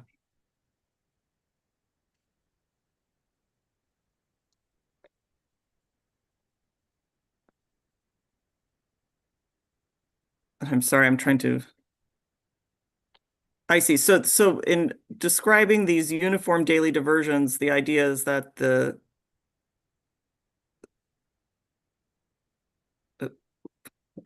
repeating the title, is that the rate of diversion would remain the same from 12 a.m. to one day to 12 a.m. the following day? Is that what is being described here?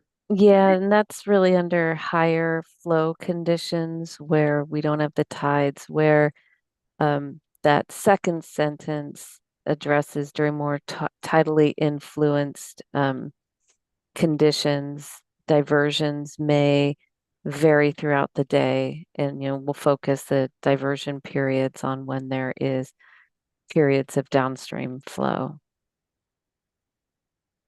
And is that what is addressed in the ITP? Are those periods of time when there would be less substantial flows and more tidal influence? Yes.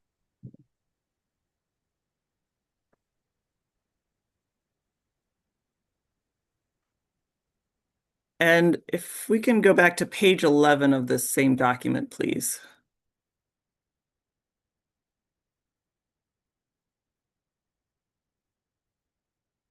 And the flow chart, yes, the flow chart here. I know there was some exchange about this, but I just wanted to clarify, is there an intent to measure the approach and sweeping velocities at the intakes? That's my understanding. I've referred to a few times during the testimony as the development of a hydraulic data plan. And that plan, it will be developed in coordination and approved by CDFW. And that's going to really lay out the hows and whats and whys for the measurements, the instantaneous flow measurements, and so forth. So if we can, and I'm sorry, Ms. Mullen, can we go back to page 15? And I think this is where we were unclear. At 3.3.3, I believe the second paragraph, if we can maybe zoom in a little on the second paragraph, it starts with sweeping velocities will be informed by real-time river flows and some other thing. And so I wanted to, and maybe I'm asking the same question again, but when you use the word informed there, that suggested to me that the sweeping velocities would be calculated as an estimate using some real-time river flows and some other things. Is that accurate?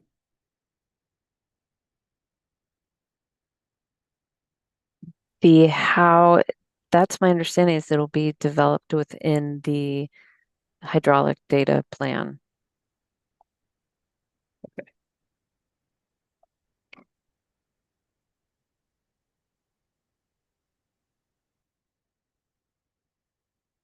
But if you is it your understanding that if you directly measure them, you would not have to calculate them, you would have a measurement, or is there always a calculation that's necessary, even with I some?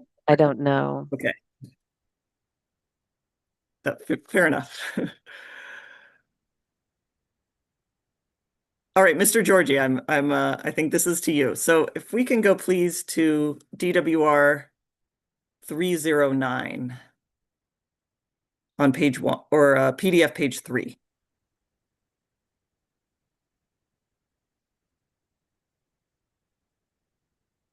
And maybe this is a question for both of you, and we may have to toggle back and forth. I apologize. But I'm looking at where you refer to, I think, lines 33 through 38. So at the end here, you refer to some tables. 3.1-1, 3.1-2, and 3.1-3. And then I think 2 sentences down, you have 3.2-1 and 3.1-2. I couldn't find some of those tables in the operations plan, and I was just wondering if it had already come to your attention that some of those tables weren't there. So very likely it has to do with the version of the operation you're looking at. If you're looking at the most recent one, it's going to be for the ITP itself versus my testimony or my document was written in reference to the ITP application that was available. Okay. Then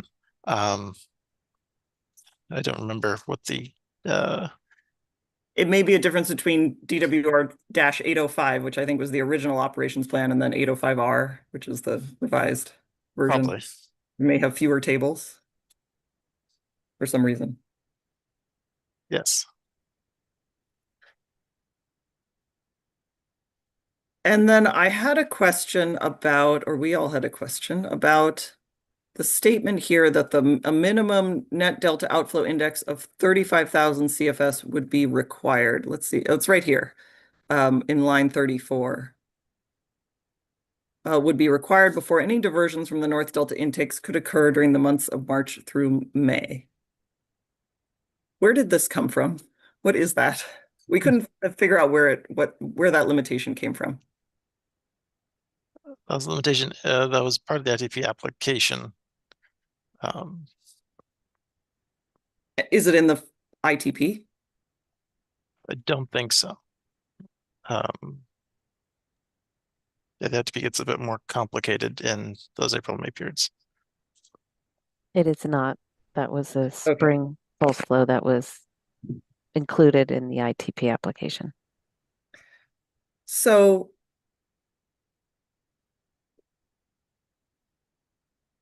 I don't know. Well, do you have any sense of whether your sample years would change in the amount of water diverted through the North Delta intakes if you removed that limitation?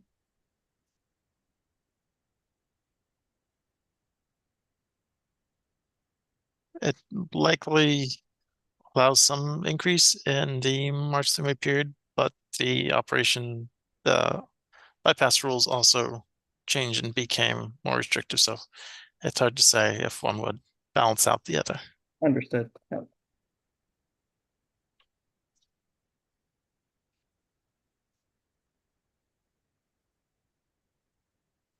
Ms. Mullen, can we go to PDF page 7, please?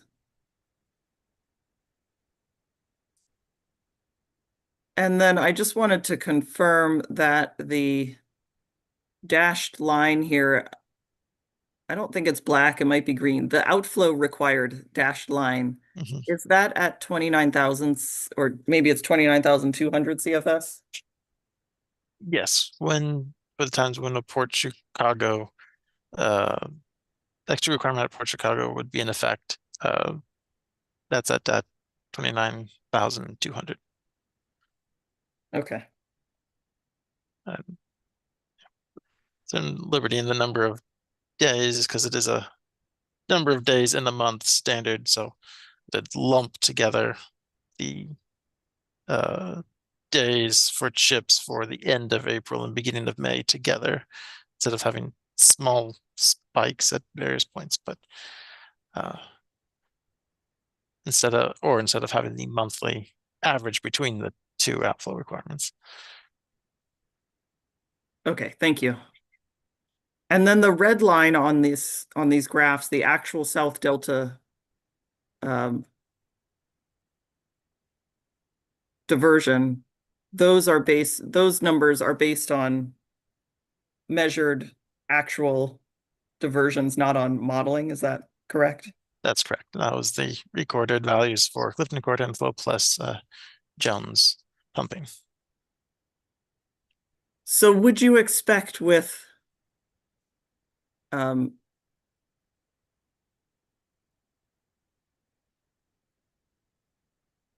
I'm sorry, wait, let me back up. That's CVP and SWP exports together? Yes. And then would you expect with operation of the Delta Conveyance project that some of those, that the red line might move because of shifting? Would that be something that you would expect to see? Do you know? That goes into a bit of speculation onto what fishery agencies may find as a beneficial advantage during this period. Can't remember exactly how you phrased it in your testimony, Molly, but yeah, the next period there's a potential of shifting that could happen when there's an advantage for the fisheries, let alone if there would be a shift if or a change in that red line if you were taken into account any south of the delta impacts or changes. That makes sense. And then I think this is obvious, but just confirming to make sure I understand, the dashed red line reflects a combination of the actual South Delta diversions, which includes both the State Water Project and Central Valley Project, plus additional diversions that would be possible through the North Delta intake. Is that accurate? That's correct.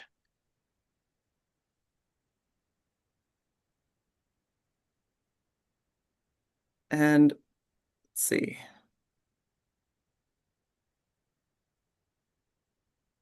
And I believe you indicated here that the additional DCP diversions would total 1.6 million acre feet. That might be, we might need to scroll. Oh no, it's right at the top. Yeah, it's in the box at the top. And that reflects the shaded area only, or the complete area below I guess, the area between the dotted line and the solid red line? Is that correct? Yes, the difference between those two lines. Understood. Okay.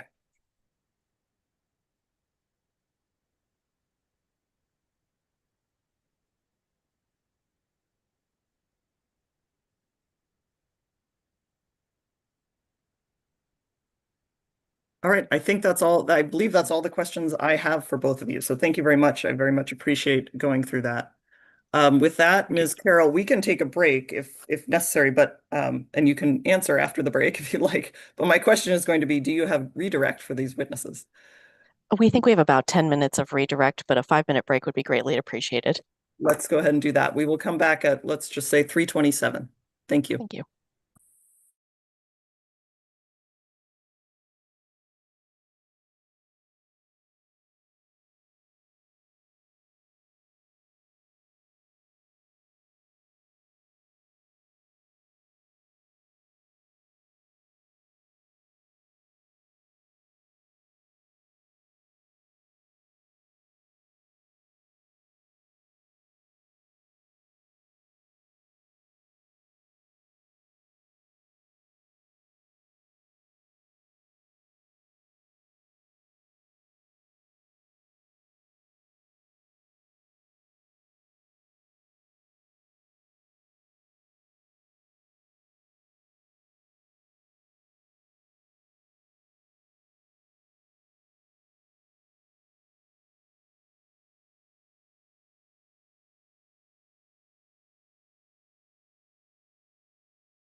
right, I will look to our court reporter. Are you ready for us to go back on the record?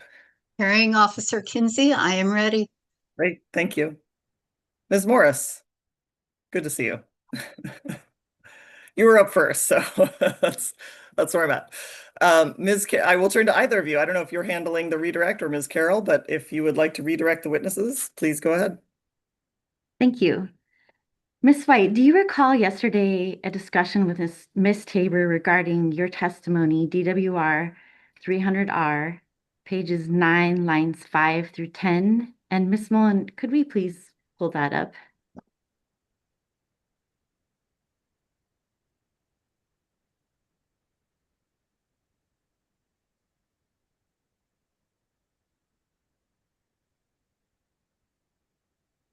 So, Ms. White, do you recall the discussion you had with Ms. Tabor about page 9, lines 5 through 10 regarding how DWR will comply with the commitment to not divert additional storage releases during balance conditions? Yes, I do recall that conversation.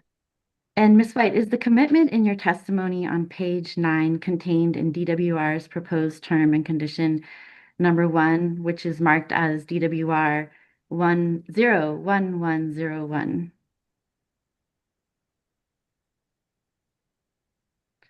Yes, that's correct. And Ms. Mullen, could we please pull up that exhibit, DWR 01101R?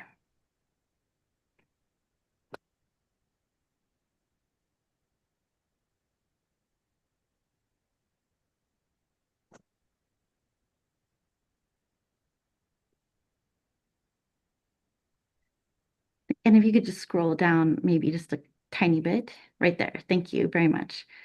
And Ms. White, looking at the sentence that begins, "This will be achieved," do you see that?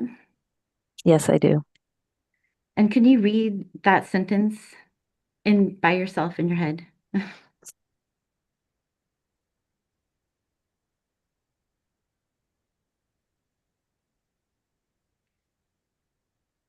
Are you done? I'm finished, yes. Does that refresh your recollection as to how DWR will comply with the permit term that is outlined in your testimony? Yes, it does. And how will DWR comply with that commitment? DWR compliance with that commitment will be achieved by limiting the State Water Project water diversions at the existing South Delta facilities and combined with the Delta Conveyance Project intake facilities to the amount allowed under our U.S. Army Corps of Engineers, our Clifton Court permit, when we are in balanced conditions. Thank you.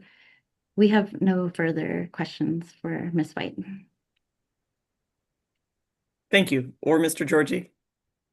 Correct. Thank you.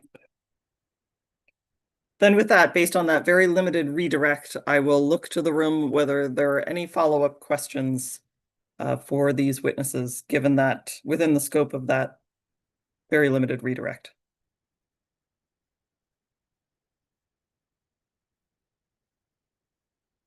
All right, then with that, I will thank both of you, Mr. Georgie, Ms. White. Thank you so much for your time and attention. I know it's a lot it's a lot. Thank you very much for your testimony and your participation in this proceeding, and you are excused. With that, I think, Ms. Carroll, we have some items of business. You noted that you had some questions about the request for additional information, and I think I very briefly wanted to talk about expectations for June 10th and 11th. But let's start with the request for additional information and any follow-up you have there, and I will try my best to answer any questions. Appreciate that. Actually, I'm going to defer to my colleague, Stephanie Morris, to Great. go over the issues that we have with the request. Thank you. Please, Ms. Morris. Okay, thank you. I'm looking at the request. The first one noted on page 2 of the May 23rd letter is Appendix 5A, Section B, Attachment 3 for calcium modeling and it lists a number of things. And that is consistent with what we thought the HO was asking for originally, and we can produce that information by June 11th of this year. Great. As to the rest, there's a bit of confusion because I went back and looked at the transcript from the day that you raised the request, and the transcript says that you were requesting detailed information about the model runs used in the FEIR in Appendix 5, Section B, Attachment 3. And so that we were very focused on that, which if you look at that, that's all related to calcium and the calcium modeling. So that's why we've been working on the first request.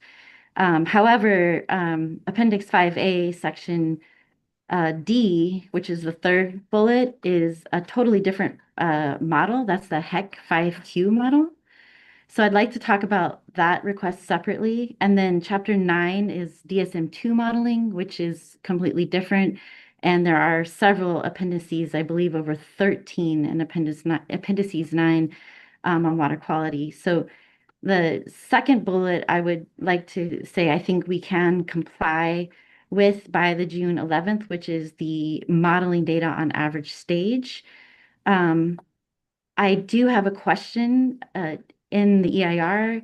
It is the information you're asking for is presented differently. We presented in Mr. Singh's testimony, as we understood from protestants to be more useful, the daily minimum stage level, but that is not what is included in Appendix 5A, Section C regarding stage. So either way, we can produce this by June 11th, but we would like clarification on whether you want it as it was presented in the FEIR or as Mr. Singh presented it for the locations on the Sacramento River, which was the daily minimum.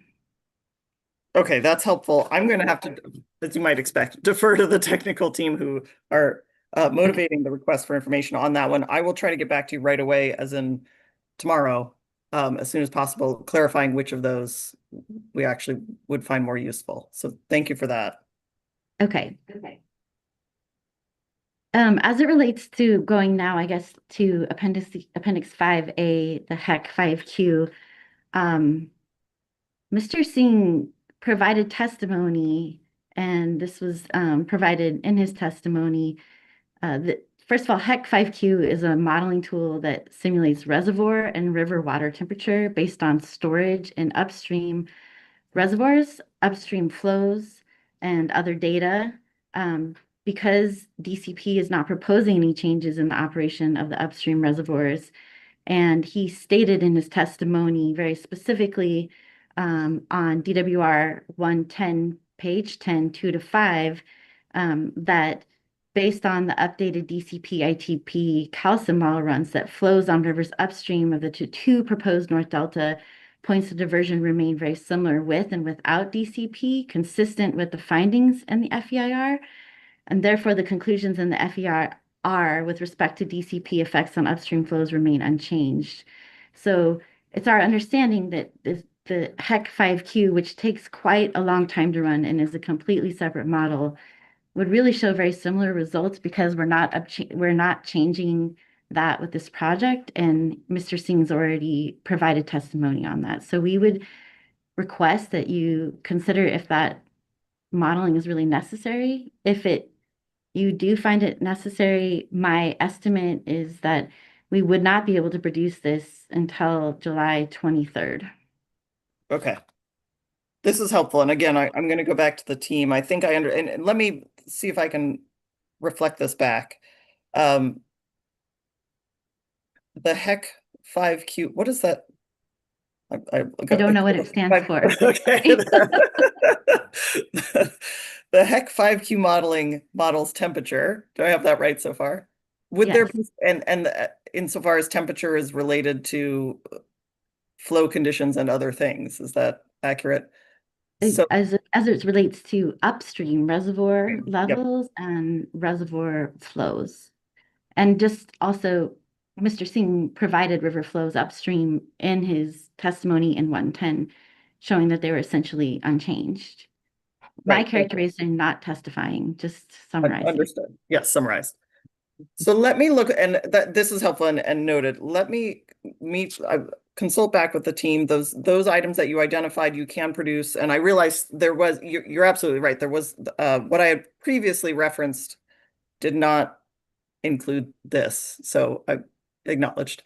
Let me go back to the team and confer as to what we'd like to see, and then also when, in terms of a reasonable time, because I understand these, to the extent that there are additional model runs or the models need to be rerun in some way, that can take time. So let me confer back. I will try to respond as quickly as possible, but I'll say officially the deadline for the HEC 5Q modeling is off.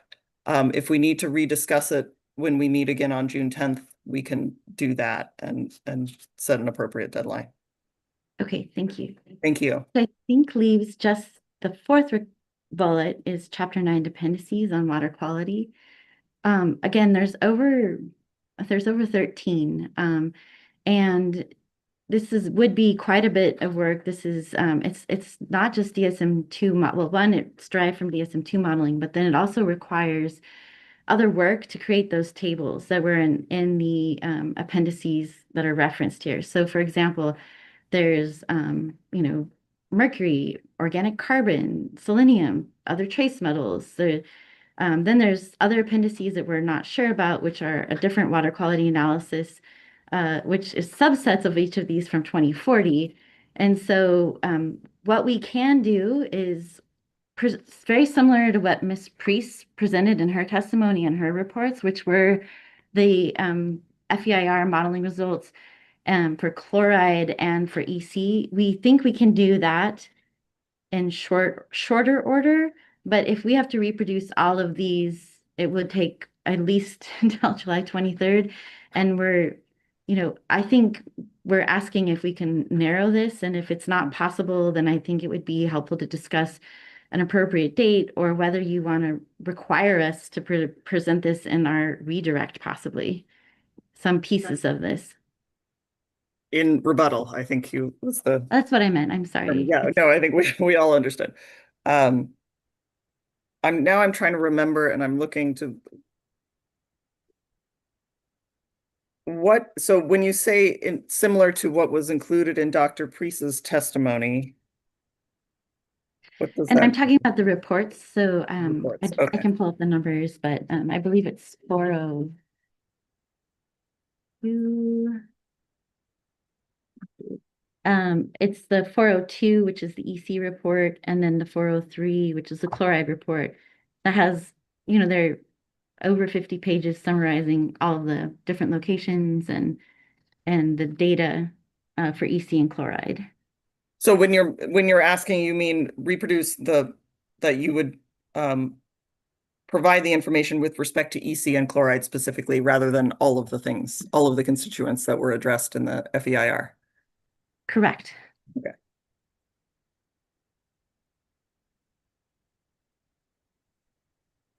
And if you were to narrow to just EC and chloride, when could those be produced?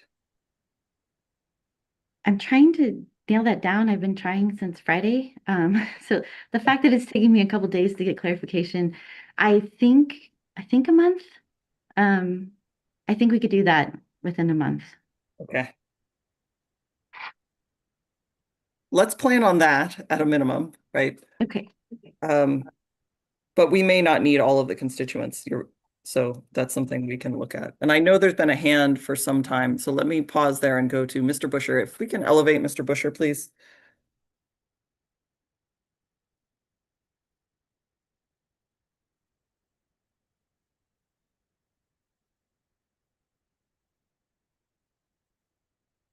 Welcome, Mr. Busher. You're welcome to come on camera if you would like. And do you have a comment on this or something else? I do not. It's on something else, and I'm happy to wait. Okay, great. We'll continue. Thank you, and we will get to you.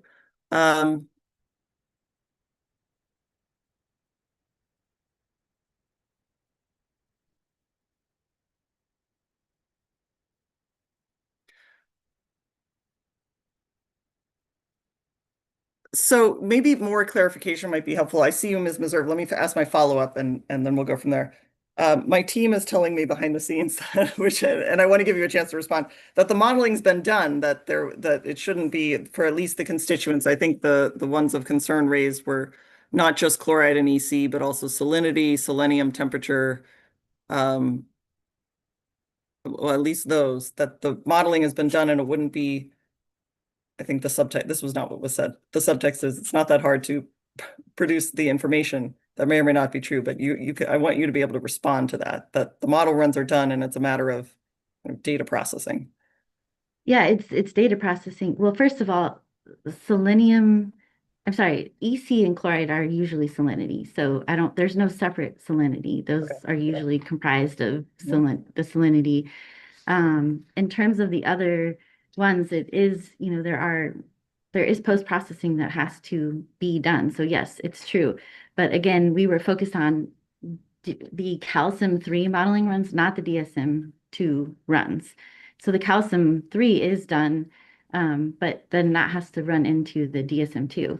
So this was not on our radar, specifically because the testimony that we provided noted that for Ms. Priest's HABs analysis and for chloride and EC, that there were not significant changes and that it didn't change anyone's opinion. So again, we're happy to provide it. It's just, it was not on our radar.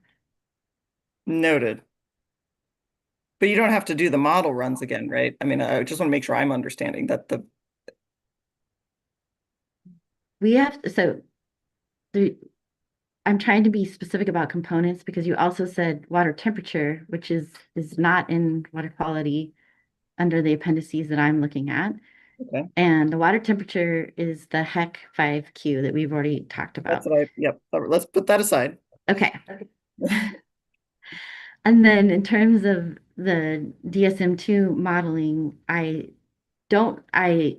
believe it's been run, but again, for the results that we provided, it was the calcium, and then all the experts were opining on, that there were not changes in the calcium. So I'm not sure if the DSM-2 run has already been completed as I sit here today. Okay. And a lot of the water quality, if not all of it, comes from the DSM-2, not necessarily the calcium. Understood. Thank you. Ms. Meserve.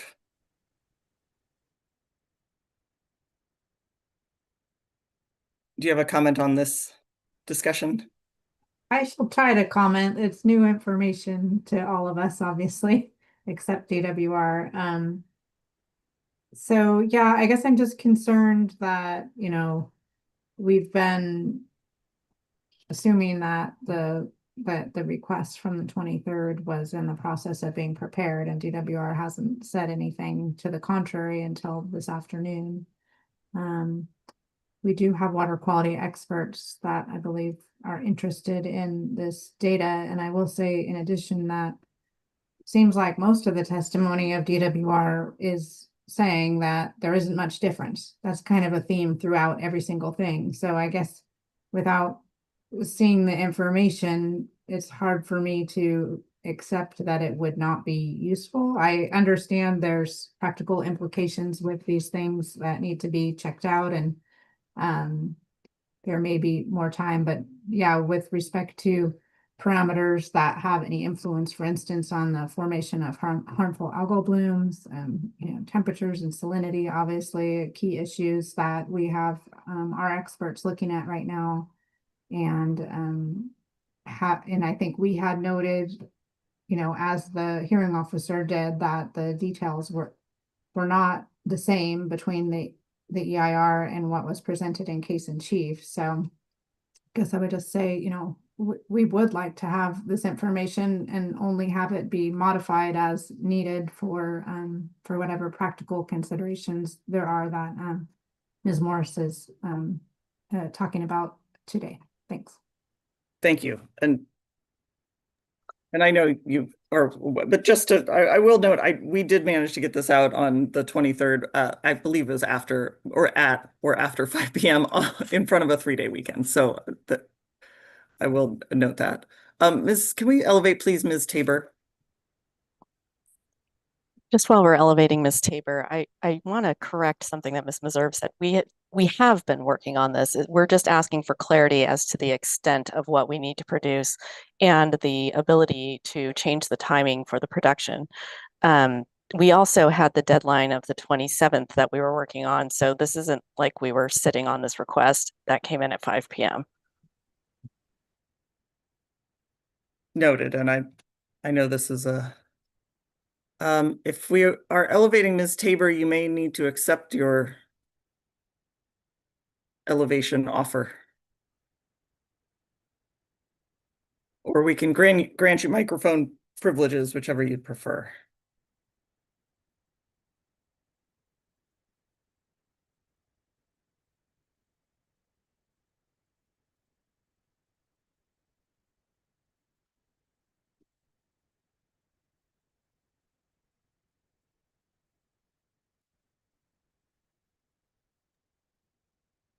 I'm receiving a text from Ms. Tabor saying she did not get the invitation. Oh, and I just asked my team if we can please resend the invitation to elevate Ms. Tabor. There we go. It's technical difficulties. Welcome, Ms. Tabor. Thank you. I wanted to support the hearing officer's request for the information as it was described in the May 23rd letter. We were gratified to see that the hearing office identified some substantial omissions in the information that DWR had provided that are very relevant to my client's concerns in the proceeding, and their interest in the water quality information is broader than just the EC and chloride information. And it's identified in their protests. I do think it would be extremely inefficient to have this information provided after the parties' cases in chief are submitted. It seems like it's going to lead to additional rounds of testimony and back and forth. And I understand that it might take a long time to produce it, but I think the hearing office should consider revising the deadlines for the cases in chief to submittal to follow the submittal of all of this additional information. As it is, we're being asked to submit cases in chief on irrelevant information that was submitted based on the EIR on a situation that no longer applies, and to take it on faith that the results are, quote, very similar without any evidence to support that. Thank you, Ms. Tabor.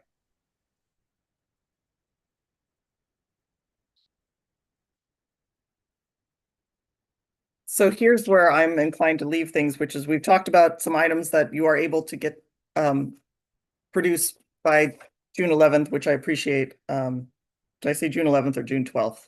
Whatever it is that I said, one of those dates. And I very much appreciate that. I will go back with our technical team and look again at whether any element of this could be narrowed, and also specifically at the HEC 5Q modeling and that request, and provide some clarification. I am informed that we would prefer the FEIR formatting for the, what was it? The date for the, that's in Appendix A for the minimum stage. Does that answer your response, your question, Ms. Morris, on that one? Am I being sufficiently explicit? Yes, you prefer the format, not the daily minimum that the protestants find more useful. You prefer the format in the EIR. Correct. On stage. Please, thank you. And, but on the other items, we will take a look and get back to you. And if we need to, we can, I imagine we can discuss on June 10th. I will look to the protestants if there are elements of the request that you find particularly important, or and you want to clarify that, if you could, you can email that to the AHR. I know you have the May 27th submittals to look at. We can talk about it again on June 10th or June 11th when we get to it. But if there is an articulate, precise and concise statement that you'd like to submit by email about any element of this that we're still considering whether it's necessary, we will receive that here at the AHO. With that, my intent would be to move away from this topic. I know, Mr. Busher, you have something outstanding. Is there anything else on this? And then, Mr. Busher, I won't guess what you have to say. You're welcome to move on to the next thing. It won't be a surprise. Thank you, Ms. Kenzie. I sent an email earlier today to Ms. Carroll and the hearing office and the service list. We were able to take a cursory review of the information, and it looks like there are kind of 3 substantive reports and then a bunch of supporting information, and that a lot of the information in the tables in those reports came from Excel files. And we were hoping to receive the native versions of those Excel files that were used to generate that information in the exhibits that are identified in my email and in tables, I think it's 2, 3, and 4 of those reports by the end of this week, so that we have, at least 10 days, if not 13, to try to digest that and be as efficient and kind of direct as we can as a group in cross-examination. I think, Ms. Kenzie, your questions about Excel for Mr. Georgie at I don't know, whatever that was, an hour ago or so, at the outset of that are telling, right? If we have all of that information available to the questioners in advance to understand how those spreadsheets work, we can be much more efficient in asking questions and not have to go through several days of testimony and still have unanswered questions about what the spreadsheet does that generated those figures. And so for those things in the supplemental information, we'd request that be provided by DWR. Well, let's start there. So, Ms. Carroll, do you have any objection at this point to producing the referenced native Excel files? Or I know you've been in the hearing and we received Mr. Busher's email today, but do you have a response? I'm reviewing it right now. I don't think we necessarily have an objection to producing the native files requested. I'd have to review them one more time. However, we did provide all of the methodology and the narrative, so you should still be able to come to the same conclusions that are reached in the information provided. Just Excel will do the math for you. Well, that's nice too. It is. Is there more, Mr. Busher?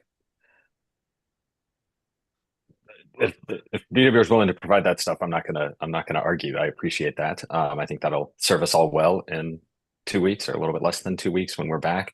I'm not sure that you can, at this point, we could recreate the data or the charts and figures that DWR has provided based on the narrative methodology, because we don't have the underlying data that's in those spreadsheets.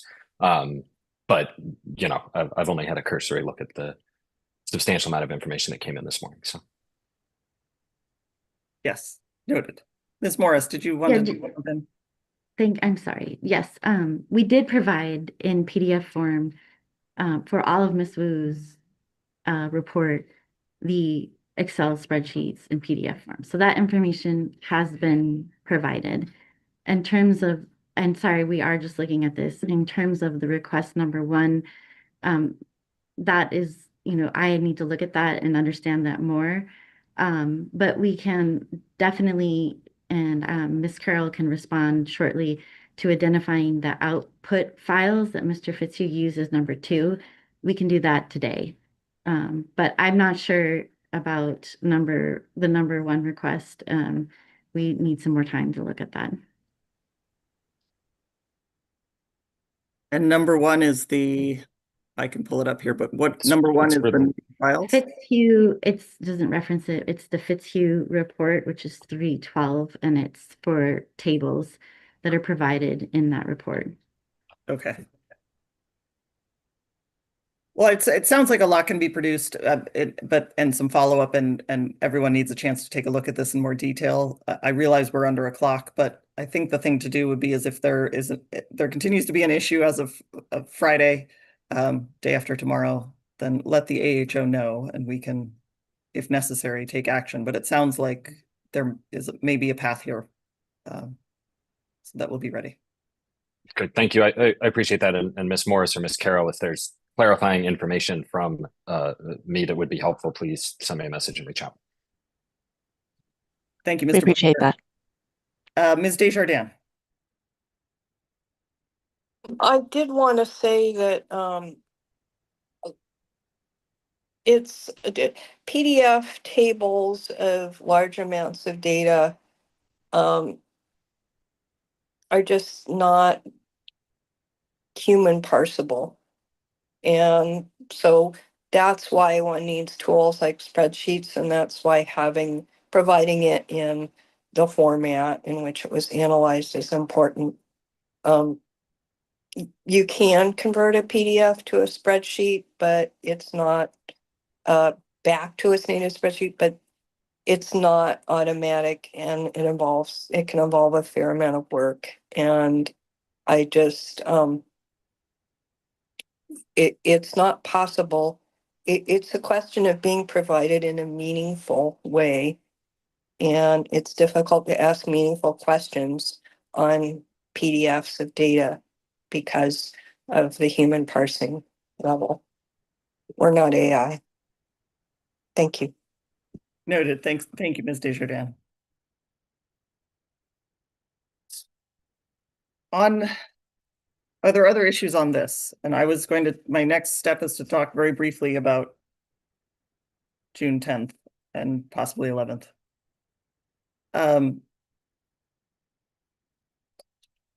Very briefly, my vision to how we would start on June 10th, we will have witnesses from DWR. I would invite, if you would like to have your witnesses provide a summary, or if you would like to direct your witnesses in some way, you'd be, of course, welcome to do that. And then the way I would like to start is I have asked an engineer from the State Water Board to prepare questions of the witnesses about the data that we have, and that this would be an opportunity for technical experts to talk to one another initially, and that would be somewhat of a dialogue. I am basing this in part on this concept of a meeting of the experts. It's something that when I practiced in Colorado was just coming on board, where the experts talk to one another about these types of technical and factual detailed questions and have meaningful conversations without the sometimes helpful, but more often not helpful interference of attorneys being involved. And that's what I'm hopeful for in this conversation between State Water Board technical staff and DWR's technical staff. And the purpose is really just to understand the information and understand how it was calculated. It's not intended in any way to be a cross-examination or anything like that, but to understand what the methodologies are and how they were used, and to have that as a foundation for other protestants, for other parties, the protestants, to ask questions of these witnesses. Given the situation, I will invite state water contractors and the Bureau to ask questions if they would like as well. I think these witnesses were called on by me, essentially, right, by the State Water Board. So I don't think it's the same situation as Friendly Cross, that kind of thing. So you are all welcome. What I'd like to do is we'll go into this. I know all of you are thinking, you just got the information this morning. So you'd have no idea how much time you will be wanting to ask questions, but we'll get through the State Water Board's questions, look at the time remaining we have in our 2 days, and then divvy it up accordingly, and see how much we can get through. This is not necessarily intended to be an end-all on this topic. My intent is to get through some of these questions about historical use, and hopefully that's enough. But if we need to, and I don't want to delay protestants' case in chief, but I think this will give us a good foundation on which protestants can base their case in chief. So that's my vision of how this is intended to move forward. And I wanted to lay that out, that the intent is for State Water Board to go first, if you will. I may have follow-up questions at the end. I'll reserve my opportunity to do that, but we will go first. The idea is to cut through a lot of the questions that maybe everyone will have, and then move forward from there. So are there any questions on that process? Because this is our last meeting. We'll break until June 10th. It's almost 2 weeks we won't see each other. Ms. Tabor, please. Thank you. I didn't have a question on this process, but I wanted to make sure if there's time today, we could briefly discuss the site visit proposals. Sure. So we emailed you that Can we hold for just a moment? Let me make sure Yes. we're closed out on the, Okay. does anyone else have comments for or questions about June 10th and 11th for now? And then we can turn to the site visit. Great. All right. Thank you, Ms. Tabor.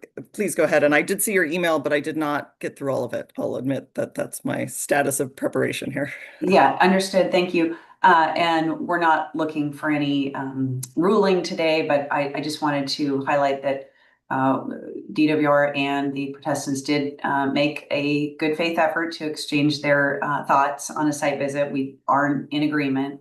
It doesn't appear to me that we could get further on an agreement given where we stand, although I would defer to Ms. Carroll if she has different thoughts. So at this point, because we had so little time left in the hearing that was scheduled days and the protestants' interest in having a site visit scheduled before the protestants' cases in chief begin, we would ask that the AHO consider the information that we submitted from both sides. If there were additional questions, perhaps those could be addressed on the next two hearing days and provide some direction. Thank you. That makes sense. Thank you, Ms. Tabor. And I realize it's tight. I think I saw mention in there with the blackout dates, which are correspond, I'll admit, to vacation days for me in part and others important. I realize it's tight, but I think there is some opportunity. So yes, I will look through those carefully and be prepared for us, and all of you should be prepared to talk about it either June 10th or 11th. Thank you. Thank you.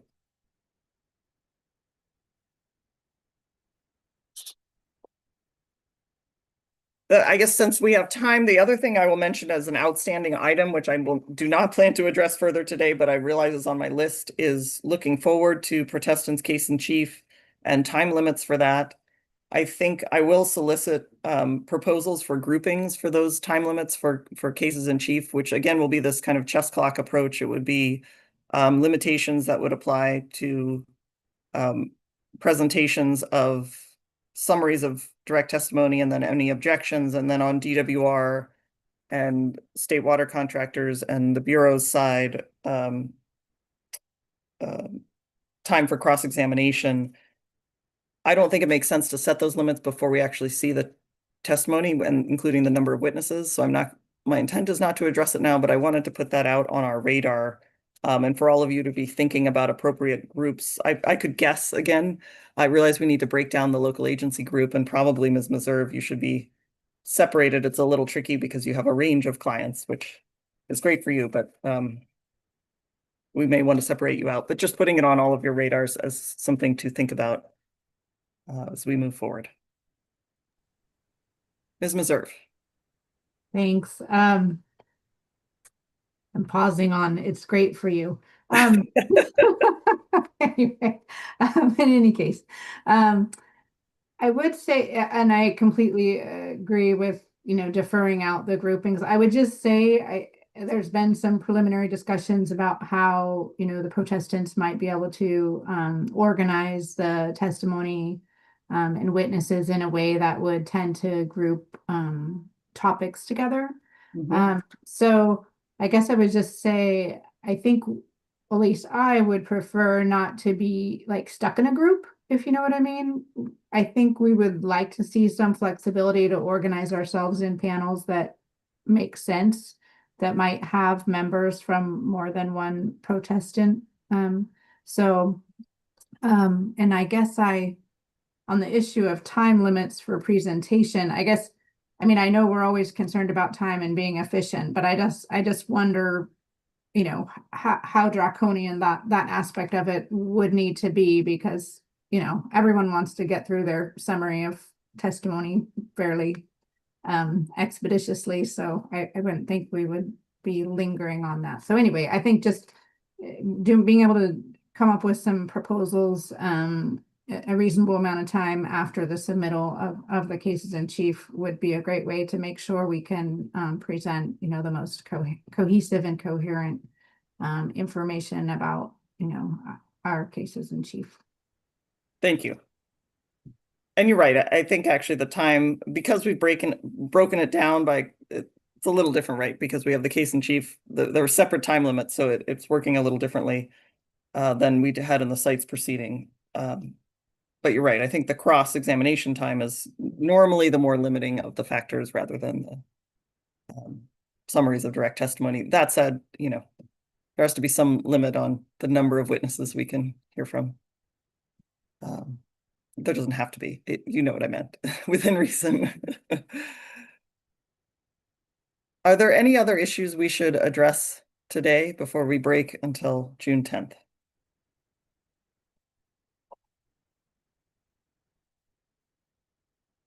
Then with that, thank you so much for your patience. Thank you for your cooperation and professionalism and efficiency. We got through it and it's 4:08. With that, I will see you on June 10th and we are adjourned. Thank you very much.